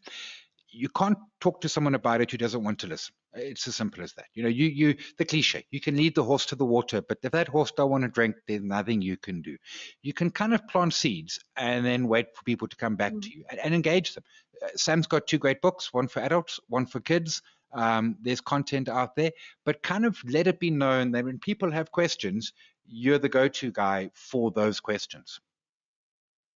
Do you know, it was so amazing for me becoming someone. So, I grew up in a family that just never spoke about money because, and bless my parents for this, their intentions were good. It's because they found money really scary. So they wanted to protect us from ever having to worry about it. But, it had this terrible consequence of, therefore we just, were clueless. And what I do now is I make up for this by, I talk about money all the time. I have no scam. I tell people everything about my money. And what's incredibly powerful is that once I started doing that, other people started telling me about their money problems. So I found that that's really powerful as well, is just start being really open and honest with the people in your life about the things that are worrying you, but also the trade-offs that you are making. Like, oh, I'm choosing to downgrade my flat because I am doing this with it instead. And, talk about those things. And that is an invitation you'll find to other people to start opening up to you. And few people feel like they can talk about money. So when they find someone that they can talk about money to, they're often very excited to do so. Yeah, no, this is true. A bunch more coming through. Julia, you worried about 22/7 and sharing details with Old Mutual. I remember when it came out. I know folks who were involved in the process. Your stuff is safe. I mean, they at worst, what they might do is give Old Mutual your email address to phone you, but that hasn't even happened to me. I signed up. Was it 2012, 2011? It came out around mid-year. The Old Mutual's got, they're not going to suddenly start peeking in. I mean, it's just not in their interest. Truthfully, our finances are never that particularly interesting anyway. Here's my favorite. I will say that. Yeah. So just a quick thing on that. I absolutely, I will also, as someone who worked there, can tell you that it is really secure, but I do really respect that you are skeptical, because yes. You should be skeptical whenever anyone asks for your money. Well done for asking the question. Yeah, be afraid. Be very afraid. Sam, here's one that's going to bless your heart. I'm 10 years old and I would like to invest my savings. What do you advise? Forget starting at 25. I love you. 25 is an amateur. No. Buy a 3D Switch. No, that's super exciting. I'm so pleased that you are here. I wish I had started investing when I was 10. One of the richest men in the world, Warren Buffett, started investing when he was 11. So yes, you already have a head start. Well done.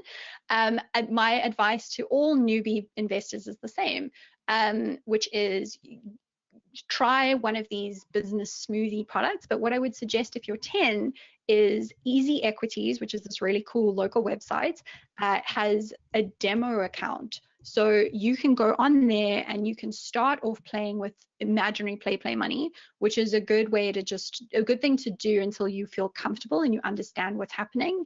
And do get an adult to help you open a real account. But it would be the same advice for everyone else. You're investing for a very long time because you're 10. You're basically a vampire. You have forever for your money to grow. So definitely put it into something like a good business smoothie product like I spoke about, would be my suggestion. Yeah. And you're ahead of Warren Buffett, and I think he's the 4th richest man in the. Yeah, anywhere in the top 10 is good enough for me. But do save some cash to buy me a Ferrari later, because if you're starting now at 10, you are going to be so rich. You are going to be so rich. A bunch of comments coming through about it should be part of schools.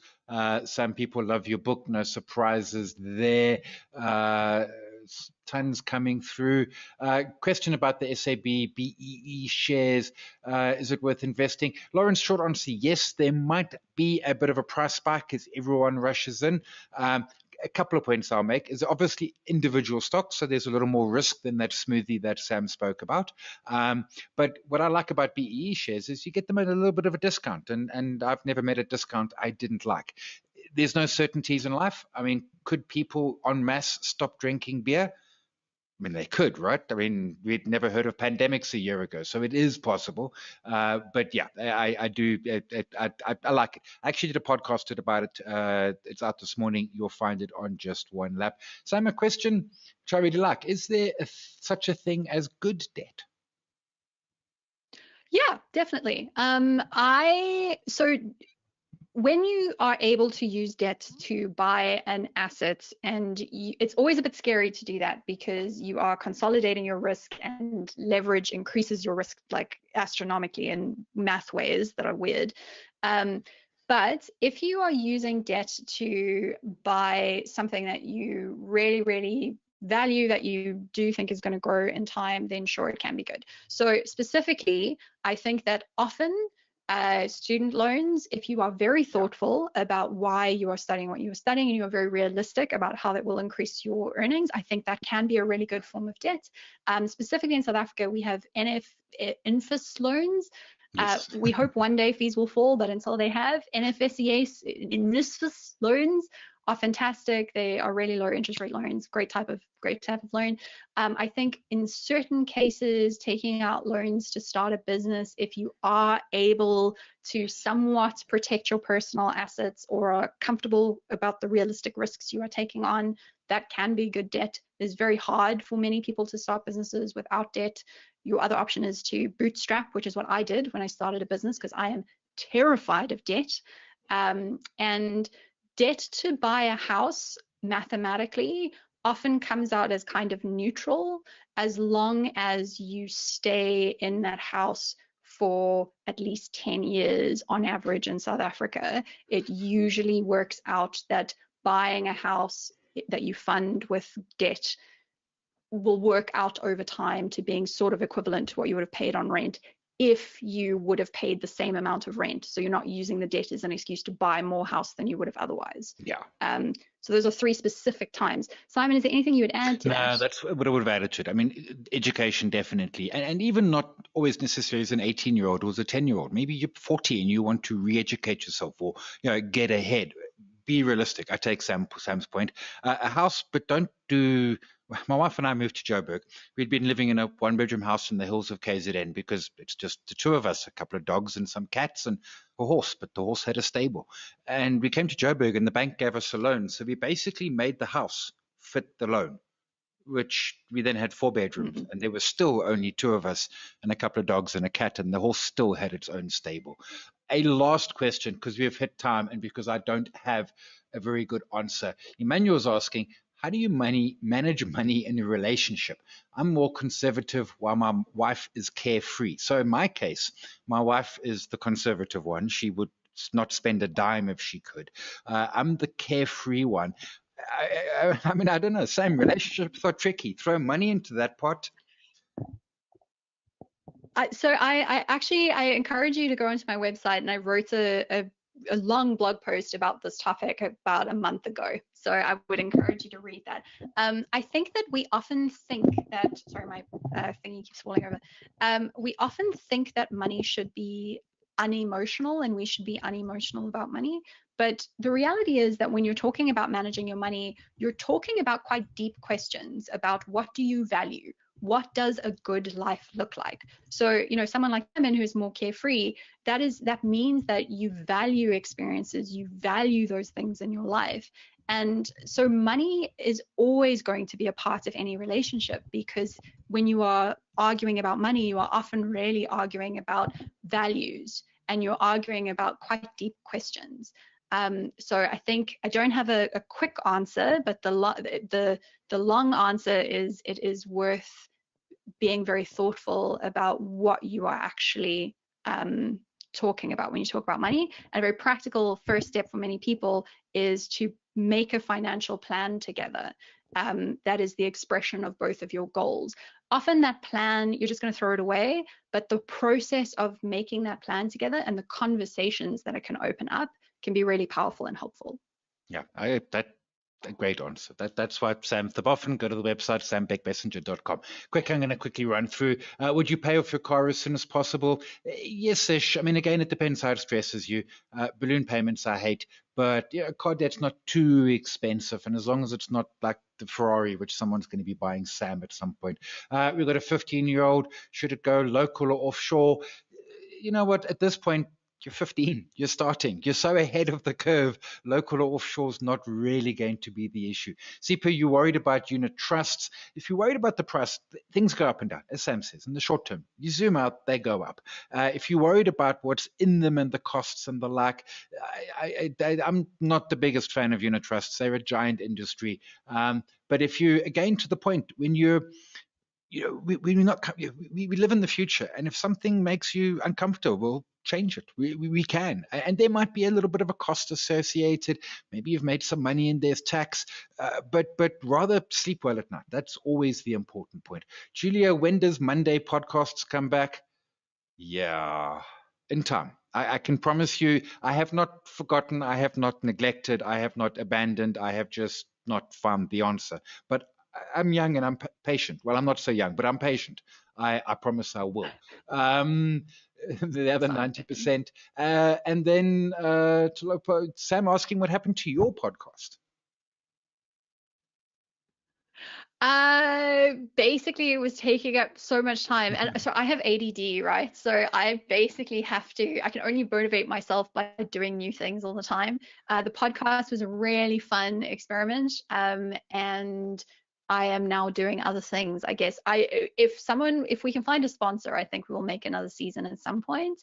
I do still have a podcast that I do with one of my best friends, Simon Dingle, about once every 2 months, called Take Back the Day, which is about productivity. It's not about adulting. But thank you for that question, because that tells me that someone listened to the podcast, which is always good to know. No, the podcast was epic, and I love the one that you and Simon Dingle do, Take Back the Day. What I love almost most about it is it's completely random. It just pops into my feed. None of this, when I do a podcast, I'm ADD, but I go the other way. I'm also OCD. So when I release a podcast, it's released Monday at 12:30, every Monday, Christmas Day, New Year Day. No, not you and the Dingle. You just randomly drop this thing in. Just basically whenever we can get our shit together. Folks, I'm going to leave it there. We've done all the questions. We've run our time. Huge thanks to the JSC for facilitating, and massive. Sam, you're absolutely epic. You're awesome. We appreciate you coming back. Thank you hugely. And to everyone who stayed and attended.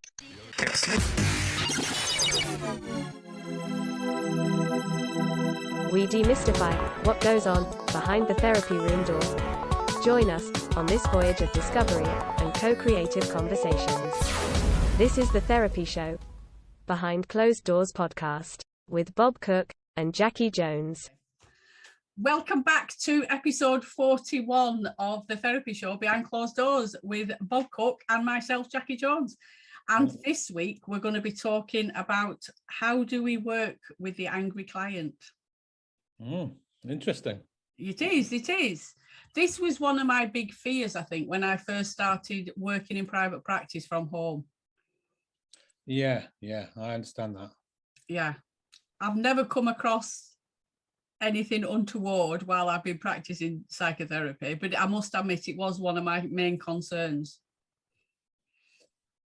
Well, yeah, I can understand. I think having your own office provides a level of safety and security. Yeah. Anyway. Yeah, I always felt safe when I was practicing from MIP. Yeah, because there was always somebody else in the building. That's right. Yeah. Okay, let's look at these types of clients. Now, when people talk about expression of anger or lack of emotional regulation, so the person, I've got something in my mouth, hang on. Oh, that's bad. The most important thing to bring out, I think, is the contract you have with the client in the first place. Yeah. So, we get many people who phone up or over the years want to deal with anger issues. That's absolutely fine. And that's addressed in the contract. Now, I know anger can come out in the therapeutic process when there's other contracts, but quite often people come because they have anger issues or feel overwhelmed with anger issues. And so there's a contract around that. Yes. Yeah. And built into that contract, as I hope, with the therapist, is what's acceptable and what's not acceptable, and spelling out boundaries. Yeah. Before they even begin. I have that in my contract, definitely. Yeah. And what do you have? There's something about no physical contact or, damaging property and things like that. I have been known on the odd occasion to let a client lob a cushion down my hallway. But yeah, no physical contact whatsoever, basically. Yeah, and that should be in any contract, I think, especially if you're going to take anybody on who's dealing with so-called anger issues.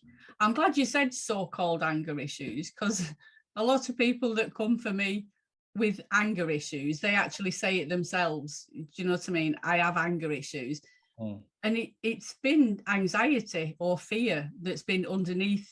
It comes out as anger and aggression, but I've not found them to be angry at all. Yeah, well, you're probably talking about a piece of theory. I mean, you're trained as a transaction analyst, so you may think this way, I think. The way you're talking anyway, it's about rackets. Yeah, yeah. Now, for those people listening who aren't TA therapists, might not know what rackets mean, but in the world of TA, a racket is a substitute feeling. Yeah. So if you weren't feeling angry, what would you feel instead? Might be a question that you would ask at the contracting stage. Yes. Yeah. For example. Yeah. So quite often it isn't the presenting anger, it's the underlying issues. The anger is the racket or the substitute feeling. Yeah.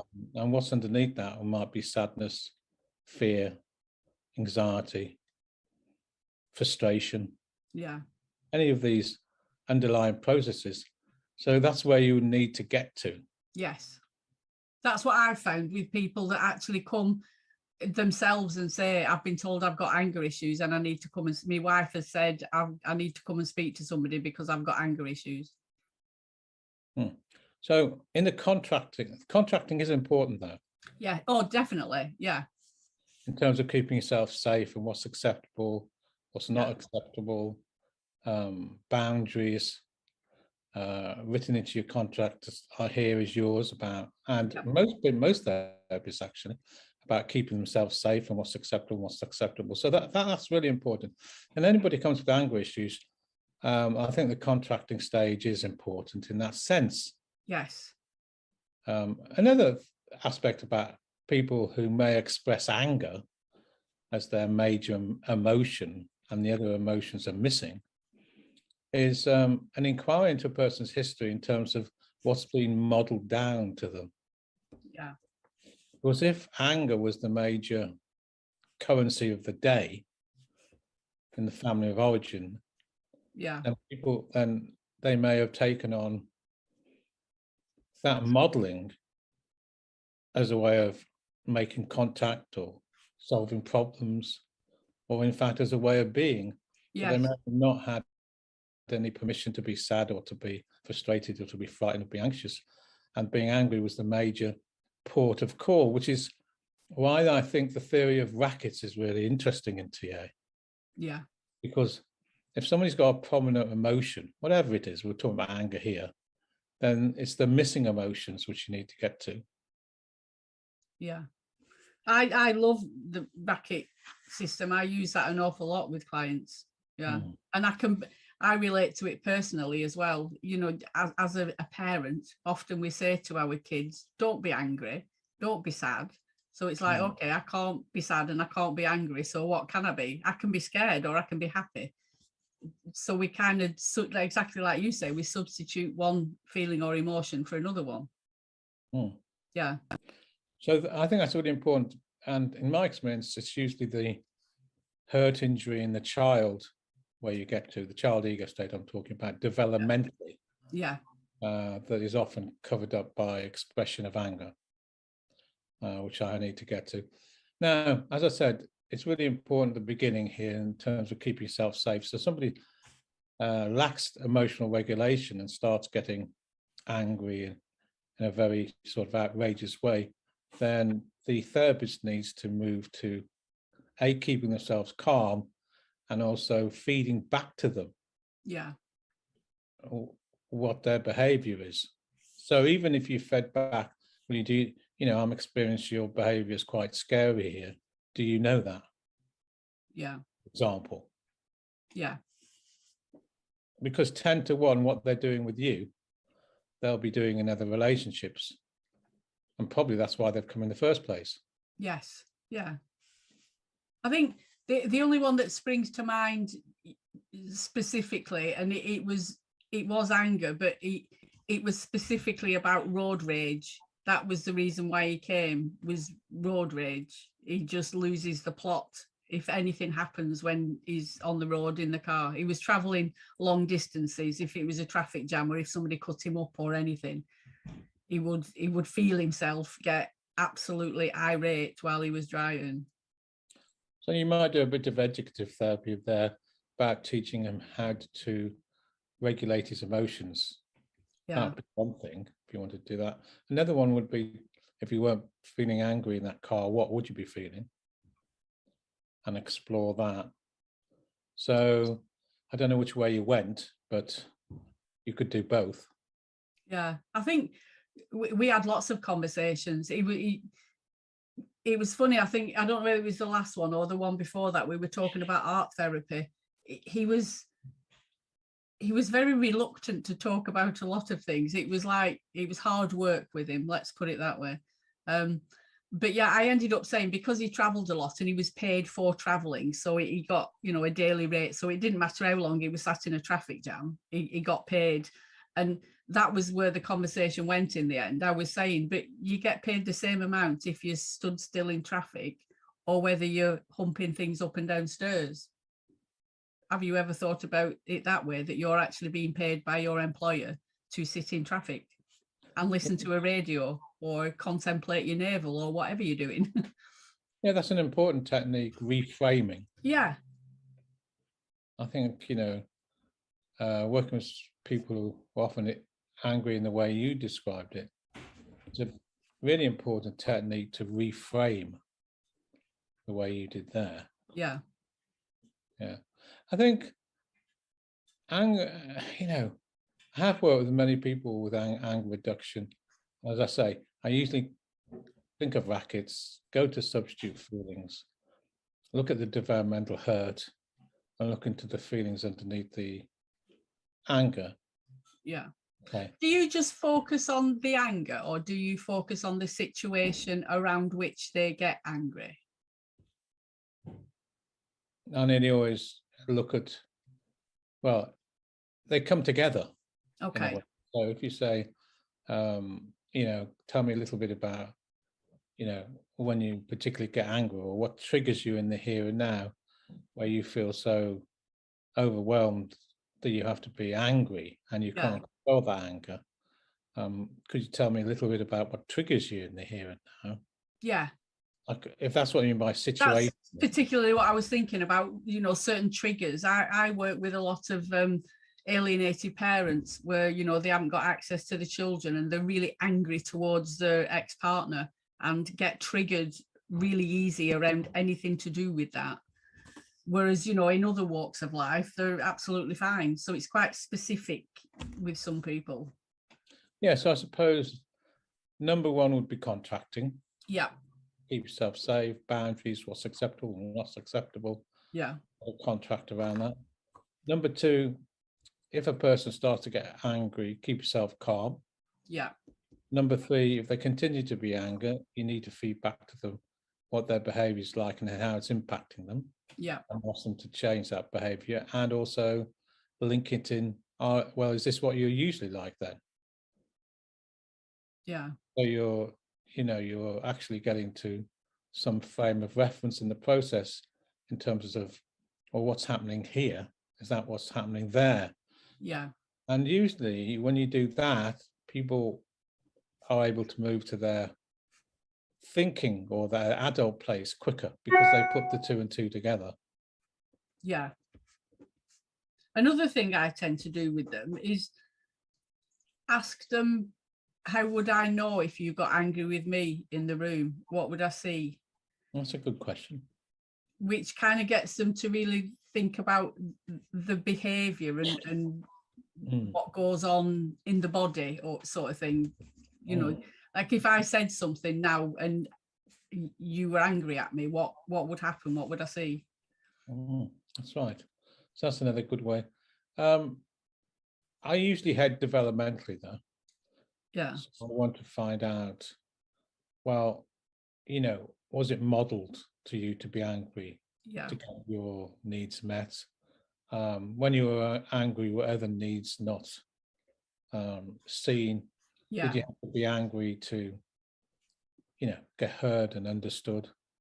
If you weren't angry, what would happen? So I do a lot of developmental work, and usually, as I said, the anger usually is a racket, or it's modeled down to them as a way of getting their needs met. Yeah. And often anger, sometimes, and especially with borderline clients, for example, when there's a borderline switch, which is usually involving extra, you know, anger or, you know, frustration or attacking transactions at the therapist, it actually usually is a real desire to make contact, but they don't know how to do it. Yeah. I found that with a lot of the foster kids that we had, it was their only way of communication sometimes. I think it's really important for a therapist to do that developmental work. But I do want to stress that if this person is getting anger in their room, you know, in the room, I think it's really important for the therapist to say that transaction I said earlier, is this the anger issues that you're talking about that you've come into this therapy to resolve? Because actually the way you're behaving now, I feel quite scared. Yeah. Are you aware of that? Yeah. So you're shifting them to thinking. Yes. Yeah. Yeah. Because touching on what you were saying then as a form of communication, you know, the strokes, any stroke is better than no stroke. So you can imagine a young child, if they got attention for being angry or having a tantrum or throwing something, that then becomes kind of internalized, that's, if you're not listening to me, this is what I'm going to do to get your attention. That's right. And in the process, other needs can often be missed. Yeah. Yeah. And I think if one person, you know, comes to therapy with one expression of emotion, it usually means that other parts of the self or other emotions are hidden. Yes. So you need to get to what's beneath the anger.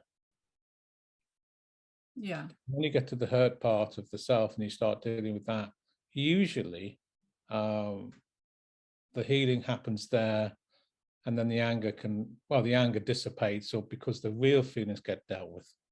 Yes. Yeah. That's the developmental approach. If you stay in the here and now, you definitely, I think, it's important to contract and keep yourself safe, keep yourself calm, reframe the process. If you're still having problems, go to supervision, talk to the colleagues about it. And at the last analysis, if you still can't get through that process, you can always terminate the say, well, I find it quite hard to work with you because you don't listen to the contract we make. You keep doing XXX. It's quite scary working with you. Are you aware of that? And all those things don't work. Yeah. And pass them on. Yeah.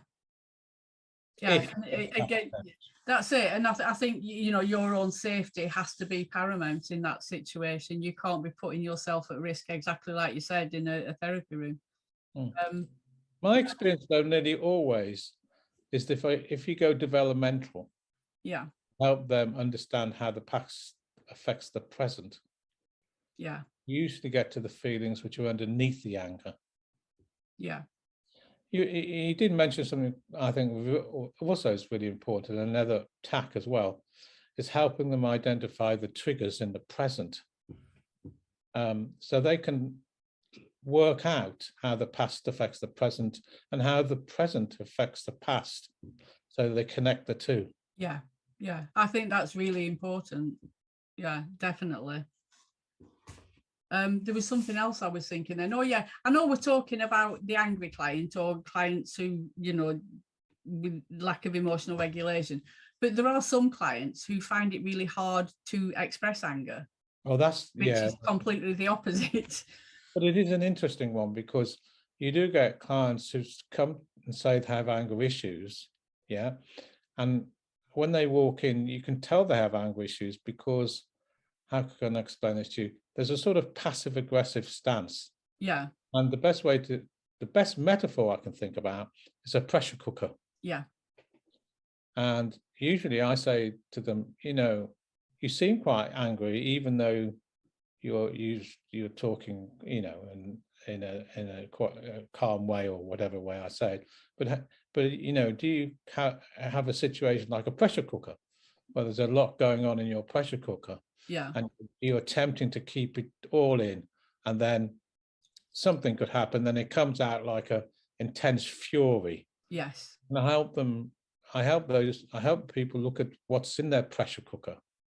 Because most people don't want to, I mean, the example you gave in the car is an interesting, but you know, people don't want to be angry. No. Usually they want to try and solve this. And I think, as I just said, the developmental way. Also, and another interesting question to ask yourself,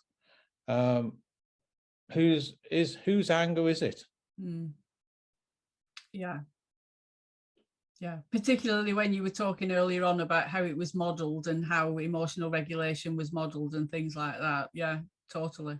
Yeah, so they may have been brought into an angry household. The Yeah. father uses anger as a way of getting control, for example, Yeah. or solving problems, and then the child thinks that's the only way to, you know, act or behave or feel in the situation, and they sort of take on the significant other's, you know, actual anger, and it's Yeah. not theirs anyway. Yeah, that's quite an interesting concept to try and explain to a client. Sometimes it's a slow burner, that one, I find. Well, I think if people listening to this podcast think developmentally and help the person look at how the past affects the present, Yeah. then you're going to get there, aren't you? Yeah. Oh, Yeah. flashing of lights have started to appear. Hello, it's like the illuminations. Yeah, they are. We're having a disco, Bob. What's going on? Yeah. For those that are listening. Hang on 1 minute. I've got discos. Let's see if this is better. For those that are listening and can't actually see it on the video, Bob's lights are flashing on and off. It's like there's a bit of a disco going on in his kitchen. What's happened? Oh, I don't know. What's happened? Anyway, let's hope that's solved the problem. I'm back again from the people who are watching me on a video. People listening to me. Somebody doesn't like you talking about anger. That's what it is. Yeah, I haven't got angry about it yet. No. So going back, so I think that developmental is really important to think about whose anger it is. Yeah. Well, that's another road to go down. And usually, if those two connections add up, then the client can give back the anger that wasn't theirs in the first place. Yeah, because learning how to regulate our emotions is a developmental thing. There is a period of time where we learn, you know, how to express our emotions appropriately. And if it's not handled well at that age, then how are we supposed to know what is okay and what isn't okay? Yeah, so you might actually, as they make those connections, teach them that. Yeah. So there's a lot to do in therapy, I think, with people who come specifically with anger issues, and it comes up in the therapeutic process. Yeah. Yeah. At the end of the day, though, for people listening, the therapist stroke counselor safety is paramount. So if you really can't get through this, whether to think helping the person developmentally through this, taking it to supervision, talking about the issues with them, then you need to, not continue. You need to stick to the boundaries, the contract that you've set up. Yeah. That means referring on. It's really important you do that. Yeah, definitely. Yeah. I don't know any statistics about anger towards clients. It's not something that I looked up before. I'd like to think there isn't many instances of actual physical aggression within the therapy room. No, I mean, I worked for 30 odd years. And the other thing is, of course, in many cases, their anger might be valid. That's the other things. If you start, but you need to start tracing back to the context of all this. Yeah. So if whether you work relationally or not, might work relationally and say, well, what I do is that I feed back to the person in the relationship in the room. If they're starting to get to angry at unacceptable levels, that I'm feeling scared, and are you aware of this? And these are the issues that you come at in the first place, and that can get perhaps to the here and now issues about failures in relationships and what they what they do in acting out in other circumstances. Or you can go developmentally, and as they start putting these two connections together and they start healing at the feelings which are under the surface, then the anger dissipates in the present, or you can teach them triggers. But if none of those processes work and you feel you can't go any further, then you need to end it. Yeah. Yeah, for both parties, because if what you're doing isn't helping any, then it's it's obviously outside of your skill set, and it's only it's ethical really to refer on. Yeah, emotions are very complex anyway, at the best of time. That's right. And I always feel like with people who feel trapped and find it very hard to express any other types of emotions, so relationships break down, for example, I think it is important to come to therapy and explore them, but there needs to be a well worked out contract. Yeah. And not just to, especially with these clients, not just to go willy-nilly into it. Have a contract worked out and what's it all about, and that'll give you the space to do the developmental work, to trace it back, look at the connections past and present, look at the triggers before you go any further. You've got an actual contract in place. Yeah, and it's important to discuss that contract as well, and why it's there, the purpose of it. Yeah, and I absolutely. And you said something very important right at the beginning, and that was about working at home. Yeah. Now, if you don't want to see people with anger issues at home, don't. Yeah. That's not to people who work in offices where there's people around. Yeah. And the other thing, which is, again, I don't know if you here, but you perhaps can give me some information about this.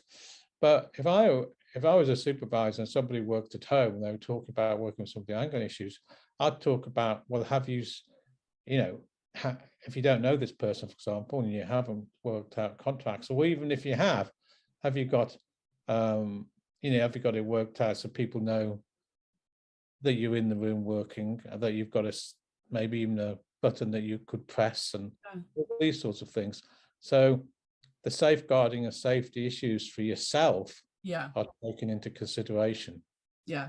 I was going to mention that about having a panic button, do you know what I mean? And things like that. But in the early days, when I was, newly qualified and working from home, I think I was much more nervous about it than, potentially what I am now. Apart from I'm only working online now, so that's not a problem. But yeah, I think as time goes on, you get more of a sense of the person when you meet them. Yeah. Yeah, like that pressure cooker, sometimes I suppose it is anxiety when people are twitching and things like that, but you can usually tell when somebody's got that pressure cooker thing where they are starting to get quite angry with you.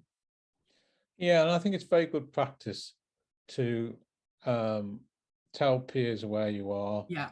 To, if you live alone, particularly, I think it is good practice if you can have somebody Yeah. who's got a panic button or some ways to talk to your supervisor about this. Yeah. Not to just work alone in your house with people with anger issues. Without these considerations being talked about with your supervisor. You're right. I don't know the statistics either. They're probably very rare, and they're really important to talk about with your supervisor.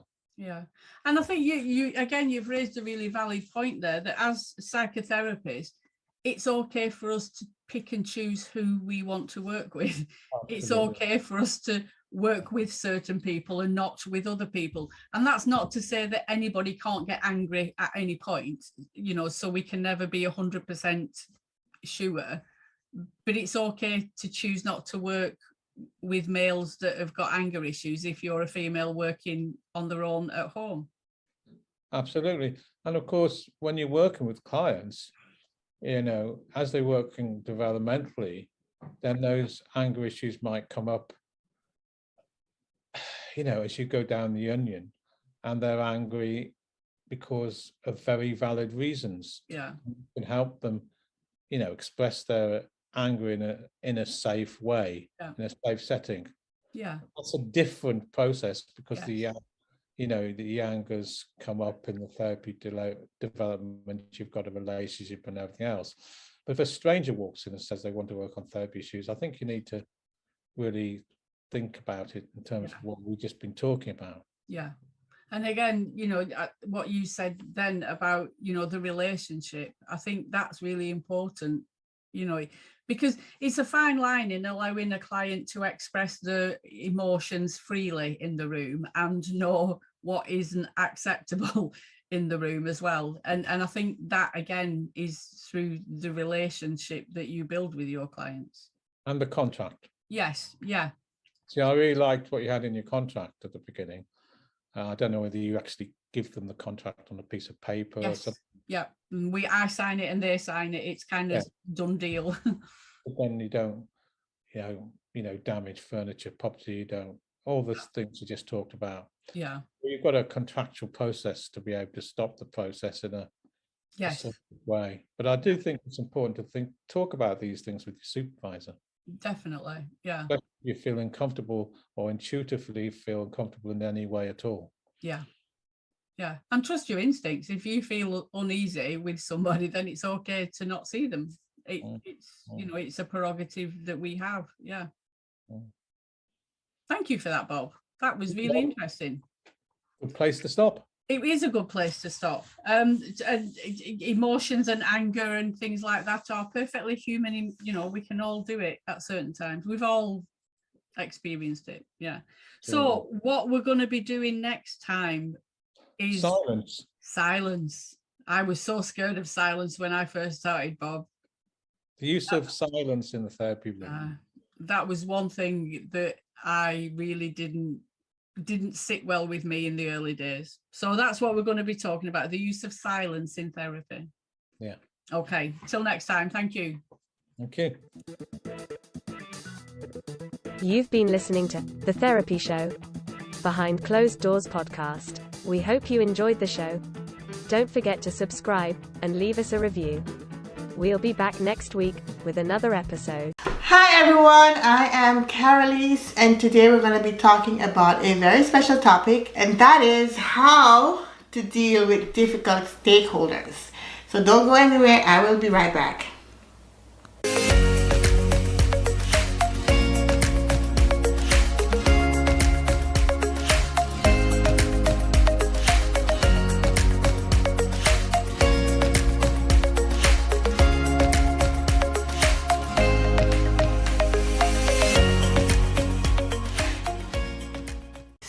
We're talking today about dealing with difficult stakeholders. So everybody's dealt with a difficult person, right? And you know that it's no fun, right? Especially if you are the business analyst and you need these people to give you information so that you're able to do your job well, and they are just completely difficult. Like, what do you do in that situation? I completely understand because I've had to deal with difficult people in many, projects I've worked on over the years.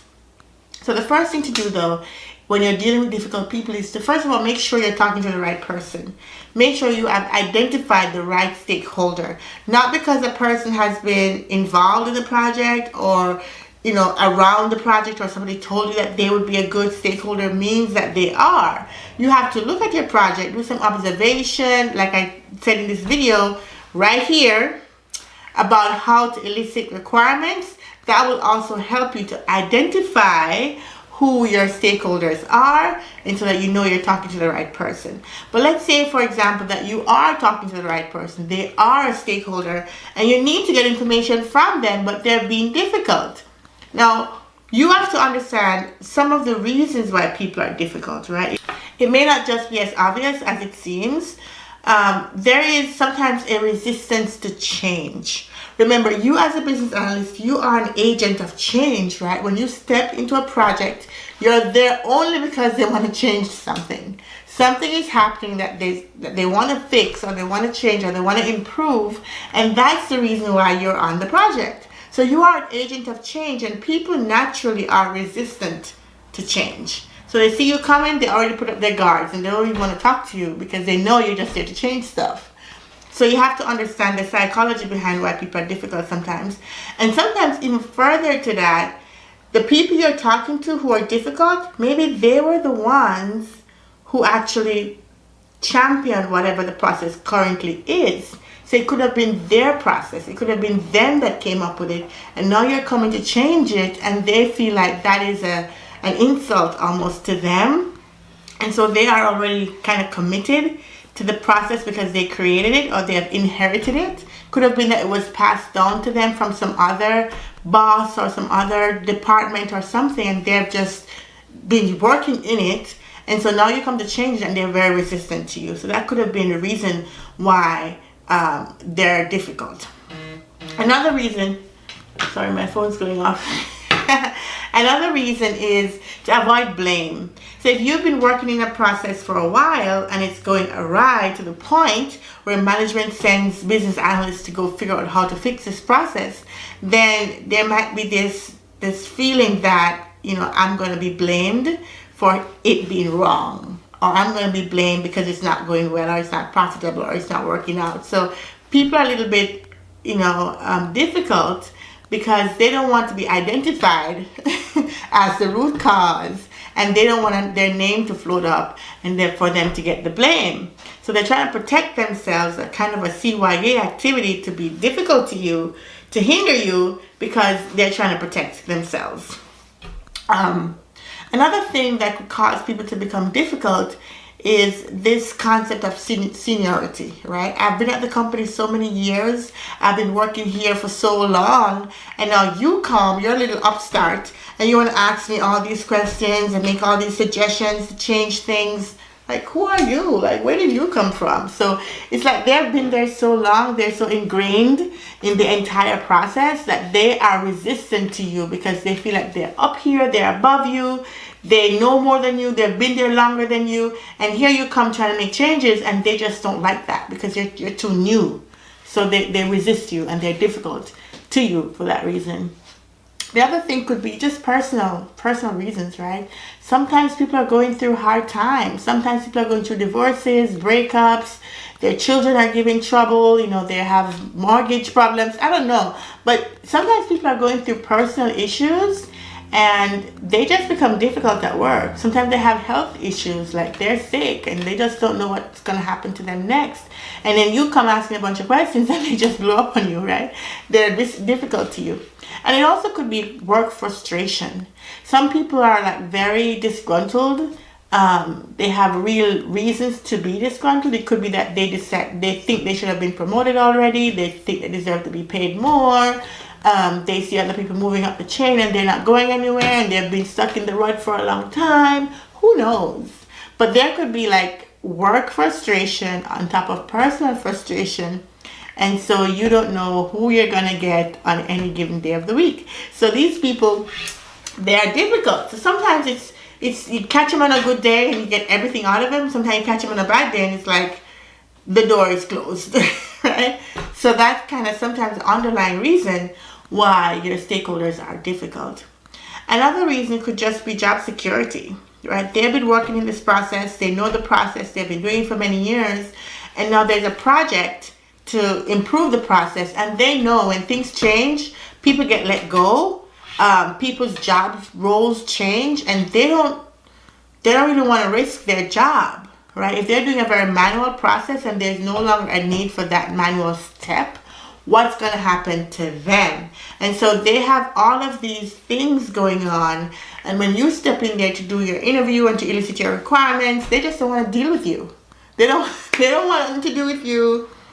You are a problem, and they will just not be nice or not be helpful as they could be. So these are the ways that people are difficult. So sometimes they're not like openly difficult. They're not like in your face with their attitude, which sometimes they are. And I'll talk about that in a minute. But sometimes they're just giving you little cues, and you're like, is that person being difficult with me? I mean, I feel like they're just being difficult, but I don't know. I can't put my finger on it. So I'm going to give you some ways in which people are difficult, even when they're smiling. They're smiling, looking like they're helping you, but they're not really helping you. And these are the things that they do. So first, they give you vague information. So you ask them a very pointed question and you're trying to drill down, and they just keep giving you pie in the sky, very high level information that you can't really use.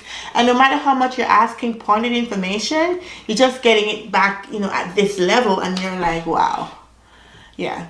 Sometimes it's not deliberate. Sometimes people just don't know how to explain things, and so they tell you at a high level that you can't use, and no matter how much you try to drill down into them, you can't get it. Part of it is your skill as well as a business analyst. How are you able to challenge information? How are you able to get a stakeholder to actually give you the information that you need in a very fluid way? So you have to be skillful too, to know how to drill down, what kind of questions to ask, how to probe, and not just give them questions that they don't have the context to. So if you are skillful with a stakeholder who's giving you vague information, you can get that out of them. But sometimes it's very difficult. Sometimes you just have to give up and say, you know what, maybe I'll find another stakeholder. Because for example, if you work at a bank, and I love to give my bank examples. If you work at a bank and you need to talk to the bank manager, and you're at a particular location and that's the bank manager you have access to, and that person is just giving you vague pie in the sky information, you probably could find another branch and another bank manager who has a similar role, do the same kind of things, and get that information from that person. So you don't have to stick to the one person if you can find the same role doing the same job functions in a different department or a different branch. And that way you just avoid that person altogether. That's always an option if you work in that kind of environment. If you work in a small company and this is the only person who has the knowledge, you just have to up your elicitation skills. You have to try to find some way to connect. Sometimes it's all about making the connection. You're almost like a salesperson, right? You have to build relationships with the person. So if you just come in and you're only there when you want to grab information out of their heads, there could be this strong resistance to you. But if you try to make a connection, find out, how long they've been at the company, get some background on them, did they win an award last year for being, head of the, football committee or something? Were they active in other things that you can connect with? Do they like sports? Do they like movies? Do they like theme parks? What is it that you can find as a common ground to kind of have a relationship with them before you jump in to ask them a bunch of questions, right? So try to make that connection. Sometimes you can just take people for lunch. Hey, we're going to lunch. Would you like to come? I want to go to lunch with you and sit and chat about something. And you go to lunch. You're eating. You're in a casual environment. You can start asking them questions, and maybe you get the answer that way. So you just have to be creative. If this is the only person that has the information that you need to fulfill your project, you're gonna have to find a way to get it. You just have to be creative like that. The other way that people can be difficult, or stakeholders can be difficult, is with shifting priorities. Now, what do I mean by this? I mean, today, and this is specifically for external clients, right? When you're dealing with a client and the client is a stakeholder, and you're working on a project, and when you talk to the client, they're like, the most important thing for us is ABC. You know, this is the first 3 things that we want to get done in this project. And you run off to try and do those, and the next time you talk to them, they're like, oh, well, you know what? We actually want to do D first. And D is more important than C because we just had a call with our CEO, and the CEO now has made this project the most important thing, and he wants to make sure we get D in. And you run off to do D, and then they call back, and then you have another sit down with them or a meeting with them, and it's like, well, you know what? I think between D and A, we definitely have to get C done. And you're like, oh my God. Oh my God. Yeah, clients can do that, and you don't really have any control because they're the client, they're paying the money, right? So it's like shifting priorities. Now what you do with that is every time they shift the priority, you shift the timeline. You make them know, hey, you know, if I get this done, we can definitely do it, but it's going to impact this and this and this, and this is a time estimate for getting that done. Now, is it still that important? So you kind of have to push back in the ways that you can. If it's with an internal staff member, you can do the same thing where the timeline is going to change, but also you can start asking more questions if it's internal, like, you know, is there a client waiting on this? Is there a reason why we've changed this priority? And stuff like that. So that's the kind of way stakeholders can be difficult because you have to work with them and they keep shifting the priorities on you, and that makes it difficult for everybody because nobody can figure out what they need to do next, right? And then there is the stakeholder that gives you overly complicated information. Like you ask them something simple and they go into all of these acronyms and all of these jargons, and they tell you the history about people who even left the company and what they didn't do, and you are overwhelmed. You're like, I know I got a bunch of information, but what do I do with it? Like, it's just information overload.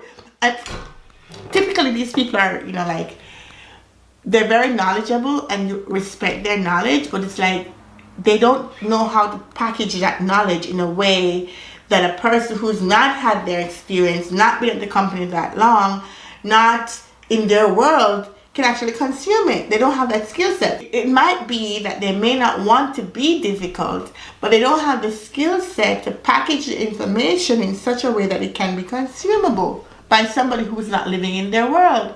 So those are the kinds of ways that people are difficult. Now, when you meet a person who likes to give you overly complicated information, you have to know when to stop them and say, okay, so you just mentioned the ACS. For you, what does ACS mean?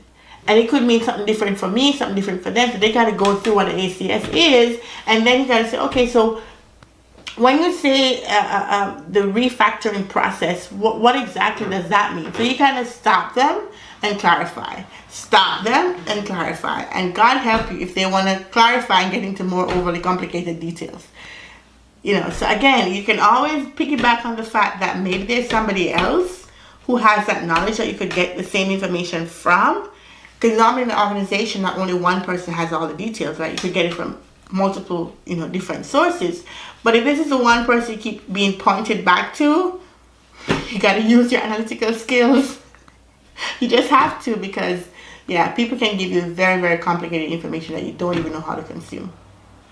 The other one is kind of aligned with the complicated information as a way of being difficult, but it's also rambling. You have your rambler. These are storytellers. So you're asking them a pointed question and then they're giving you a whole world of story, like all of the history, all of the details, all the people, everything.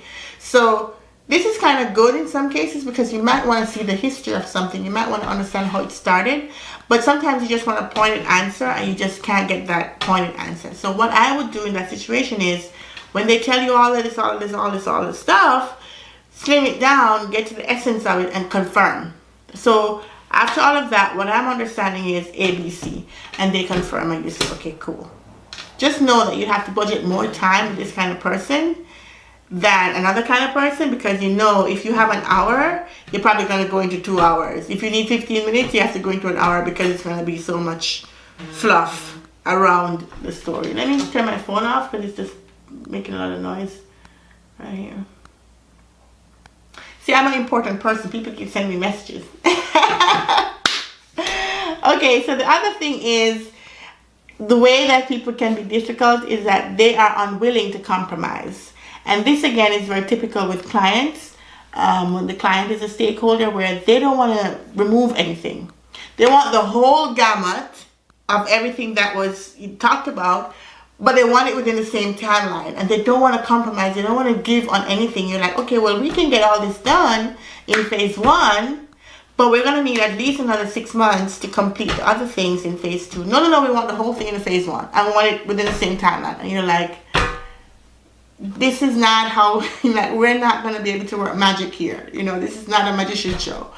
But yeah, so people can be difficult because they don't want to compromise. So what you have to do when you have this kind of unwillingness to compromise, you have to work within the parameters that you can move. Like sometimes in a contract, the price is already fixed, right? Sometimes it's not. So if you can say, well, we can put more resources in to get this thing done within this time, but it's going to cost you XYZ more, then maybe they'll change their mind. Or if you say, well, we can give this to you for free, but you're going to have to wait the other 6 months to get the rest, then so whatever you can negotiate with, then that's how you try to get the compromise.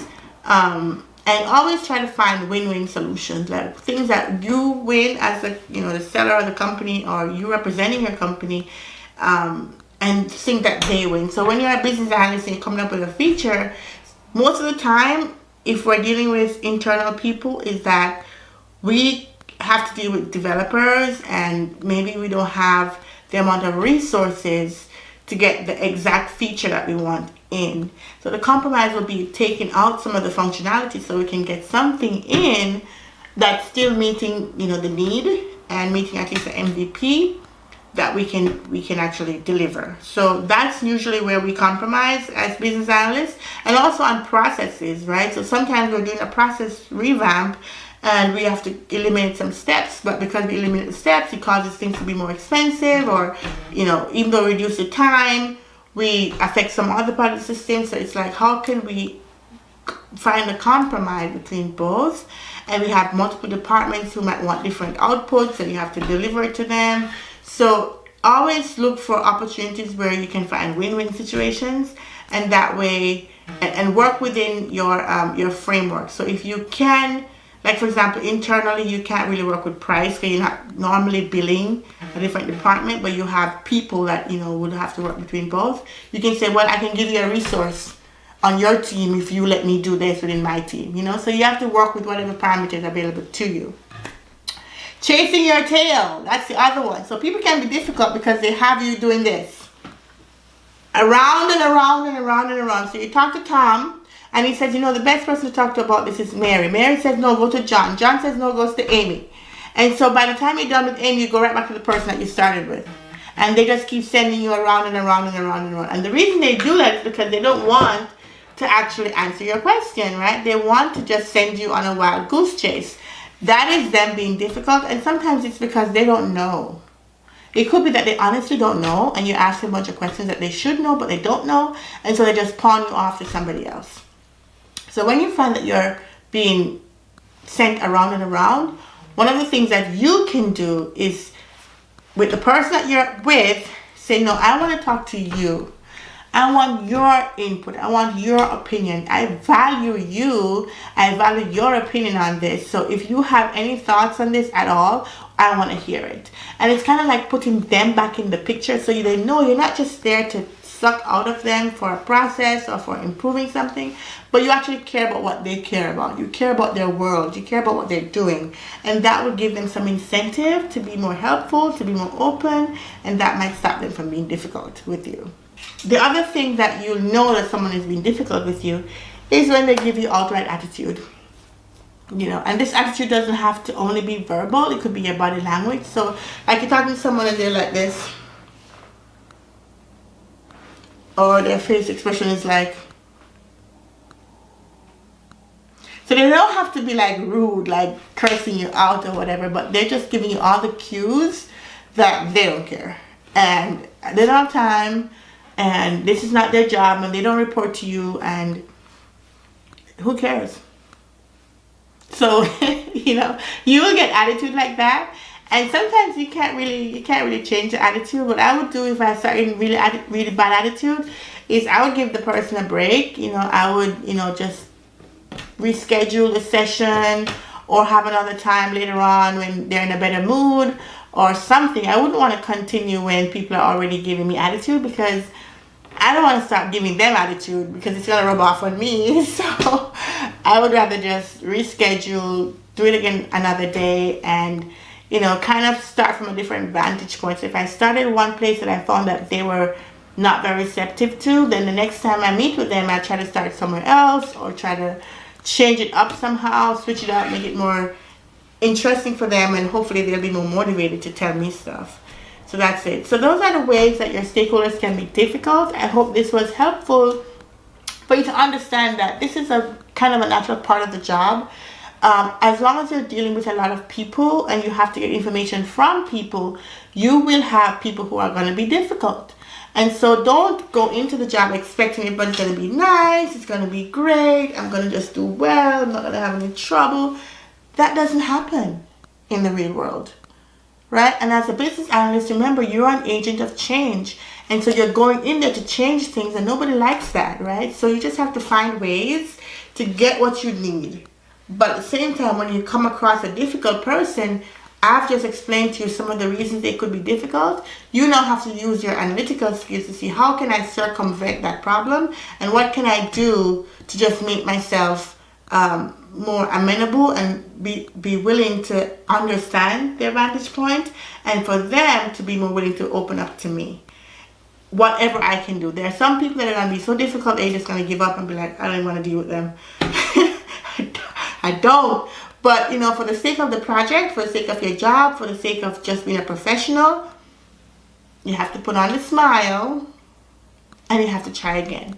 And every time you find yourself hitting a wall, then you say, okay, what can I do? Maybe I can go around this way. Maybe I can go over. Maybe I can go under. Okay, maybe when I touch this topic, I get a bad response. Let me do it this way. And you get the same result, but you could just find different ways to get to the same result, right? So those are my tips for that. I hope this video was useful.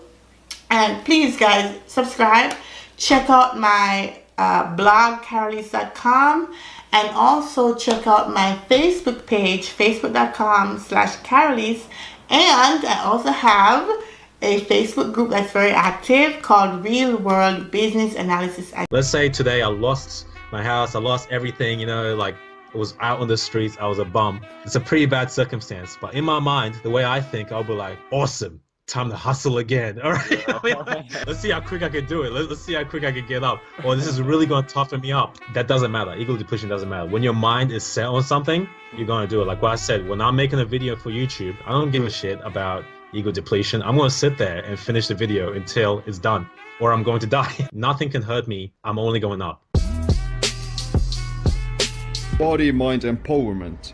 Get stronger, faster, smarter, quicker, friendlier, more helpful, more driven. Everything the body needs. Control your mind.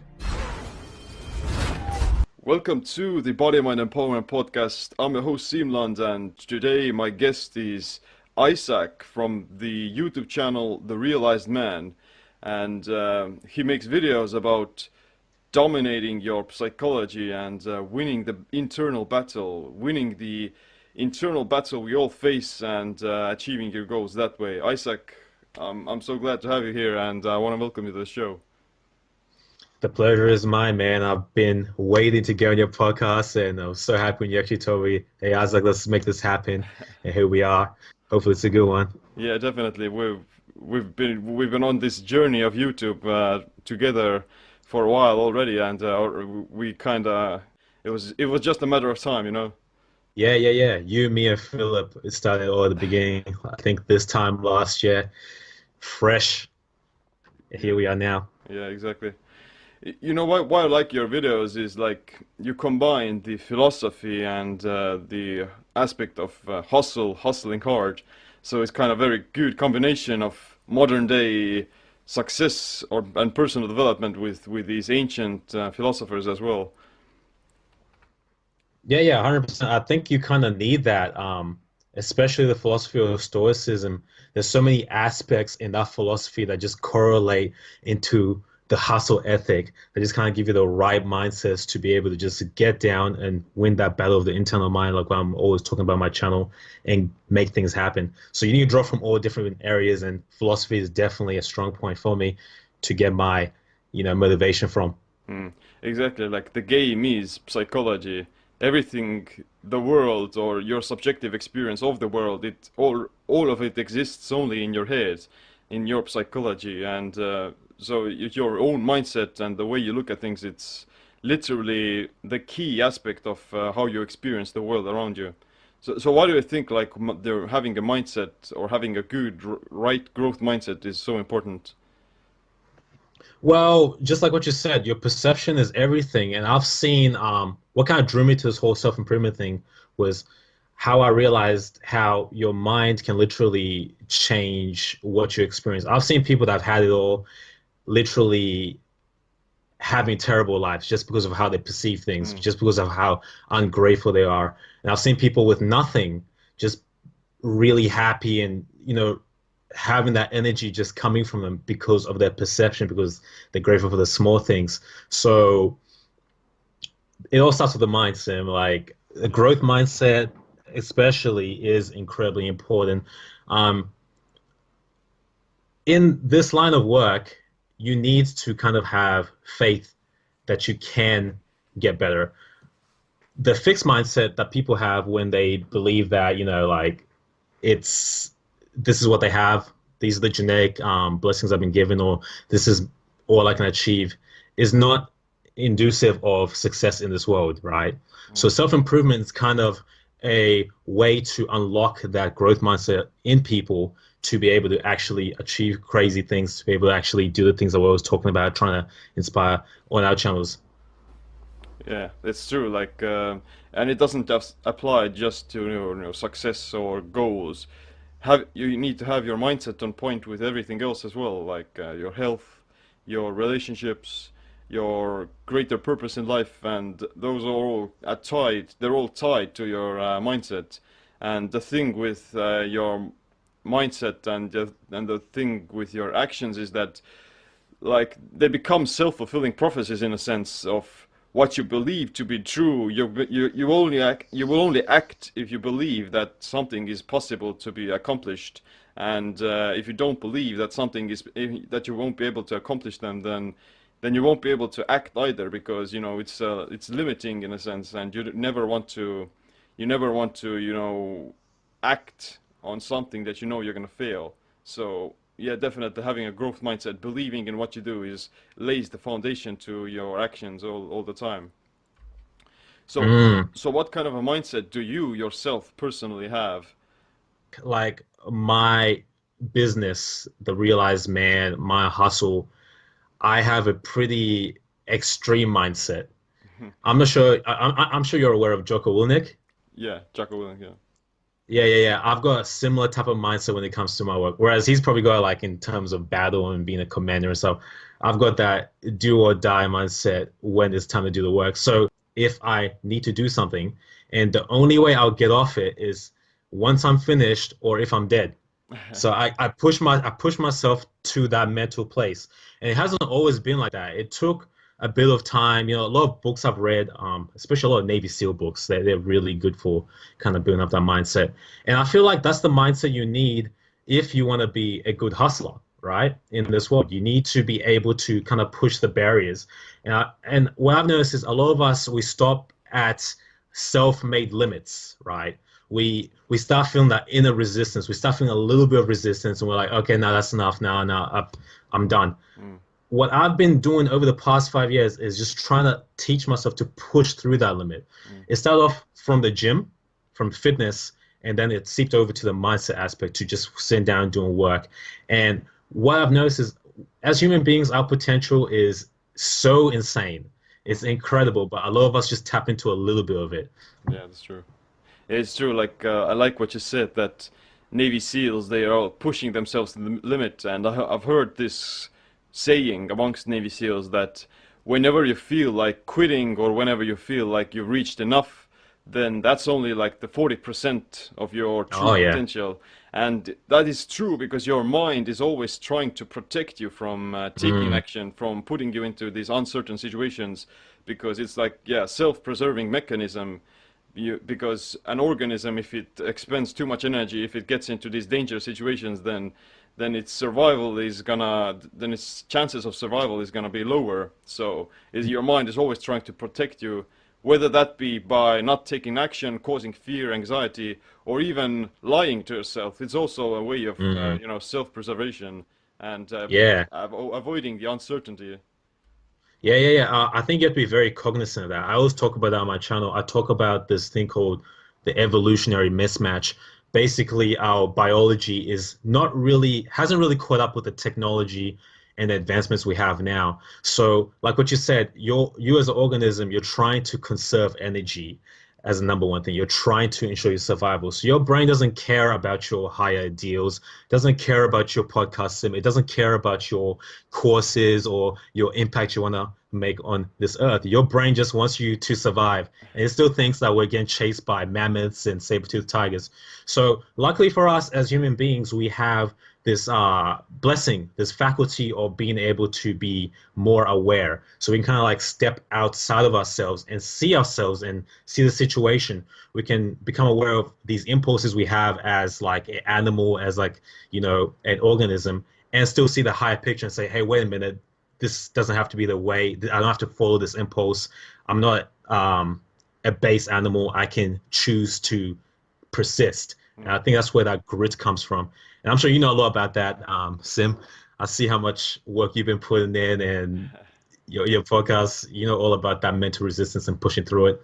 Yeah, exactly. Like, it's a good analogy of YouTubing, making videos, and being an entrepreneur on the internet, because it really requires a ton of work and consistency. As with both of us, we've been, you know, publishing hundreds of videos over the last year, and we're still going to keep doing it.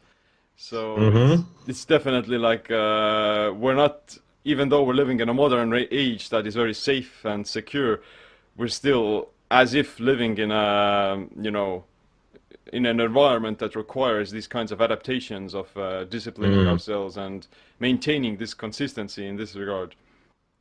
Yeah, 100%. Yeah.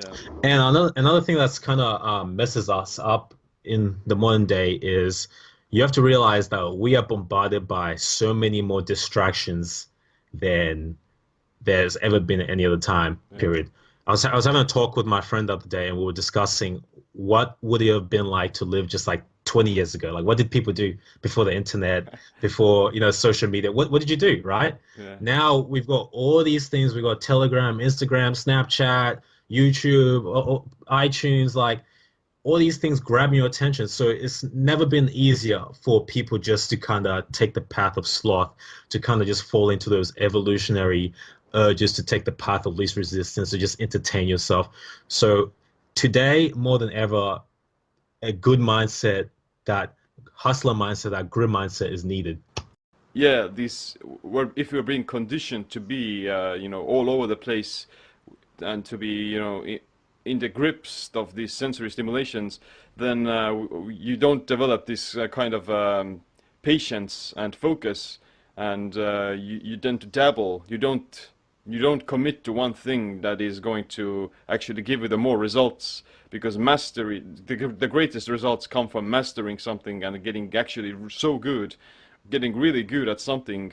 And just if you're dabbling, if you can't, if you know, quit certain activities as soon as you start them, then yeah, you'll never reach these kinds of higher levels of mastery. Let's say you need like 10,000 hours of mastery.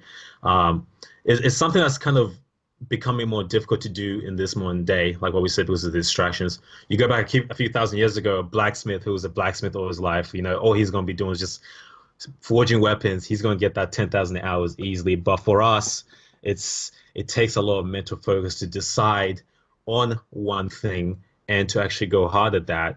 And besides the distractions, we're also paralyzed by information, right? You know, like when you give someone 50 choices, it's harder to make a decision than if you give them 3 choices. And we need to navigate around that to succeed, to be able to do what we want to do. Yeah, exactly. So like what kind of qualities do you value in a person's mindset? What kind of qualities or traits do you like value the most? Yeah. I like grit.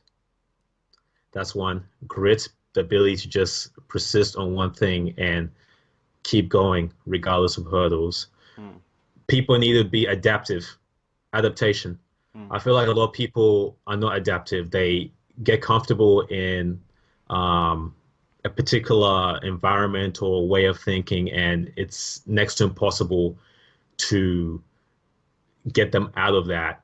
Right. And yeah, I think those are the two main ones, Sim. Those grit and adaptation, the ability to adapt to obstacles as they come your way. If you have those two mindsets, you'll be able to go very far indeed.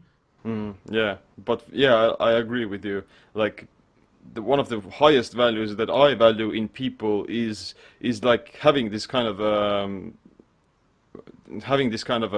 mindset that allows you to overcome your current condition and your current circumstances, in a sense of not focusing on the aspect of, oh, I have these kind of predisposing genes, I'm living in this kind of environment, I've been given, or I've been, I've been forced to have this kind of a burden to bear that I didn't choose. But instead of instead of adopting the victim mindset and falling victim to that, instead of that, overcoming it and using it as something that is actually going to give you more leverage and more power, in a sense. And I believe like the individual's ability to override and rise above any circumstance is one of the most admirable and most effective mindsets to ever have. And I believe like the best example of this comes from history as well. Like my favorite books of all time is Man's Search for Meaning, and it's written by Viktor Frankl, and it talks about how he survived the Nazi concentration camps, where he spent for 3 years under brutal conditions. He was working hard, and he basically came out of it thanks to his mindset, thanks to his ability to perceive his suffering as something meaningful, as something that didn't break him, but actually allowed him to find more happiness and fulfillment. Yeah. You see, I've read that book as well, and I enjoyed it thoroughly. And that's why I like the Stoic mindset so much, the Stoicism philosophy. Viktor Frankl kind of resonates with that philosophy a lot in the way that he talks about certain things in his book. The ability to take an obstacle, as Ryan Holiday says, and make it the way. So take any negative event that happens in your life and flip it upside down and use it as a way for self-betterment, self-improvement. And what I've noticed in life is if you look really thoroughly, there's always a way to turn a negative into a positive. Even the worst circumstances, you can always turn positive. Let's say today I lost my house, I lost everything, like I was out on the streets, I was a bum. Like, it's a pretty bad circumstance, but in my mind, the way I think, I'll be like, awesome, time to hustle again. All right. So let's see how quick I can do it. Let's see how quick I can get up. Or this is really going to toughen me up. Like, you had Brendan Carter on your podcast the other day as well, or you were talking to Brendan Carter, and I remember watching his story, and he was talking about how the way he developed his mindset was that his father passed away when he was young, and he had to look after the family and become the man of the house at a young age, and that just really gave him the advantage. So sometimes these negative things that happen in life, if you have the right mindset, they kind of make you stronger. Like in Black Panther, how he absorbs the kinetic energy and gets stronger. I'm not sure if you guys watch that. That might be a spoiler. That's how I like to look at things. Nothing can hurt me. I'm only going up. That's right. Like, there are things in Stoicism they say that there are things that you can't control, like the weather, the planetary circulation and things like that, but you can control your thoughts and actions. So even by simply admitting that you can, even if it may be a lie, that you can't actually control, that you can't even direct the course of actions of future events entirely, even if you simply admit to yourself or acknowledge to yourself that you can do it, then just the mere fact of doing that already gives you so much power, because you're gonna direct your focus on the things that you can actually control. Yeah. That's what people are always saying. You might not have control of your external world, but you always have control of your internal world. It's kind of like if someone chucks you an insult right now, you can take it one of two ways. You can be offended by it, or you can exercise your control and be like, no, I'm not going to let this affect me at all. You know, this is nothing to me. Right. And the ability of exercising your control is actually pleasurable once you've done it a few times. You get, you're just like, oh, wow, I wonder what's next. I wonder what else they're going to chuck at me. I wonder what else is going to come. It almost kind of becomes like a game in some ways. Exactly. If you get really deep down this rabbit hole, it starts becoming like a little bit of a challenge. Like, oh, I wonder what I can overcome next. Oh, okay, cool. Oh, this? Oh, sweet. Yeah. I remember the other day, Sim, I had to go to the hospital because my mum needed to get checked up, and we were waiting in the hospital for like 5 hours, right? And before the 5 hours, I was waiting for 2 hours, and I realized I was going to stay there for a long time. I was like, okay, so in my mind, I could have done one or two things. I could have complained and thought, oh crap, I'm going to be here for 5 hours. I won't be able to hustle. You know, I can't do the things I wanted to do. This sucks. But I chose to flip that upside down. I thought to myself, oh wow, so I'm going to be here for 5 hours. Let's see how good I am at this game of patience. Good. Yeah. You know what I mean? Like, let's see how patient I can be. Let's see how stoic I can be about this. And that just flipped the thing upside down. When you turn these negatives and kind of make them into like little challenges that you have to overcome, it completely changes your experience with those things. And that's something that people can do. I totally agree with you on this one as well. Like, I've been in similar situations, and like I said, it's a game almost, and it might seem sort of a masochistic game, but but in reality, it is actually simply conditioning. Everything you do every day is you're training something. You're conditioning your brain in some direction or the other. Like even like say, for instance, I'm trying to, I don't know, trying to do some work on the internet, with my blog or YouTube channel or whatever, and the internet goes away, then I might feel, I might get frustrated, I might get, angry because I won't be able to do the stuff I want to do. But at the same time, yeah, once you acknowledge to yourself that, oh, this is an opportunity to practice not being influenced by these kinds of things, of staying in control of your mind and directing your psychology in the way of where you're still in control and not losing it. So that's like, and that's a huge power. And once you feel that initial barrier is overcome, you feel that you're not actually being negatively influenced by this thing, then you start to feel good. You're going to say good. And the more and then you can actually drive it even further, and you will be amazing. Eventually you'll feel amazing. Yeah. And another thing you could do that I always talk about is, in some cases you might not have, well, let's say the situation is really bad and you don't have much control over it, and you just feel those negative emotions, right? You're feeling angry that the internet's gone, or you're feeling sad. Another powerful thing that you can do in that moment is just to use that as a exercise for mindfulness, just to observe whatever you're feeling. Like, you might be feeling depressed, happy, or whatever. Just observe the crap out of it.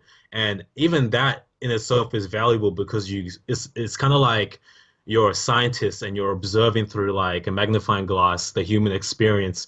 And the more you observe it, the more you do that, the more power you have the next time. You start to identify the emotion a bit better. You start to understand it. And when it comes back around, you're like, oh, I remember this. Okay, yeah, this happened last time. No, that's not happening again. Like for me, a big one was anger. I used to get really angry really quickly, right?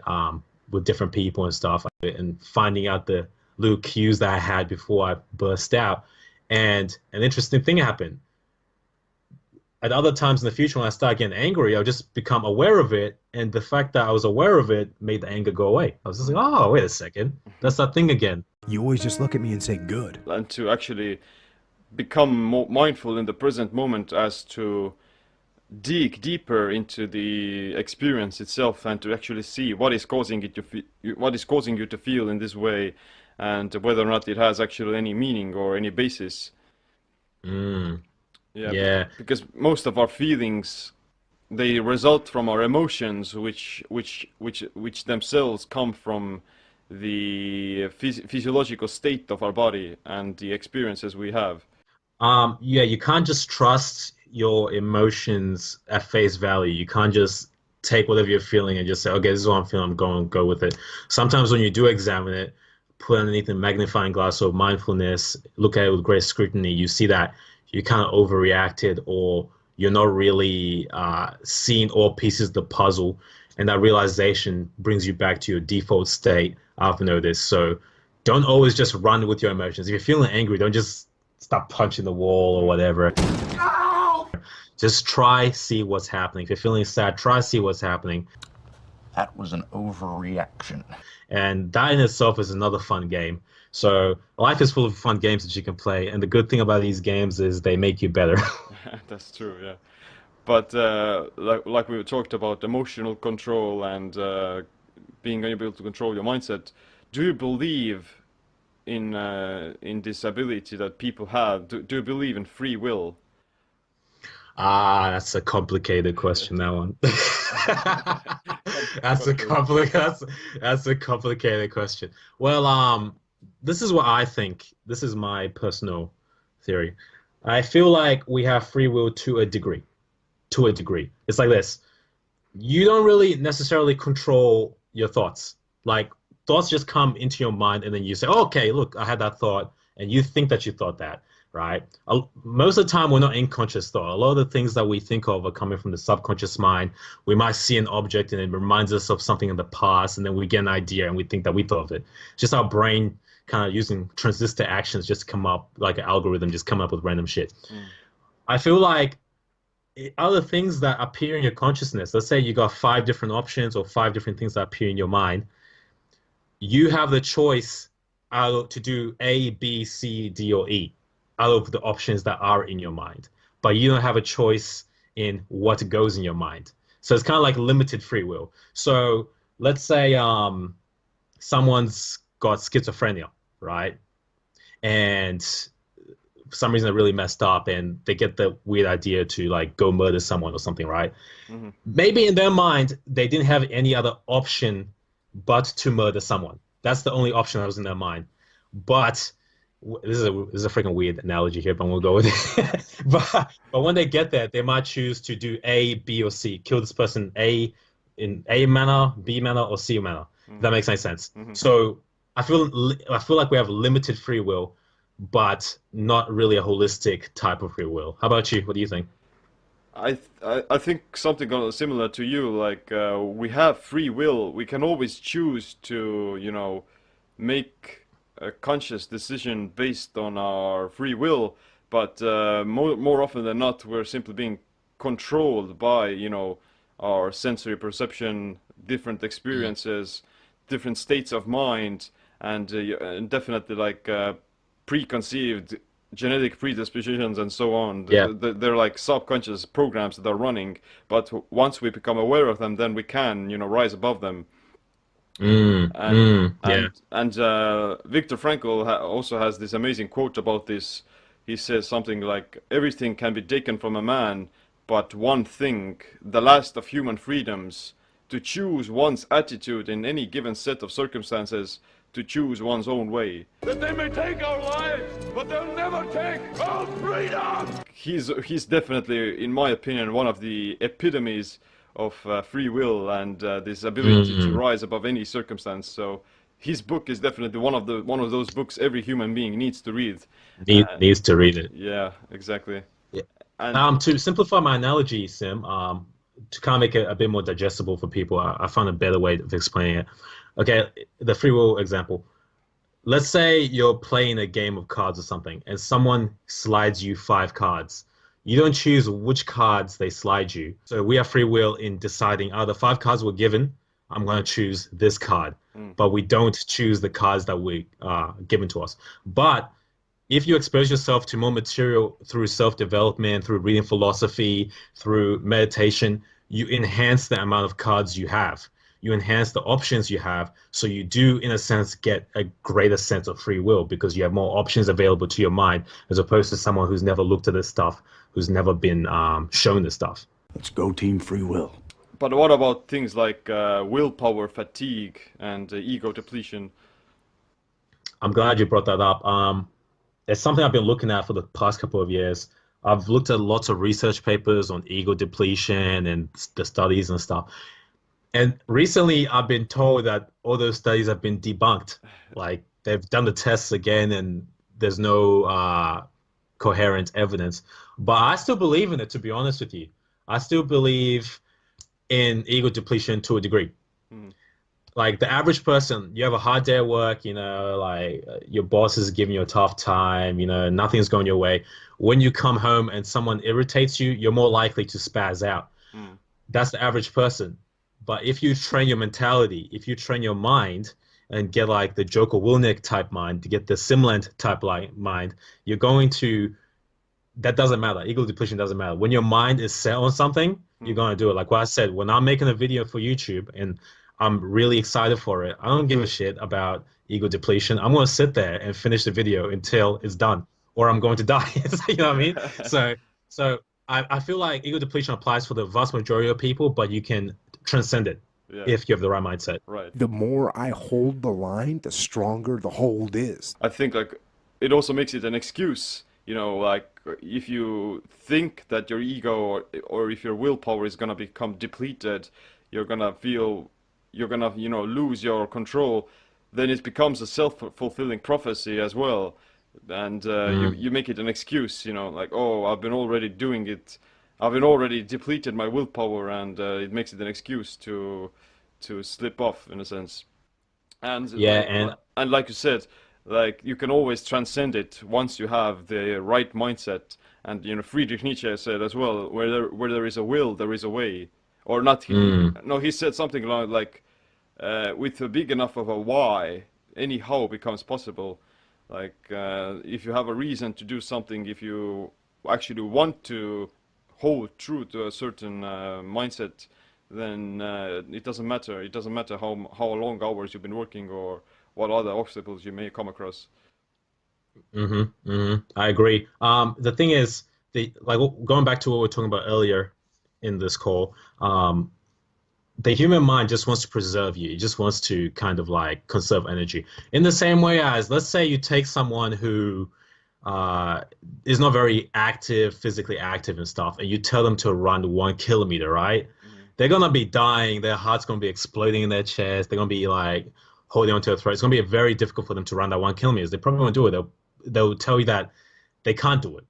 But if you give them a big enough reason, it's, okay, run 1 kilometer, don't stop. I know you haven't ran in 5 years, but run 1 kilometer, don't stop. At the end of the 1 kilometers, I'm going to give you $1 billion. Here's the evidence. Do you think they're going to stop? Do you think they're going to stop? Like, no one's stopping. They're going to run the 1 kilometers because the why is so huge. Like, that they're just thinking of the $1 billion, just running, not even feeling anything. So the human body, just like in the physical way, will mentally stop you when you're like 10% of your capacity. So your capacity might be 100%. Maybe you can hustle for 3 days straight if you really need to, if you really have to, without taking a break. But you're going to get tired after 2 hours because it wants to conserve energy. So the trick is overcoming that barrier. That's right. Yeah, like if you're in dire circumstances of sink or swim, then you're gonna make it happen, or else you're gonna or else you won't be able to survive. Like there are many stories of how people who are in these life or death situations, like car accidents or airplane crashes or something like that, they're gonna muster up this incredible strength, human strength, and they're gonna rescue themselves in a sense of I don't know, lifting up some bigger boulders or bigger logs. And to save themselves or to save their child or something. Yeah, and the good thing about the mind is we have a very powerful faculty, the human mind, in the sense that we can visualize things. A lot of things that we visualize actually affect us from a physiological standpoint without even happening in the real world. Just think about when you have a thought like, let's say you can't find your wallet. And then you start thinking, oh, crap, maybe I dropped it at the shops or something. Your heart skips a beat because you start thinking about, oh, no, I have to cancel all these things. How am I going to pay? You actually feel that, right? Even though it hasn't happened, you're just visualizing. So the visualization is a very powerful thing that you can do. So what I like to do is, if I have something I have to do, like maybe it's a university assignment or it's something I have to hustle on, I visualize very vividly that it's do or die. And your mind starts to believe it. Your conscious mind doesn't believe it, but your subconscious mind will believe it. And once that starts happening, you start having that energy we were talking about to push through that barrier. Whatever your mind can conceive, then it can become in a reality as well, as long as you're willing to put in the right actions.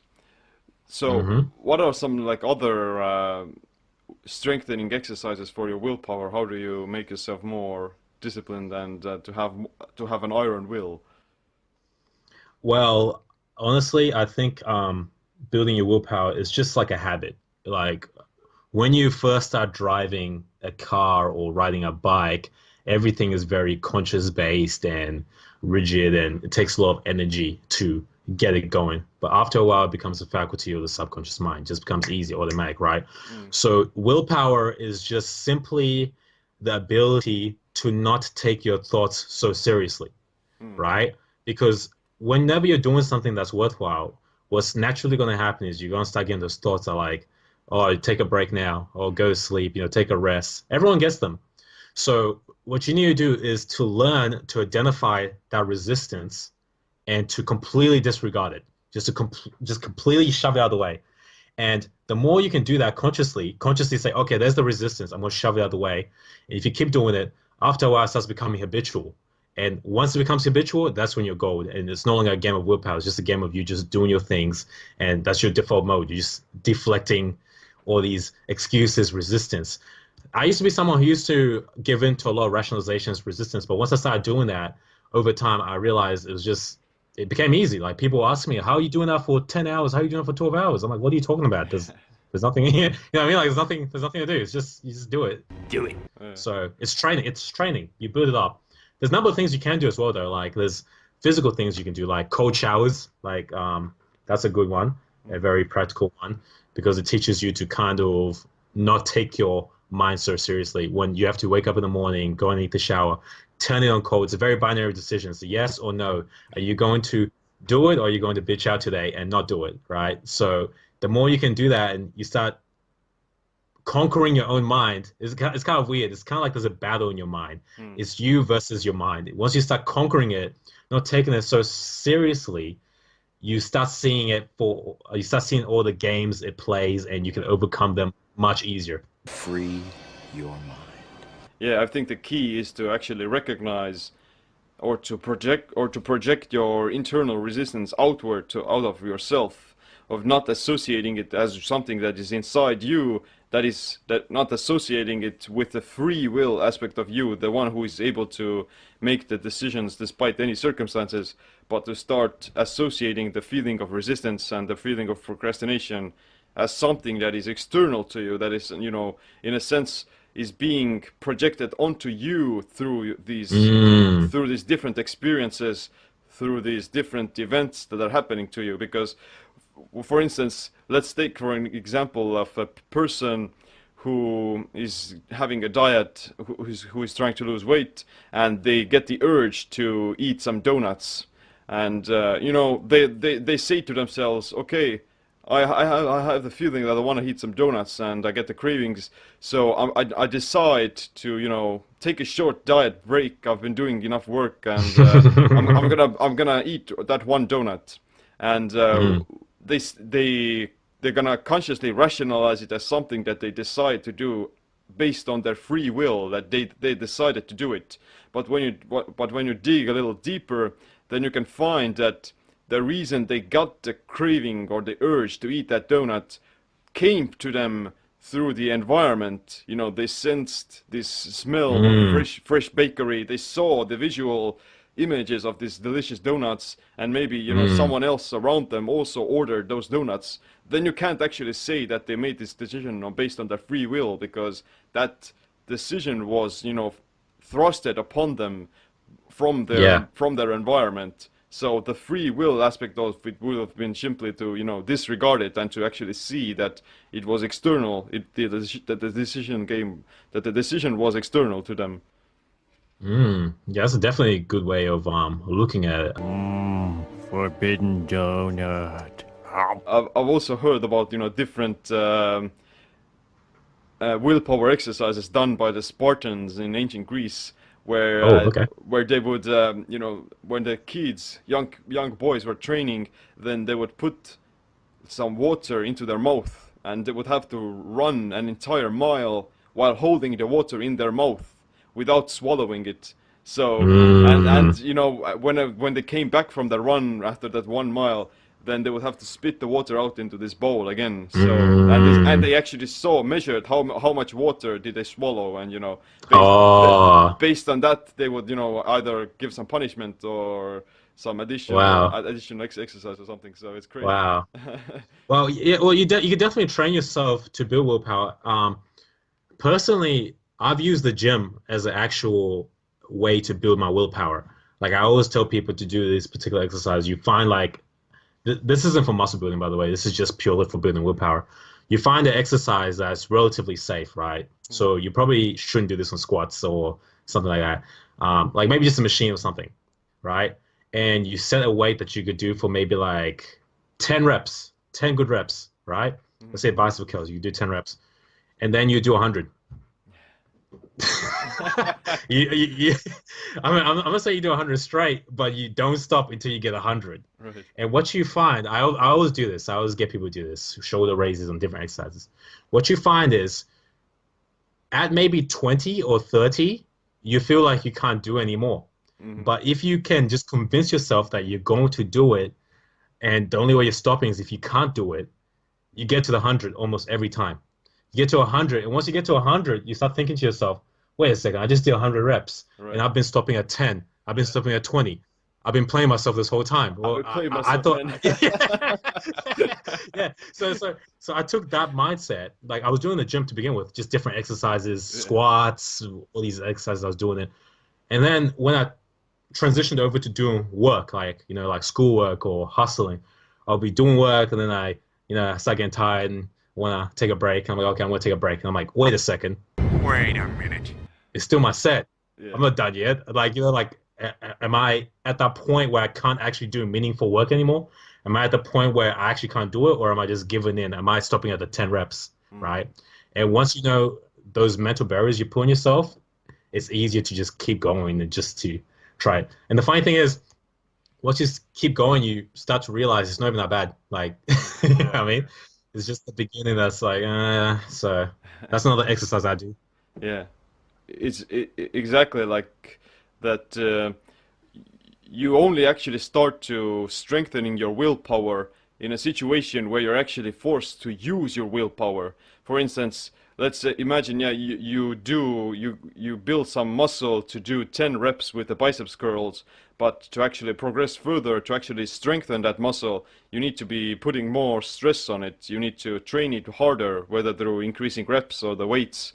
And I also like to apply the same mindset when doing something like cognitive work, or trying to read, or trying to preserve my willpower. And for instance, whenever I start to feel tired, then I notice that, okay, this is a moment where my willpower is starting to get taxed. I only start to count when it's at 100, like Muhammad Ali said. So, or he said, like, I only start counting when it gets painful. So that's the moment where that's the actual moment where you start to taxing or training your willpower. Before that, you're simply, going through the motions and greasing the groove, in a sense. So yeah, whenever you do get tired, whenever you feel like, okay, I want to take a break, then it's also another opportunity to tell yourself, okay, this is another opportunity, another moment where I can actually train my willpower. And then it becomes enjoyable again, and you regain your focus.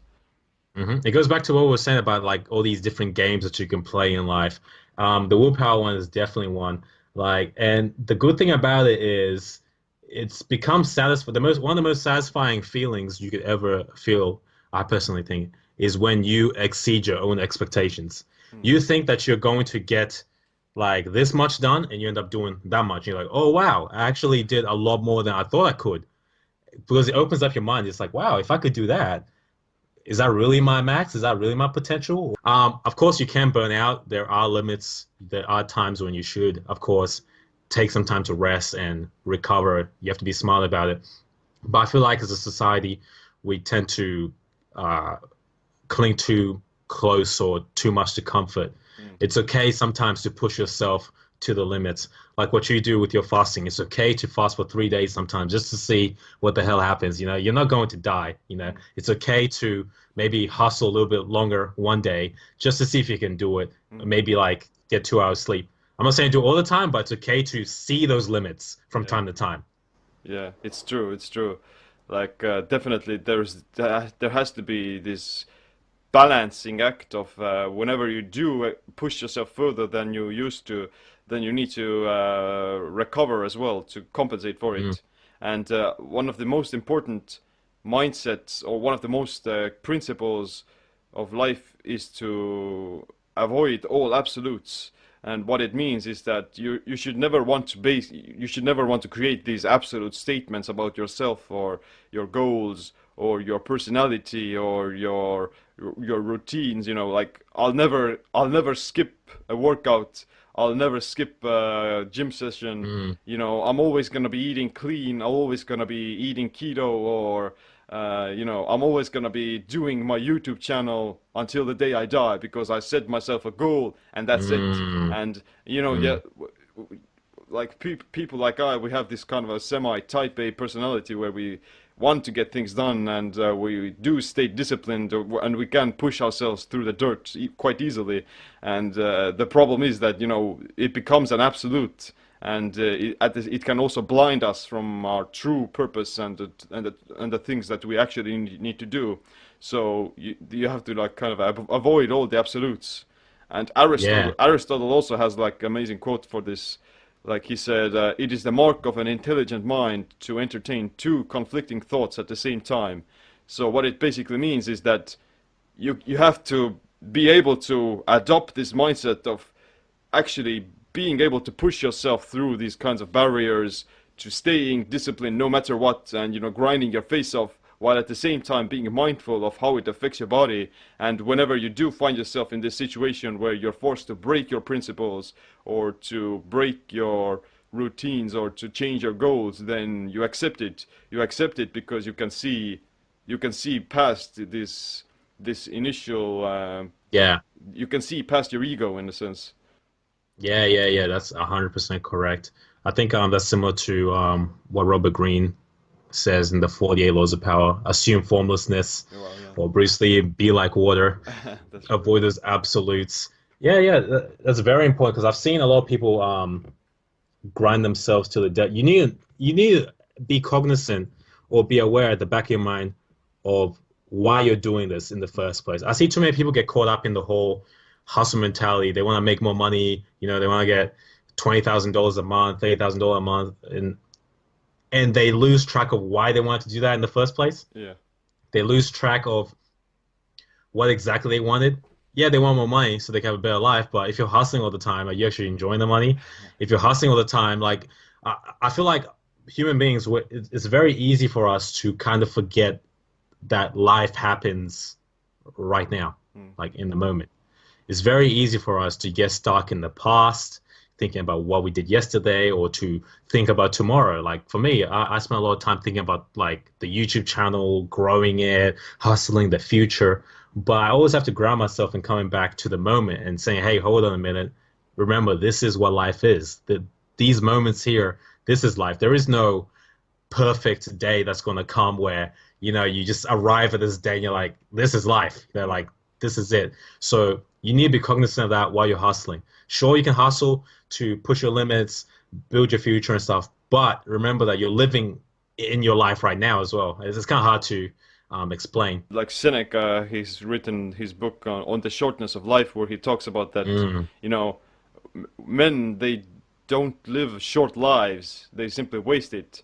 And I feel like same as well, like that most people, they simply waste away their time and their life on doing these meaningless things that don't fulfill them and that don't have actual, you know, greater significance either. So the key is to actually, to to work on something that you actually that you want to actually accomplish, and to work on something meaningful, while at the same time enjoying the process and enjoying the growth aspect of it as well. It's kind of difficult too. That's the funny thing about the human mind. It's very difficult. I remember when I started off with my YouTube channel, I spent a lot of time making videos, and I eventually got to 100 subscribers, right? And I was so happy. I was like, yes, 100 subscribers. Yes, I did it. I did it. I did it. And the joy lasted for like a minute or two. I was like, oh, time to get 1,000. You know what I mean? So then I got 1,000 subscribers. Like, yeah, 1,000 subscribers, 1,000 subscribers. I did it. I did it. I was like, oh, 10,000. You know, like it's easy to get lost in the numbers, in the progress, and to not just kind of appreciate what you're doing now. It's kind of like a duality. You have to have that hustler mindset, the ability to grind and chase your dreams, but also you have to kind of at the same time be detached from it. At the same time be like, if it all goes to shit, if it all disappears, you're still okay because you're still alive, you're still like breathing, and be grateful for everything else. So it's a hard balance to achieve, but once you have that balance, everything flows a lot better, I found. That's true, yeah. You have to see yourself as part of this bigger picture, and detach yourself from yourself and from your ego. Yeah, I got a question for you, Sam. Since you seem to be very into this whole nutrition thing, I've been looking at some stuff in regards to willpower, and some of the studies talk about glucose and how that's a big determinant of your willpower, just the amount of food you eat. Have you found any correlations with that, or? It's definitely true that willpower fatigue, in my opinion, happens because the brain won't get access to enough energy, and when it does get it, then the first priority of your brain is to get enough energy and to preserve other metabolic processes and to promote the energy distribution across the entire body. So whenever it does come across this sort of a barrier, when it runs out of glucose in this example, then it's going to create an energy crisis. And because the majority of the fuel that it uses is glucose, carbohydrates, then it's going to create sugar cravings, and it's going to make you feel more tired than you actually should.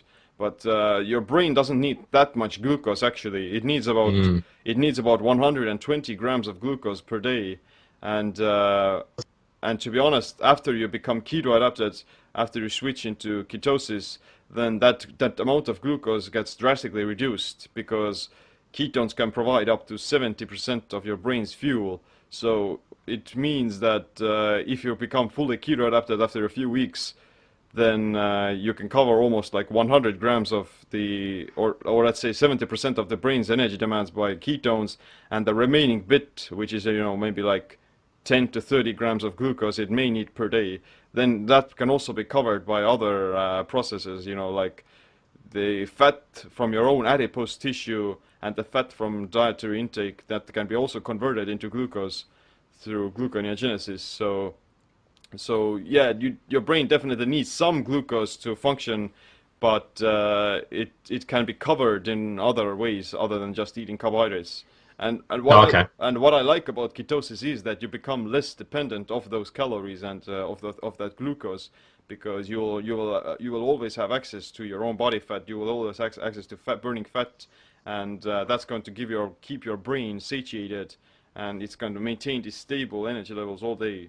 So that's my willpower hack almost as well, of doing intermittent fasting and eating the ketogenic diet. Damn, you're selling me on keto hard here, man. I've never done keto. I've done intermittent fasting. I won't get back on it. I've done that. I did it for like a year and a bit. Very good, especially not having to worry about food first thing in the morning, and just having a clear mind. I was drinking water and a little bit of lemon, and yeah, I enjoyed that. That's definitely, you should try it. Yeah, like it keeps you sharp, and I also feel that you develop a different type of relationship with food.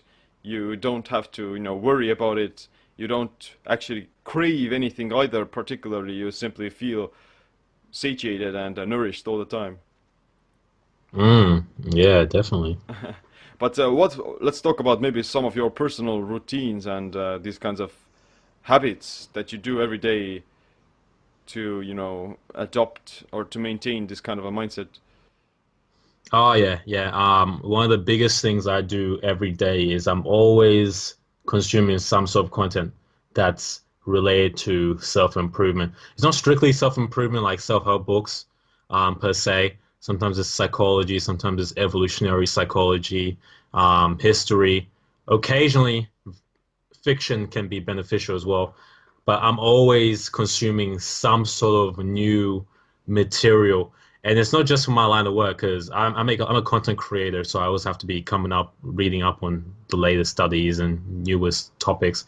But just for my life, just because I strongly believe that you only need a few good ideas to change your life. Like you only need a few good quotes from a book or something that just makes you click, and then all these different associations just join together, and you can completely change your life, whether that be your relationship with women or men, or whether that be your finances, your mindset of yourself. So I'm a devout student of personal growth, so I'm always looking at that. Meditation is one. I have not been doing that consistently lately, which has been bothering me. I need to get back on that. But when I did meditate consistently, that was definitely a big one. You just kind of get in a different like zone. Things just don't bother you as much. Yeah. I remember I was driving and there was some guy who cut me off or something and went to the roundabout and like almost crashed into my car.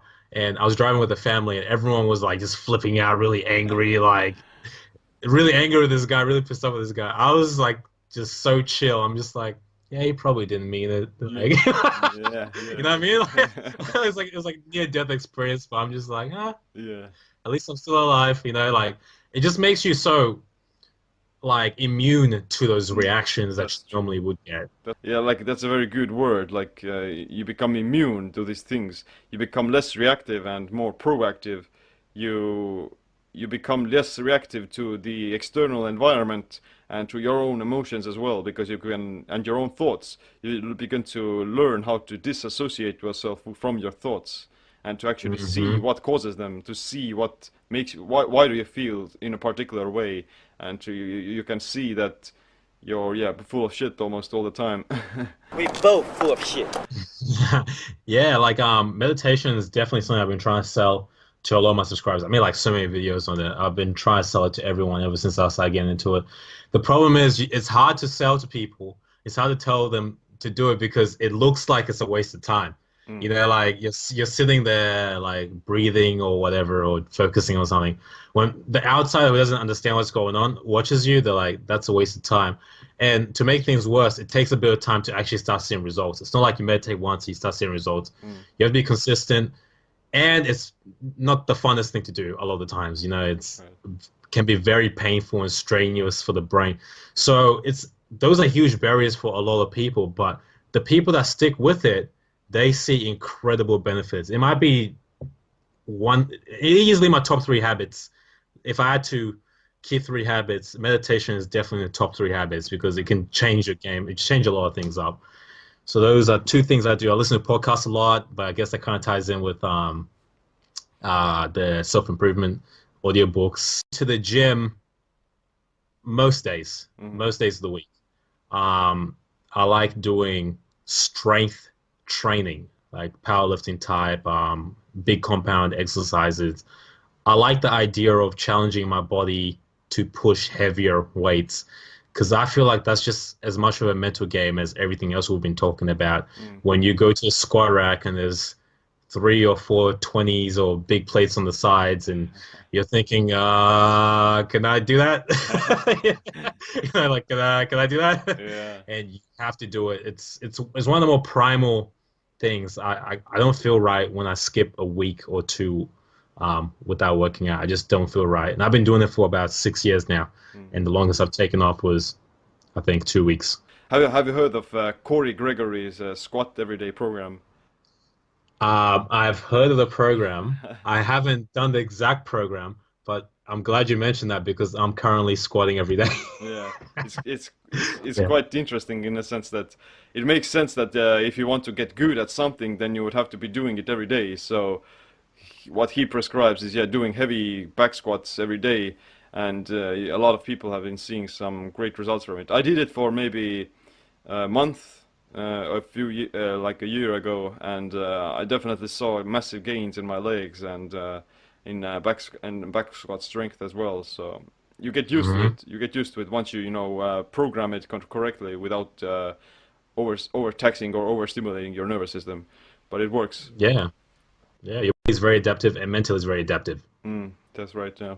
But what are like some of the you mentioned these books and self-development podcasts. What are like your favorite books about the mindset and this? Oh, okay. Or you said that you found these great nuggets that completely changed your life. You need to have only a few ideas to change your life completely. Like, what are some of the books that you would recommend to people to have these kinds of ideas? Yeah. In terms of stoicism, the classics are good, but usually I direct people to something that's a bit more modern so that they can kind of get a modern take on it and understand it before they move over to the classics. Because if I tell someone right now to go read Meditations by Marcus Aurelius, chances are they'll get bored. They won't really understand what's going on. But if I tell them to read The Obstacle is the Way by Ryan Holiday, it kind of is an entry-level Stoicism book. So that's a good book for people to get into Stoicism.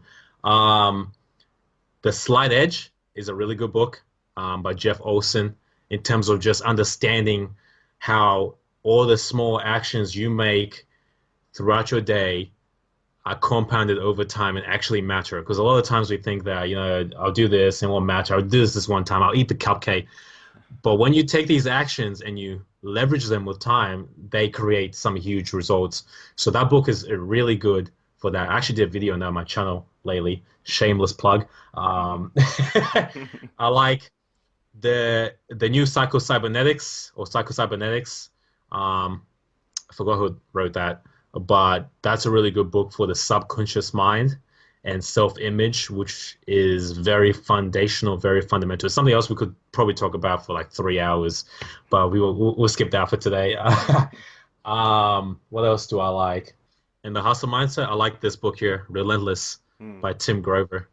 It's actually a book about basketball, about a coach who coached Michael Jordan, Kobe Bryant, and D Wade, all these high-level elite basketball players. And it kind of gets you into the mind of a super athlete, super elite athlete. And the interesting thing about that is the mindsets that they have are kind of the same mindsets you need for any area in life where you want to get to the highest level. So that book is very good. And 50th Law, anything but Robert Greene. Nice. 50th Law, 48 Laws of Power.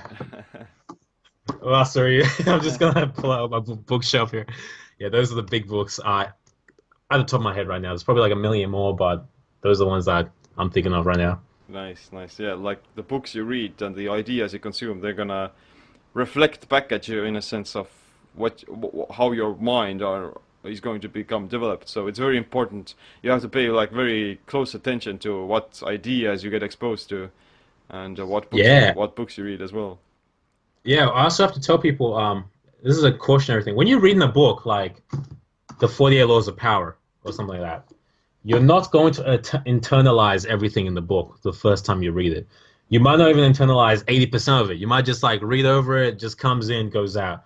But what I've noticed is a lot of times you only need 5% of the book or 2%. You might just remember one line, but that's enough to change something in your life. Like you might remember one line and it ties in with another idea or some event that happens in your life, and that's enough. So it's important to kind of immerse yourself in these books, just kind of go through them. I'm not saying to just read them for the sake of reading them, but things that are fitting to your life circumstance.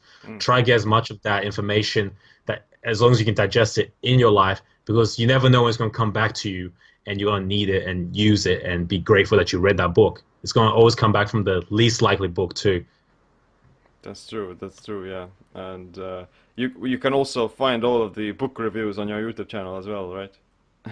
Oh yeah, 100%. Yeah, I got lots of those on there. I got lots of content up there. Nice. So we're also starting to reach the end of the show, and I'm gonna ask you one of my last questions, which would be, what advice or what habit would you wish that you had adopted earlier that improved your body and mind? If I start meditating at 5 years old, Sim, I'll be king. I'll be king of the world right now.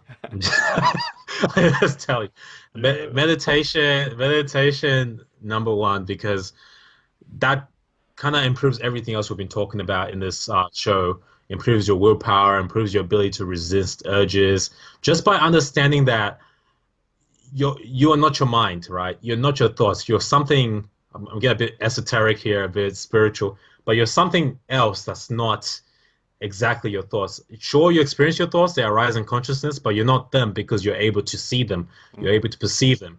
So once you can figure out what you are, or understand that there is a duality or a trinity, some happening up there in your mind or wherever, you start having the ability to make more insightful choices or make decisions from a different place. And that's very impactful.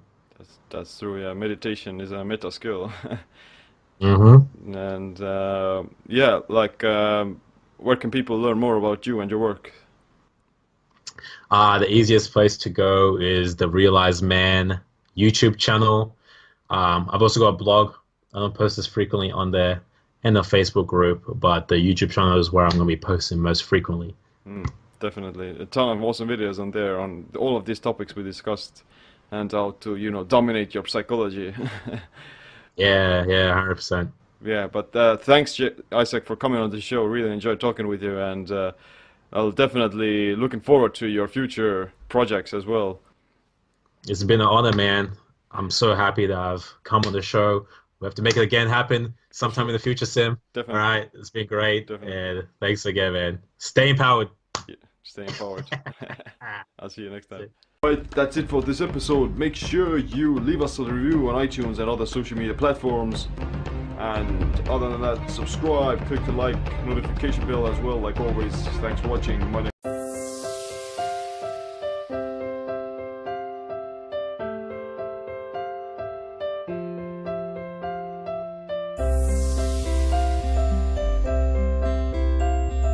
Hey, and welcome to another episode of Confidence According to. I'm so excited for today's episode because I have the gorgeous and inspiring Andrea Vessels with me. Welcome. Thank you. I'm like so grateful that you're having me. Thank you. I'm so excited to get like stuck into it. We were already talking and I'm like, oh no, wait, we need to like save this for the video.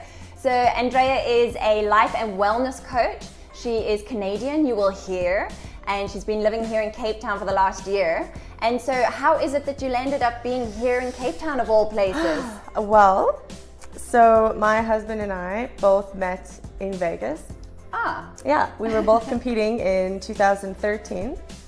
And we started talking, started dating in 2014. And then we went to Canada for a couple months. And then we moved here, we moved to Durban in end of 2015, lived there for a year and a bit. Then Durban wasn't for me. So we decided to move to Cape Town instead of going to Canada or do another overseas move, which is really, really difficult. So yeah, it's a big thing. So we chose Cape Town because we came here on holiday just for a weekend and I was like, this place is amazing. It's yeah, awesome. I love it here. So glad to have you here in our beautiful city. I love it. And so you said that you met competing. What are you talking about there? We did both fitness competing. So there are different organizations in bodybuilding, I guess you could say. There's bikini, and well, in my organization, there's bikini, fitness, and figure. So there's WBFF, there's IFBB. This is Lacey, by the way. Oh yeah, we didn't introduce Lacey. This is Lacey. She's our guest appearance. Yeah. You might see a cameo now and then. Yeah. Yeah. So there's WBFF, IFBB. There's a bunch of different organizations around the world. So a lot of people do compete. We met and we both were pros at the time. So in order to become a pro, you have to win an amateur show. Okay. And it's different for different organizations. So I think in South Africa, for example, you have to there's levels. You win an amateur, then you go to provincials, and then you go to nationals, and then you have to win first overall, and then you get your pro card. So it's a process. Yeah. With the WBFF, you just have to win your pro card, and you can win it at any amateur show, and you can be first or second. It depends if they deem you pro worthy. Okay. So Dan and I both did WBFF, and we were both pros. And then 2013, I think Dan got top 10 in the world. The years before that, I got top 10 in the world. And then 2014, we both competed again. We weren't dating at this period. We were just friends. And he got 4th in the world. Wow. And I didn't place that year. Okay. But that was my last show and his last show. Yeah. And yeah, so Dan and I both did pretty well. Dan did incredibly well. He is actually still the highest ranked in the country. Okay. So he got 4th, and the 3 people below him eventually all got world championship status. Wow. And no one in South Africa has gotten 4th in the world. Oh my goodness. Yet. So wow. Still, yeah. Sure. And how long were you doing that? I mean, it sounds like quite an intense career. Is it a career? Like people do this for a living, or is it a hobby thing? You know, that's a loaded question. Okay. Because yes, I think a lot of people want it to be their career, but it's very difficult to actually make an income from it. So a lot of people don't know this, but you don't get paid to compete. Okay. You pay money, lots. Yeah. I think a lot of people get sponsorships, they get endorsements, they get free bikinis, free supplements, but they don't get an income. Okay, Only I the see. top athletes get income. Sure. I would say maybe the top 2%. Yeah. And those are the big names, that have 1 million followers, or I'm not exact, 1 million followers, or over 100,000 followers, but also lots of interaction, lots of pull. You can tell when someone has lots of interaction on their page, lots of comments, lots of likes. So companies look at those things. And so you were saying that it takes a long time to get a career. Yes, it depends what you want to get from the industry. Okay. So I realized that it was more of, for me and Daniel, it was our career because we're personal trainers. Okay. But if you're an accountant, or you're a doctor, or you're whatever, this has to be a hobby. Yeah. Because it's a kind of a 24-hour thing. Yeah. You're doing your meals every 2 hours, your everything like that. It's not impossible to make a career of it, but I would say you kind of have to be in this industry, or you dedicate full time to being an influencer or a model, or a competitor. Yeah. And this is just my opinion. In South Africa, I don't think so. Okay. So I really don't see it being a career here. Yeah. I don't see you being paid enough. Yeah. Like, let's say the minimum to get by is like a salary of 20K or something. Yeah. Never. Yeah. That would never happen. Yeah. Unless your sponsors actually pay you that. Yeah. And That's not unless gonna you have 1 happen. million followers, Yeah. I can only think of one South African who is at that place. Yeah. So, sure. and he's amazing. Yeah. And so how long were you doing this for? I started competing when I was 19. Wow. So I started training when I was 19, I did my first show when I was 20. I'm 30 now. Okay. And then I was 26 when I did my last show. Okay. So I did it for a solid 7-8 years. Sure. And what made you decide to call it quits? I mean, because that's a drastic change in your reality, Huge. your experience of life. Yeah. So going from that level of commitment, it sounds, to like normal, like the rest of us. Yes. So what made that happen? Well, I'll tell you that it was kind of forced on us because we kind of had to choose relationship, getting married, moving, and moving around the world, number one, not easy. Yeah. Number two, we had to focus on us and the move, and I was in South Africa, and it's expensive to eat like that, and it's expensive to compete. So we couldn't justify the amount that it is to do a Worlds show. So the Worlds is in Vegas. Yeah. And that was the show. Okay. They're in Vegas or Toronto or London. It depends where the Worlds will be. but it's a huge amount, and it's either, and those, the first, so we've been together, I think it's 4 years now, almost. Ooh, crazy. 4 years. Yeah, it flies by. We, you know, the first year was, okay, do we move or do we go to Worlds? Well, yeah, life took over. And we actually never really decide, and this is what's interesting, a lot of people will decide to not compete anymore and kind of make this big thing of it. And they'll announce, I'm not competing anymore.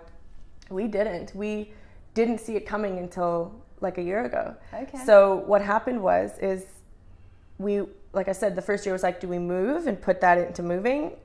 Or do we stay doing long distance, which we did for the whole first year of our relationship, which sucks. It was hard. We do long distance, or we compete, or we move, and that was like kind of a no-brainer. And then the year after that was, do we get married? Yeah. And start our life together and move out together, or compete? And again, it was kind of a no-brainer. And then last year it was moving to Cape Town. So we, you know, moving, we've moved every year, more than that.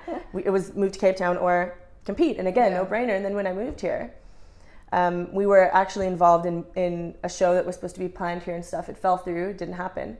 But that was actually the turning point for me, was I was involved in the back end of it. Okay. And I decided while I was planning it, I was like, you know what, this is actually it for me.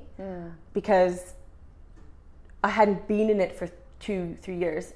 And then I was involved with all these athletes and all these people and planning it, and all these people asking me these questions like, oh, if I get a boob job, will I do better? Wow. And I was like, are you really basing this big of a decision on my opinion? Sure. So it changed themselves. It changed. It kind of brought back when I was 20 and I got my boob job for that reason. And I was like, I can't believe that. Yeah. Because when you're older, and you see these 21-year-olds, and you're like, I want to save you for making the same mistakes I made. Yes. That was me. Okay. So I was this 29-year-old being like, oh my gosh, I can't believe these people. Yeah. And it just kind of, I think I was just reintroduced and reminded of the kind of sad side of it, the not so nice side of it, you know? Yeah. So that's when I was like, ooh, I don't think I want to do this anymore. I don't think I'm going to, because I never made the decision to not compete anymore. But, and another thing that I should mention is those 3 years that it took for me to get to that point were brutal. My body hadn't had a break in 7 years. Wow. So I gained, I honestly don't even know, I didn't weigh myself. I didn't want to put myself through that kind of torture. Yeah. But I actually changed. I don't like weighing myself either. Yeah. And I'm a naturally curvy girl. For me to diet like that for those 7 years was really difficult. Sure. I ate fish and broccoli 6 times a day for months, and I'm not exaggerating, for months. And I don't miss it, I'm not gonna lie. Yeah. But I know that there are healthy ways to do it. Yeah. But I just think that it's one of those things that you have to have the genetics for it. Yeah. And I really don't. My husband does. He eats anything and everything all the time. Looks amazing. Yeah. Good for him. Yeah. Not me. Yeah. So I actually would love for him to do it again one day. Okay. I think he has the potential. I think he should. For me, it just wasn't.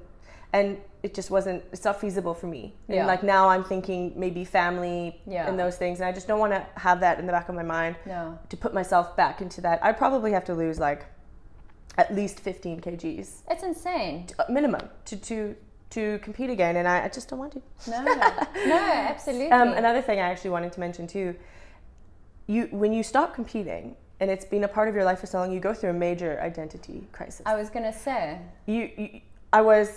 I was a shape cover model, top 10 in the world, personal trainer, fitness model, bikini model.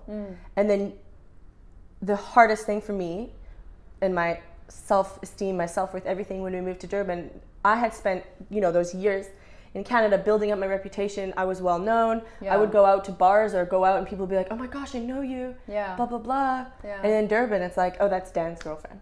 Ah. So you go from this, and you try not to let it affect you, but it did a lot. Yeah. Because I'd go out and I'd be like, oh, that's all I am. Yeah, I'm his girlfriend. Yeah. So I was like, yeah. And I also had a company in Canada that I actually only closed down last year. Okay. It lasted the whole duration. Yeah, it was called Get Ready Girls, and it was about women's empowerment and confidence through fitness. I had employees working for me and everything, and it was a huge decision for me when I moved. I let it run still for another year, but businesses, when you're not there, Yeah. I mean, if you don't it's a have matter your of it's a matter of time before they implode. And that actually, so my two biggest identities, and I guess my two biggest accomplishments by then, before I was married or anything like that, was my business and the body and who I was. And then I lost both of those. Wow. So that was a huge knock for me. Yeah, I can imagine. Yeah, so that was, I would say, the hardest part. And to go from one extreme to the other and not compete anymore, it takes work like every single day. And because I was new here, you can't work. Yeah, okay. Right? You can't work, you're working on visas, you're working on all these things. Yeah. You can't work, and you're just Dan's girlfriend, then Dan's fiance, then Dan's wife. Yeah. And he's such a great person, that's great, but like I'm such an ambitious person that it killed me. It killed me. So that was very, very tough. Getting out of that industry was the hardest and the best thing ever for me. And the funny thing is when that show dissolved and it didn't end up happening here and all these things, and by here I mean Cape Town, the show is happening in Johannesburg. Okay. Then is when I was like, okay, I think I'm not going to be involved in this industry anymore. And it took 3 years of me just back and forth. Oh, do I? No, I don't. Yes, I do. Yes, I'm a trainer. I did everything on one day. I remember I was like, okay, I can't do this anymore. Yeah. And I called all my clients that are competitive athletes and I said, no more. I'm not doing this anymore. And I referred a coach that I love to them. Yeah. And I said, I'm not doing this anymore. Wow. And I said, I had a few clients who are halfway through their show prep. And I said, I'll train you to the end, but after the show you have to look for a new coach. Because I found that, and the turning point for me was I was sitting down to do this diet plan. And it was for a girl that I have trained for a long time. And we had just spent so long kind of fixing her from the competitive industry. And I was going to make a diet plan now for her to compete again. Oh gosh. And so I was you're like, sending her back into the back to the wolves. Yes, that's what I felt like. And although although I'm sure she'll do amazing, and the coach she has now is incredible, an amazing coach, it didn't sit well with my soul. I couldn't do it. And I sat there and I was crying and I was like, I can't do this. I can't do this. So my husband was like, you've been checked out mentally for a long time, just admit it, make these two match. Yeah, exactly. My heart was wanting so badly to still be involved in that industry, but then my brain was because your identity was tied up in it for so long and it's all that you knew. Exactly. And your ego is like, no, but that's us, that's who we are, that's what we do. And it was like, you spent so much money and so much time, and you've invested a decade of your life. Exactly. But even with my Instagram and stuff, I lost followers and everything because you're switching from one focus. Well, they're used to seeing you in a bikini and half naked all the time and talking about superficial stuff. Yeah. And then all of a sudden you're making these deep posts. They're like, show me your bum. I don't want to see this. And I get it. You can go followers. Yeah. Like you guys are obviously not my target market anymore. Exactly. But growth. There we go. That's what that's called. Yes. So it was a hectic period. But so I mean, that as a woman and as a young beautiful woman, that you kind of, your journey has been the extreme of what everyday women go through in terms of, they've tried things, yo-yo dieting and all, you hear about it all the time. Invest in obviously something and it fails. Yeah, and that obviously impacts their confidence, their self-esteem, their self-worth, their identity. Yeah. Now, how did you, when you're going through, like coming out of such a strict regime, is that the right word? Regime? Yeah. And then... Regimen? I'm Canadian, I say okay, there we go. And then coming into a normal way of life, and then starting to see your body go back to balance, because obviously our bodies always are want to be in homeostasis. Like that is just that's all they want. That's all it wants. Yeah. And you mentioned as well about body shapes, right? And that if you are a certain shape, you can't wish you were a different shape. No. You are that shape. If you're like, for me, for example, I know my genetics since young. My body gets chunky easy. I get curvy easy. I get chubby easy. Soon as I hit puberty, it was like. Plus, I like to eat. Yeah. Well, who doesn't? Right. So my downfall. Yeah. But you can't, like, I have girls who will come up to me and be like, I want to look like this Victoria's Secret model. And I'm like, well, you're going to have to grow 2 feet, which is a lot. And you're going to have to completely change your genetics from the inside out. And if you find that pill, please give it to me. But otherwise, we can only make you the best version of you. Yes. And that's the only thing anyone can ever hope for. And one of the weird things for me over this last year that I've been in Cape Town and deciding not to train athletes anymore and kind of stepping out of that industry and just being more wellness focused and life coaching focused was I realized that the last 4 years that I was hiding in my little bit of excess weight. So I've started losing, but it was weird. It was a weird realization for me. It was only a few weeks ago actually. Oh, wow. Yeah, that I was never taken seriously when I was a model at all. Oh, and interesting. I know that the women respected me because of the way I carry myself and the confidence that I have. But even just friends, long-term people and stuff, if I would show up somewhere, people would say things like, oh, sorry, we didn't recognize you with clothes on. Or if I would give my opinion and stuff, people would just be like, yeah, okay, you're here to just be pretty. You just go and, So I think when I got out of that industry, and you know, it's a thing that you don't think, like, you don't know you're breathing poison air until you breathe clean air. Yes. And I didn't know how people saw me or anything until I was out. So once I was in Durban, it was a weird thing because not a lot of people get to start their lives over with people who don't know them, don't know the mistakes they've made. Clean slate, which for me sucked because I worked so hard before. I kind of wish that I had messed up the whole first part of my life and I could have just started fresh here, you know, ran away from killing someone, you'd never know. But I started with a clean slate, but I didn't really know who this person was. So I wasn't unhealthy. I still always train.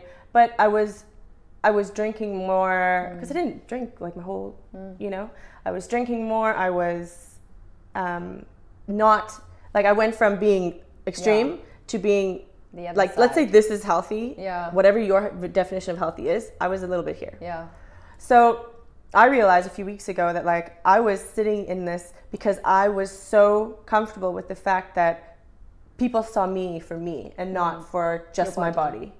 And I didn't realize that. So I kind of have had to go back now this way to be like, no, actually, like I do deserve to look the way I want to. I felt like I didn't deserve it anymore because that's not who I am anymore. And I didn't realize until someone kind of, you know, when someone says something that is about themselves, but you obviously make it about yourself and you're like, ooh, me too. I do that too. So so that everything comes around and came around recently. And so now back to being healthy and back to being motivated again. But it took that process of, and maybe it's like redefining who you are. 100%. Actually, who am I? And I find until you know. And I find that if you're constantly progressing, you're gonna have to do this all the time. Constantly. I know there's never an absolute point of, okay, now I get it. Now I know who I am. Never. Constantly evolving, constantly growing. And earlier you mentioned about then those different body shapes and that, you know, so then women are setting themselves up for failure because they have expectations that are beyond what is physically possible for them. So can you explain what the different shapes are that women would be able to then identify and then for them to be able to accept and then do what's best for them? So you have ectomorphs, mesomorphs, and endomorphs. And generally, you can be one or a mixture of two. And it goes ecto, meso, endo. And ectos are the naturally thin supermodels. I mean, you know, I can't describe it other than they're tall, they're thin, long limbs, very narrow, they're usually straight like this. Like boy shapes. And then you have the mesos who are usually bodybuilders. They put on muscle easily. They're more average height, average size, average limbs. They're not usually taller or longer. Because you can be short and be an ectomorph, but you will have long looking limbs for your height, if that makes sense. Like be petite looking. Ectos usually like are those people who forget to eat. You know? Not me. And then endos are people who are just, they hold a lot of weight.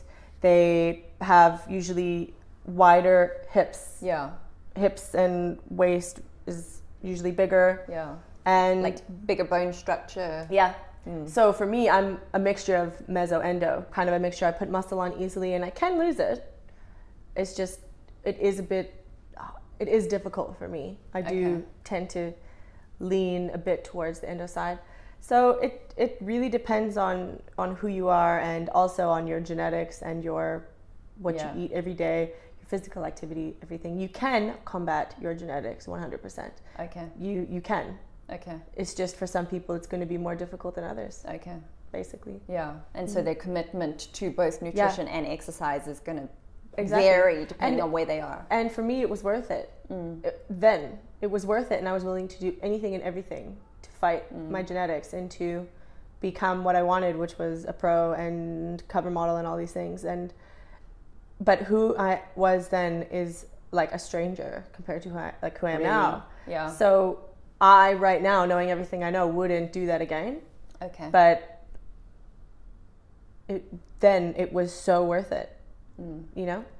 You felt at the time it was yes, worth it. At the time it was worth it. And I actually obviously wouldn't know my husband. I would All the dots had no to regrets connect. whatsoever. Yeah. Clearly. Yeah. But yeah, the havoc that I'm more like the fact that I gained weight, I'm at peace with that, and I think I could have gotten over that quick. Yeah. It's the identity crisis and the losing my self-confidence and my self-worth and everything and starting from scratch is what really that I could have done without. and so how did you start to heal that? How did you start to get to that point of rebuilding now your self-identity, your confidence and your worth? Work every day. Yeah. So a lot of people, my close friends know this, and I would talk to them about this a lot. But the funny thing is honestly, because I had the last 2 years kind of off, and the last year and a half without my business, I listened to podcasts all day, every day. And I would get up and just do some form of exercise, even if it was just walking, or literally 50 squat jumps or sit-ups in my house, just to feel productive. Yeah. Okay. And I would listen to podcasts. I read a lot. Yeah. Self-help books and Girl Squad books and all of that. Yeah. I did online courses that were free. I got free booklets for stuff like what you do. Yeah. Stuff like that. Yeah. But I don't think anyone, even those closest to me or even my husband, can fully comprehend how much work I had to do. Yeah. Because it looks like me sitting on my phone. Yeah. And I am very much it's taken me a lot of work to be a vulnerable person. I'm really not. My dad is like old school, comes from an Irish background. Like no. Don't show anything. Yeah. Yeah, do not show weakness, I would say, is like kind of his motto. Yeah. So and because of my job, I can't ever, like, as a life coach and as a health coach, you can't really have a breakdown, because then it's like she don't know what she's doing. Yeah. So she needs to get her shit together before she gets mine done. Yeah. So I really, really played down a lot what I was actually going through and dealt with it myself. Okay. But reading YouTube videos, actually I can't believe I forgot that one. Yeah. You know those like ridiculously cheesy motivational ones? Yeah. Those. Yeah. No, I get that. I get that. But I actually remember being in a place, and I'm sure some women can relate to this, where you listen to it and you can't even listen to it because you're so far away from that. You listen to it and you're like, this is so dumb.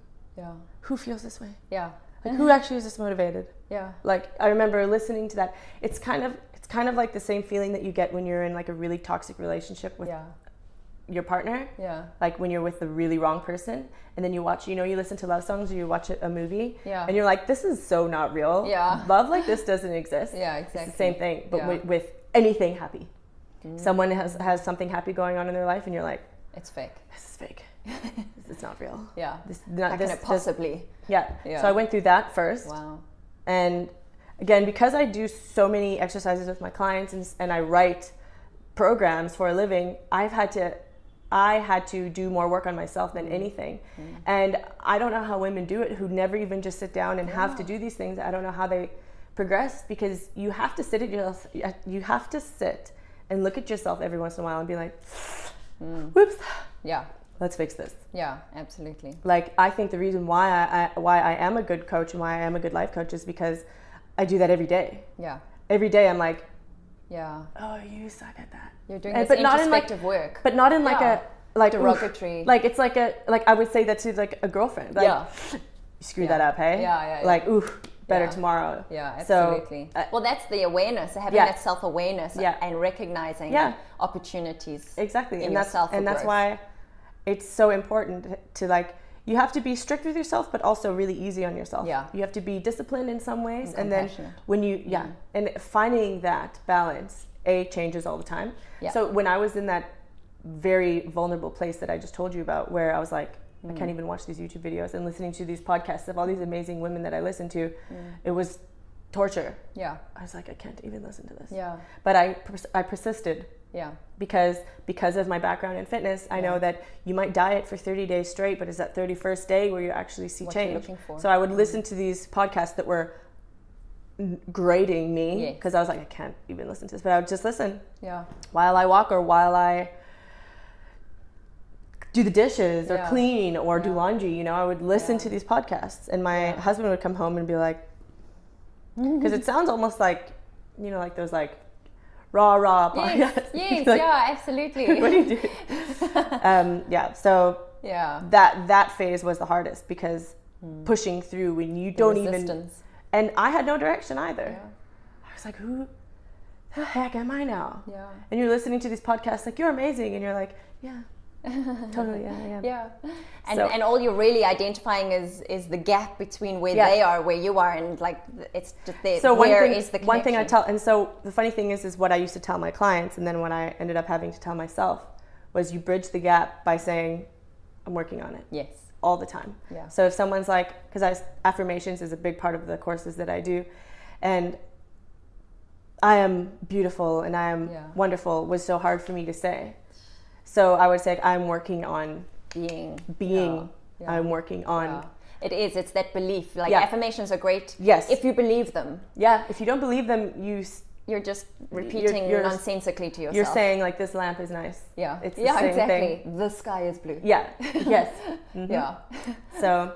Yeah. So that phase, I think, was the hardest, and the work. Yeah. The work you have to do. I don't think people understand. It's like, I always compare it to dieting, because that's just what I was good at. Yeah. And it's the same. It's due diligence every day, even when you don't want to, even when you're crying as you eat your fish that you don't want to eat, even as you're doing the cardio you don't want to do, you have to do it. Yeah. And so, like I said, I would listen to the podcast, cry, watch the YouTube videos, cry, and then talk to a client and tell them how to be happy, what I've just learned. Yeah. And they would be like, oh my gosh, this is amazing. And then I'd be like, I feel like a hypocrite. Yes. Because imposter syndrome. Yes. Big time. Yeah. Big time. And that was a whole year. Sure. And I actually took on less clients the whole last year up until recently. I just took in a bunch around the new year. Yeah. But because of that. Yeah. Because they'd be like, I want you to help me with this. And I'd be like, well, I'm still sorting that out for myself. Yeah.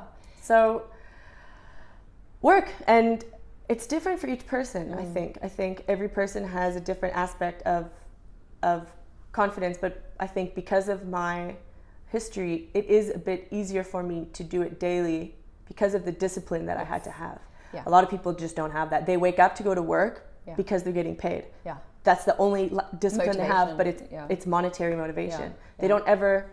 They don't have things they need to do. Yeah. Sometimes, you know, some women who are mothers, they'll do things they don't want to do, obviously, all day, all the time, but it's got to keep the kid alive, and you love it. It's your heart outside your body. So a lot of people don't have to do that thing they hate all the time. Yeah. And we're in a culture that's just like, do what you love all the time. Yeah. And, you know, if you don't love your job, then quit. Yeah. That's not life. That's not life. If you don't love doing your affirmations, nobody does when you start. So it's just it's hard to Yeah. find that balance, because you should love your job. Yeah. But you might have to go through growing pains like the rest of us. Yeah, it might be a stepping stone to the next thing. Yeah. That's it. 100%. And I just love the message that you've really drummed home here now, because within the context of your physical history of Right. that commitment, now this mental and it starts out as a mental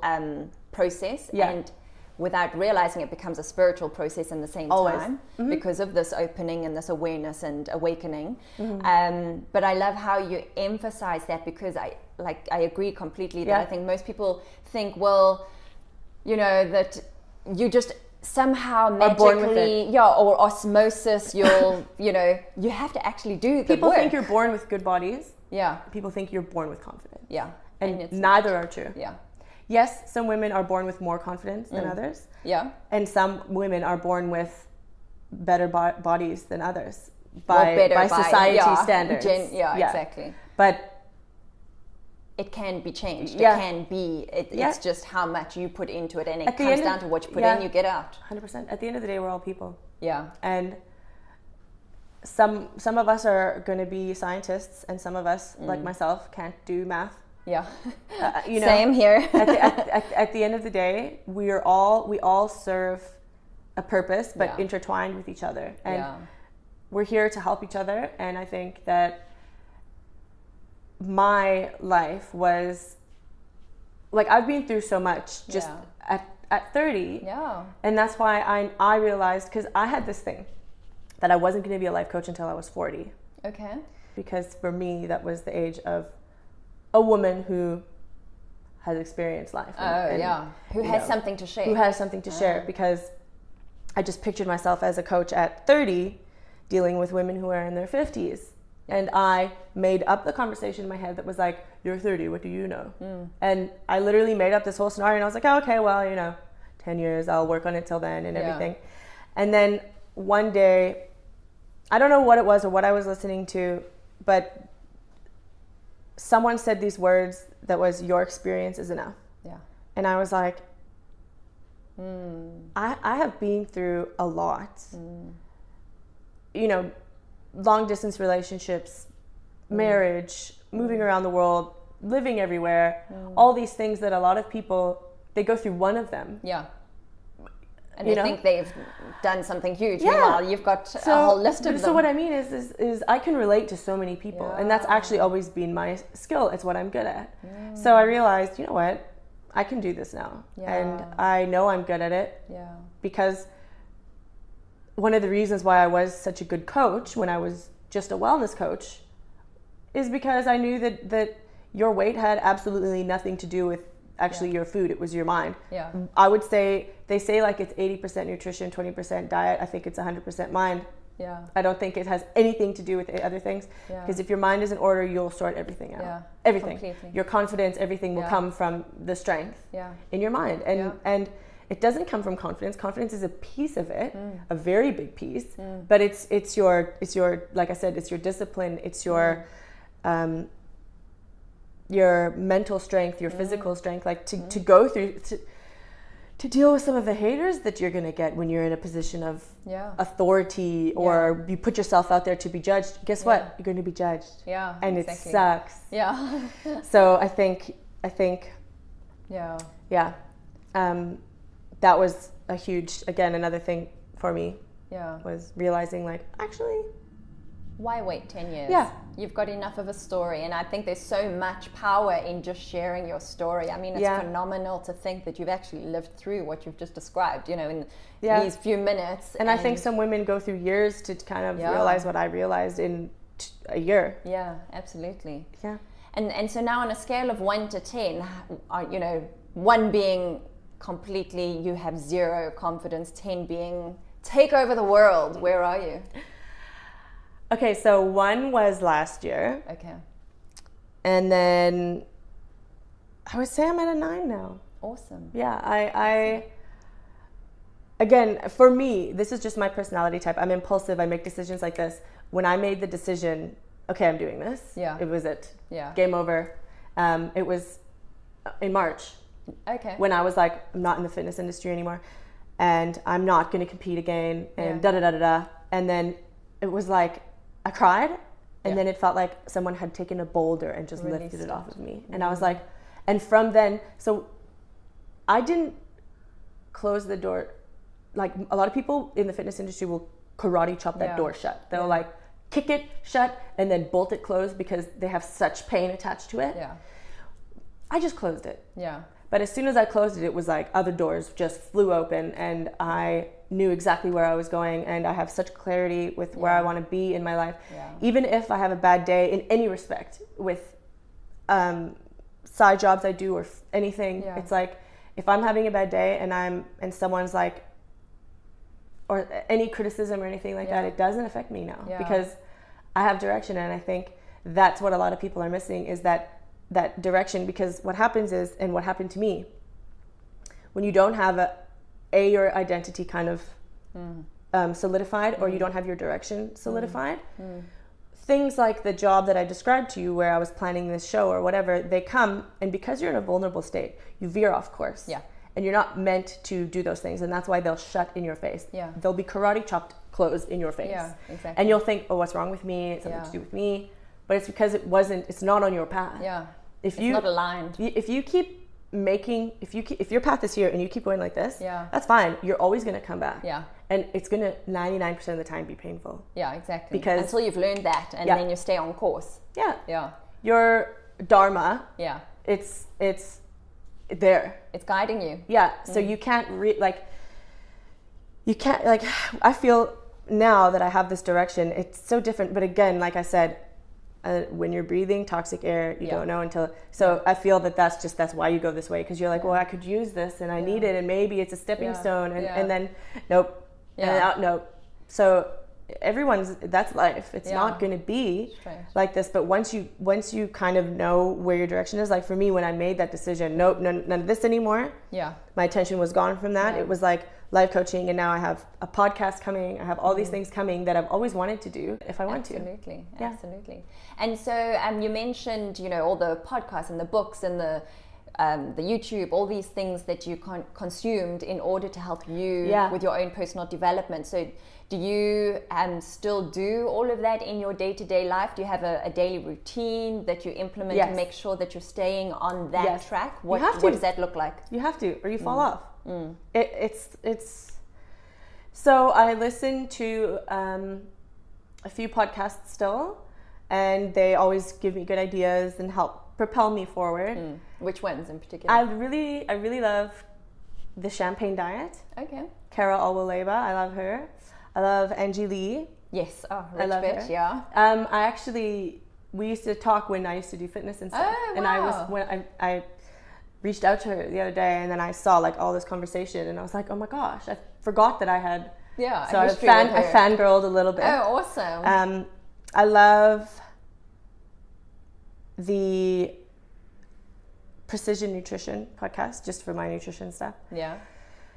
I love Lori Harder's podcast. She also was in the fitness industry when I was. So it's weird because these are all people I kind of knew or have known as a creeper for years. Yeah.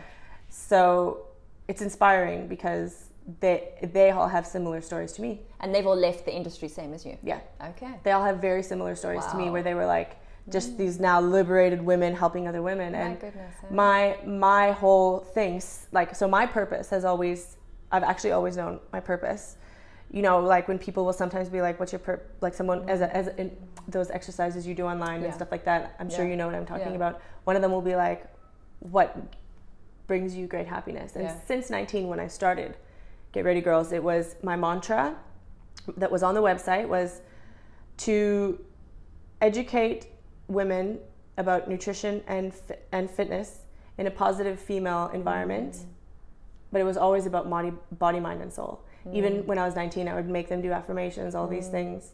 And so I've always had that direction. And even when I was what I described last year, even when I was at my worst, I never lost sight of that. Yeah. I would help the women around me in the best capacity that I could. Some of my friends were going through some really hectic stuff, and I was the pillar for them. And that was a great mirror reflection. Yes. This is what you're doing. Yes, because they were going through some crazy things, and I was being so there for them. Yeah. And then I would be Holding like, space. yeah, but that's because of the person that I am. I don't recommend it for other people who are in a very vulnerable position. For me, it brings me strength to be there for other people. Yeah. So I was kind of like being this strong person for them, being like, while you're going through your own shit. Because it's a nice distraction. Yeah. Number and one. it's a win-win, really. Yeah, but number two, it makes you feel good. Yeah, absolutely. Yeah. Gosh. And so then your daily routine, have you like a morning routine or something like that? Do you I kind of do these am things? so type B. Okay. I do not plan anything. Interesting. I know. It's weird but here's the thing. I am type B, but very disciplined. Okay. I'm type A personality, but I'm very type B with the way I run my life. Okay. So like I will kind of do whatever you feel like. Yeah. But every morning it's podcast. Yeah. And then I'll either do my workout in the morning or in the evening. And then while I do cardio is another podcast. And only when I'm feeling like really needing that little push is the YouTube.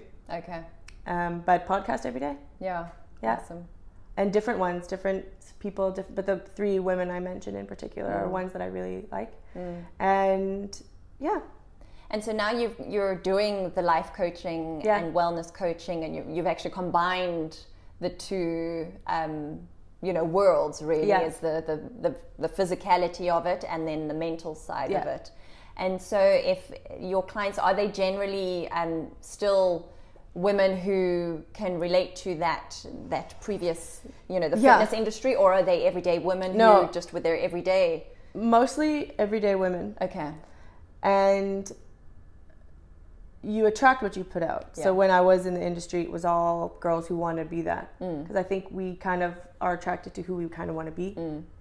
So now it's a lot of women who are my age, who have kids, who they are tired of, I want abs, and they're like, I just want to be happy. Yeah. And that's mainly the women that I train now. Yeah. Is women who they're tired of all this information, they're tired of trying this, they're tired of trying that, and they're like, I just want something that works. Yeah. And my approach is, you gotta work. Yeah. And so what's your advice if a woman comes to you and so she's feeling, like, where do you start? If she's feeling all of this overwhelm, this pressure, she's not happy with her body, she's kind of she's all over the place and is questioning, what's the point? What's your kind of starting point? How do you start and ease people? Because it is, like you say, it's a lot of work and most people are not aware or prepared for it. So where do you start? I think it's a decision. And I think most people who have been through this will agree. It's a decision. And everyone is different. Some people need to slowly make a decision, but you have to make the decision. And if you're even thinking about it, I think you should start researching coaches. Yeah. Whether it be like a confidence coach or a wellness coach. It doesn't have to be just a diet. Yeah. You can start with a coach that's like, okay, let's help you get your life on track. Full stop. Yeah. So I think that it starts with a decision, and then you have to find someone that you trust. And some people they need a psychiatrist because they want that doctorate behind it, and they only trust their brains in the hands of doctors. And you know what? Do that. Yeah. But go. Yeah. Or like me, that wasn't an option for me financially. So free stuff online it is. Yeah. You wouldn't believe what you find when you look for it. Yeah. Free this, free that. I even have so much free stuff on my website. Yeah. Okay. And podcasts are free. Yeah, exactly. And they're amazing. Yeah. So that's why I'm doing my podcast now, is kind of like payback to the universe. Totally. For what it got me out of, and I'm hoping to help other women that way too. And this process of getting into a good relationship with your body, are you saying then you start with the mind and then the body, or you start working on the body and then the mind? Do chicken or the It egg? depends where you are. Okay. So for me, I had to go backwards because I started with the body. Or not backwards. So for me, the steps in the Awaken program the chapters are called Nourish Me, Move Me, Know Me, Love Me, Connect Me, Awaken Me. Awesome. So those are the 6 steps that so for me, I think if you get to know your body types, you get to know how to move your body. Yeah. You get to know how to feed it. Yeah. You get to know how to, know me is like, you get to know your personality and you do these personality tests and you do all these things to kind of see how you react. Like I just said, so for me, I know I'm not a schedule person. And when people give me spreadsheets and schedules, it freaks me out. I can't do it. So I know that about myself. So if you can kind of let people know up front, like, hey, by the way, this is how I roll. Yeah. They kind of have to respect that. Yeah. Because if someone says to me, I'm an introvert, I'm like, okay, I'll talk a little softer around you because I really understand introverts. I've gone out of my way to understand introverts. A lot of my friends are introverts, and you can't take it personally when they're like, I don't want to come out tonight, I'm introverting. You're like, good for you. Yeah. You know, like you can't take things personally. So the know me, I think, is so important. And then love me comes after know me, because you can't love yourself if you don't know yourself. Connect me is how you connect with others, because I think it's one of the biggest bases of who we are as humans is connecting with other people. And awaken, I just discussed karma, dharma, your purpose, and I approach it from kind of a far away perspective because I'm not there yet, but I introduce it as like, this is the goal. Yeah, this is what we want to do. The meaning of life. Yes, this is what we are all hoping to do. Yeah. And good luck. And if we were Good luck to all of us. aiming in that direction, Exactly. the whole world, the ripple effect, would be amazing. So, to answer your question, you can start with the nutrition because I think it requires the least amount of introspection. Okay. Unless you have eating issues and stuff, which most of us do. Yeah. But if you are just one of those people that just wants to kind of get started on this journey and you don't have massive weight issues, you don't have former eating disorders, start with your food. Yeah. And eat more fruits and vegetables. How hard is that? Yeah, exactly. You know, just get started, then move your body a bit more. Yeah. And then you can start easing into the whole progress. You can then get to know yourself a little bit better, and then you can start to love yourself. Yeah. So those are the steps that I take. You can do it backwards. Some people are like they know themselves so well, but they just can't get their eating right. It's because of lack of knowledge. It's just that you can sort that. Yeah, absolutely. Yeah. And so where can people find out if you know this is resonating with somebody watching this? Where is best for them to get hold of you if they want to find out more? You can message me on Instagram. I have a Facebook fan page. There's an Ambition Online Instagram and Facebook. And then I have my personal Drea Vessels, DREIA WESSELS Instagram, and Andrea Vessels Facebook fan page as well. But the website that you can check out is ambitiononline.fitness. Okay.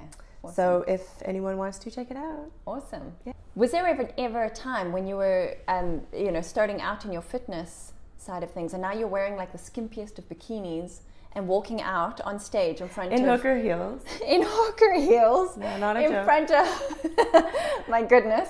In front of an audience of, I presume, mostly men. Yeah. Or, Lots okay, of women whatever, too. whoever. Complete strangers. Right.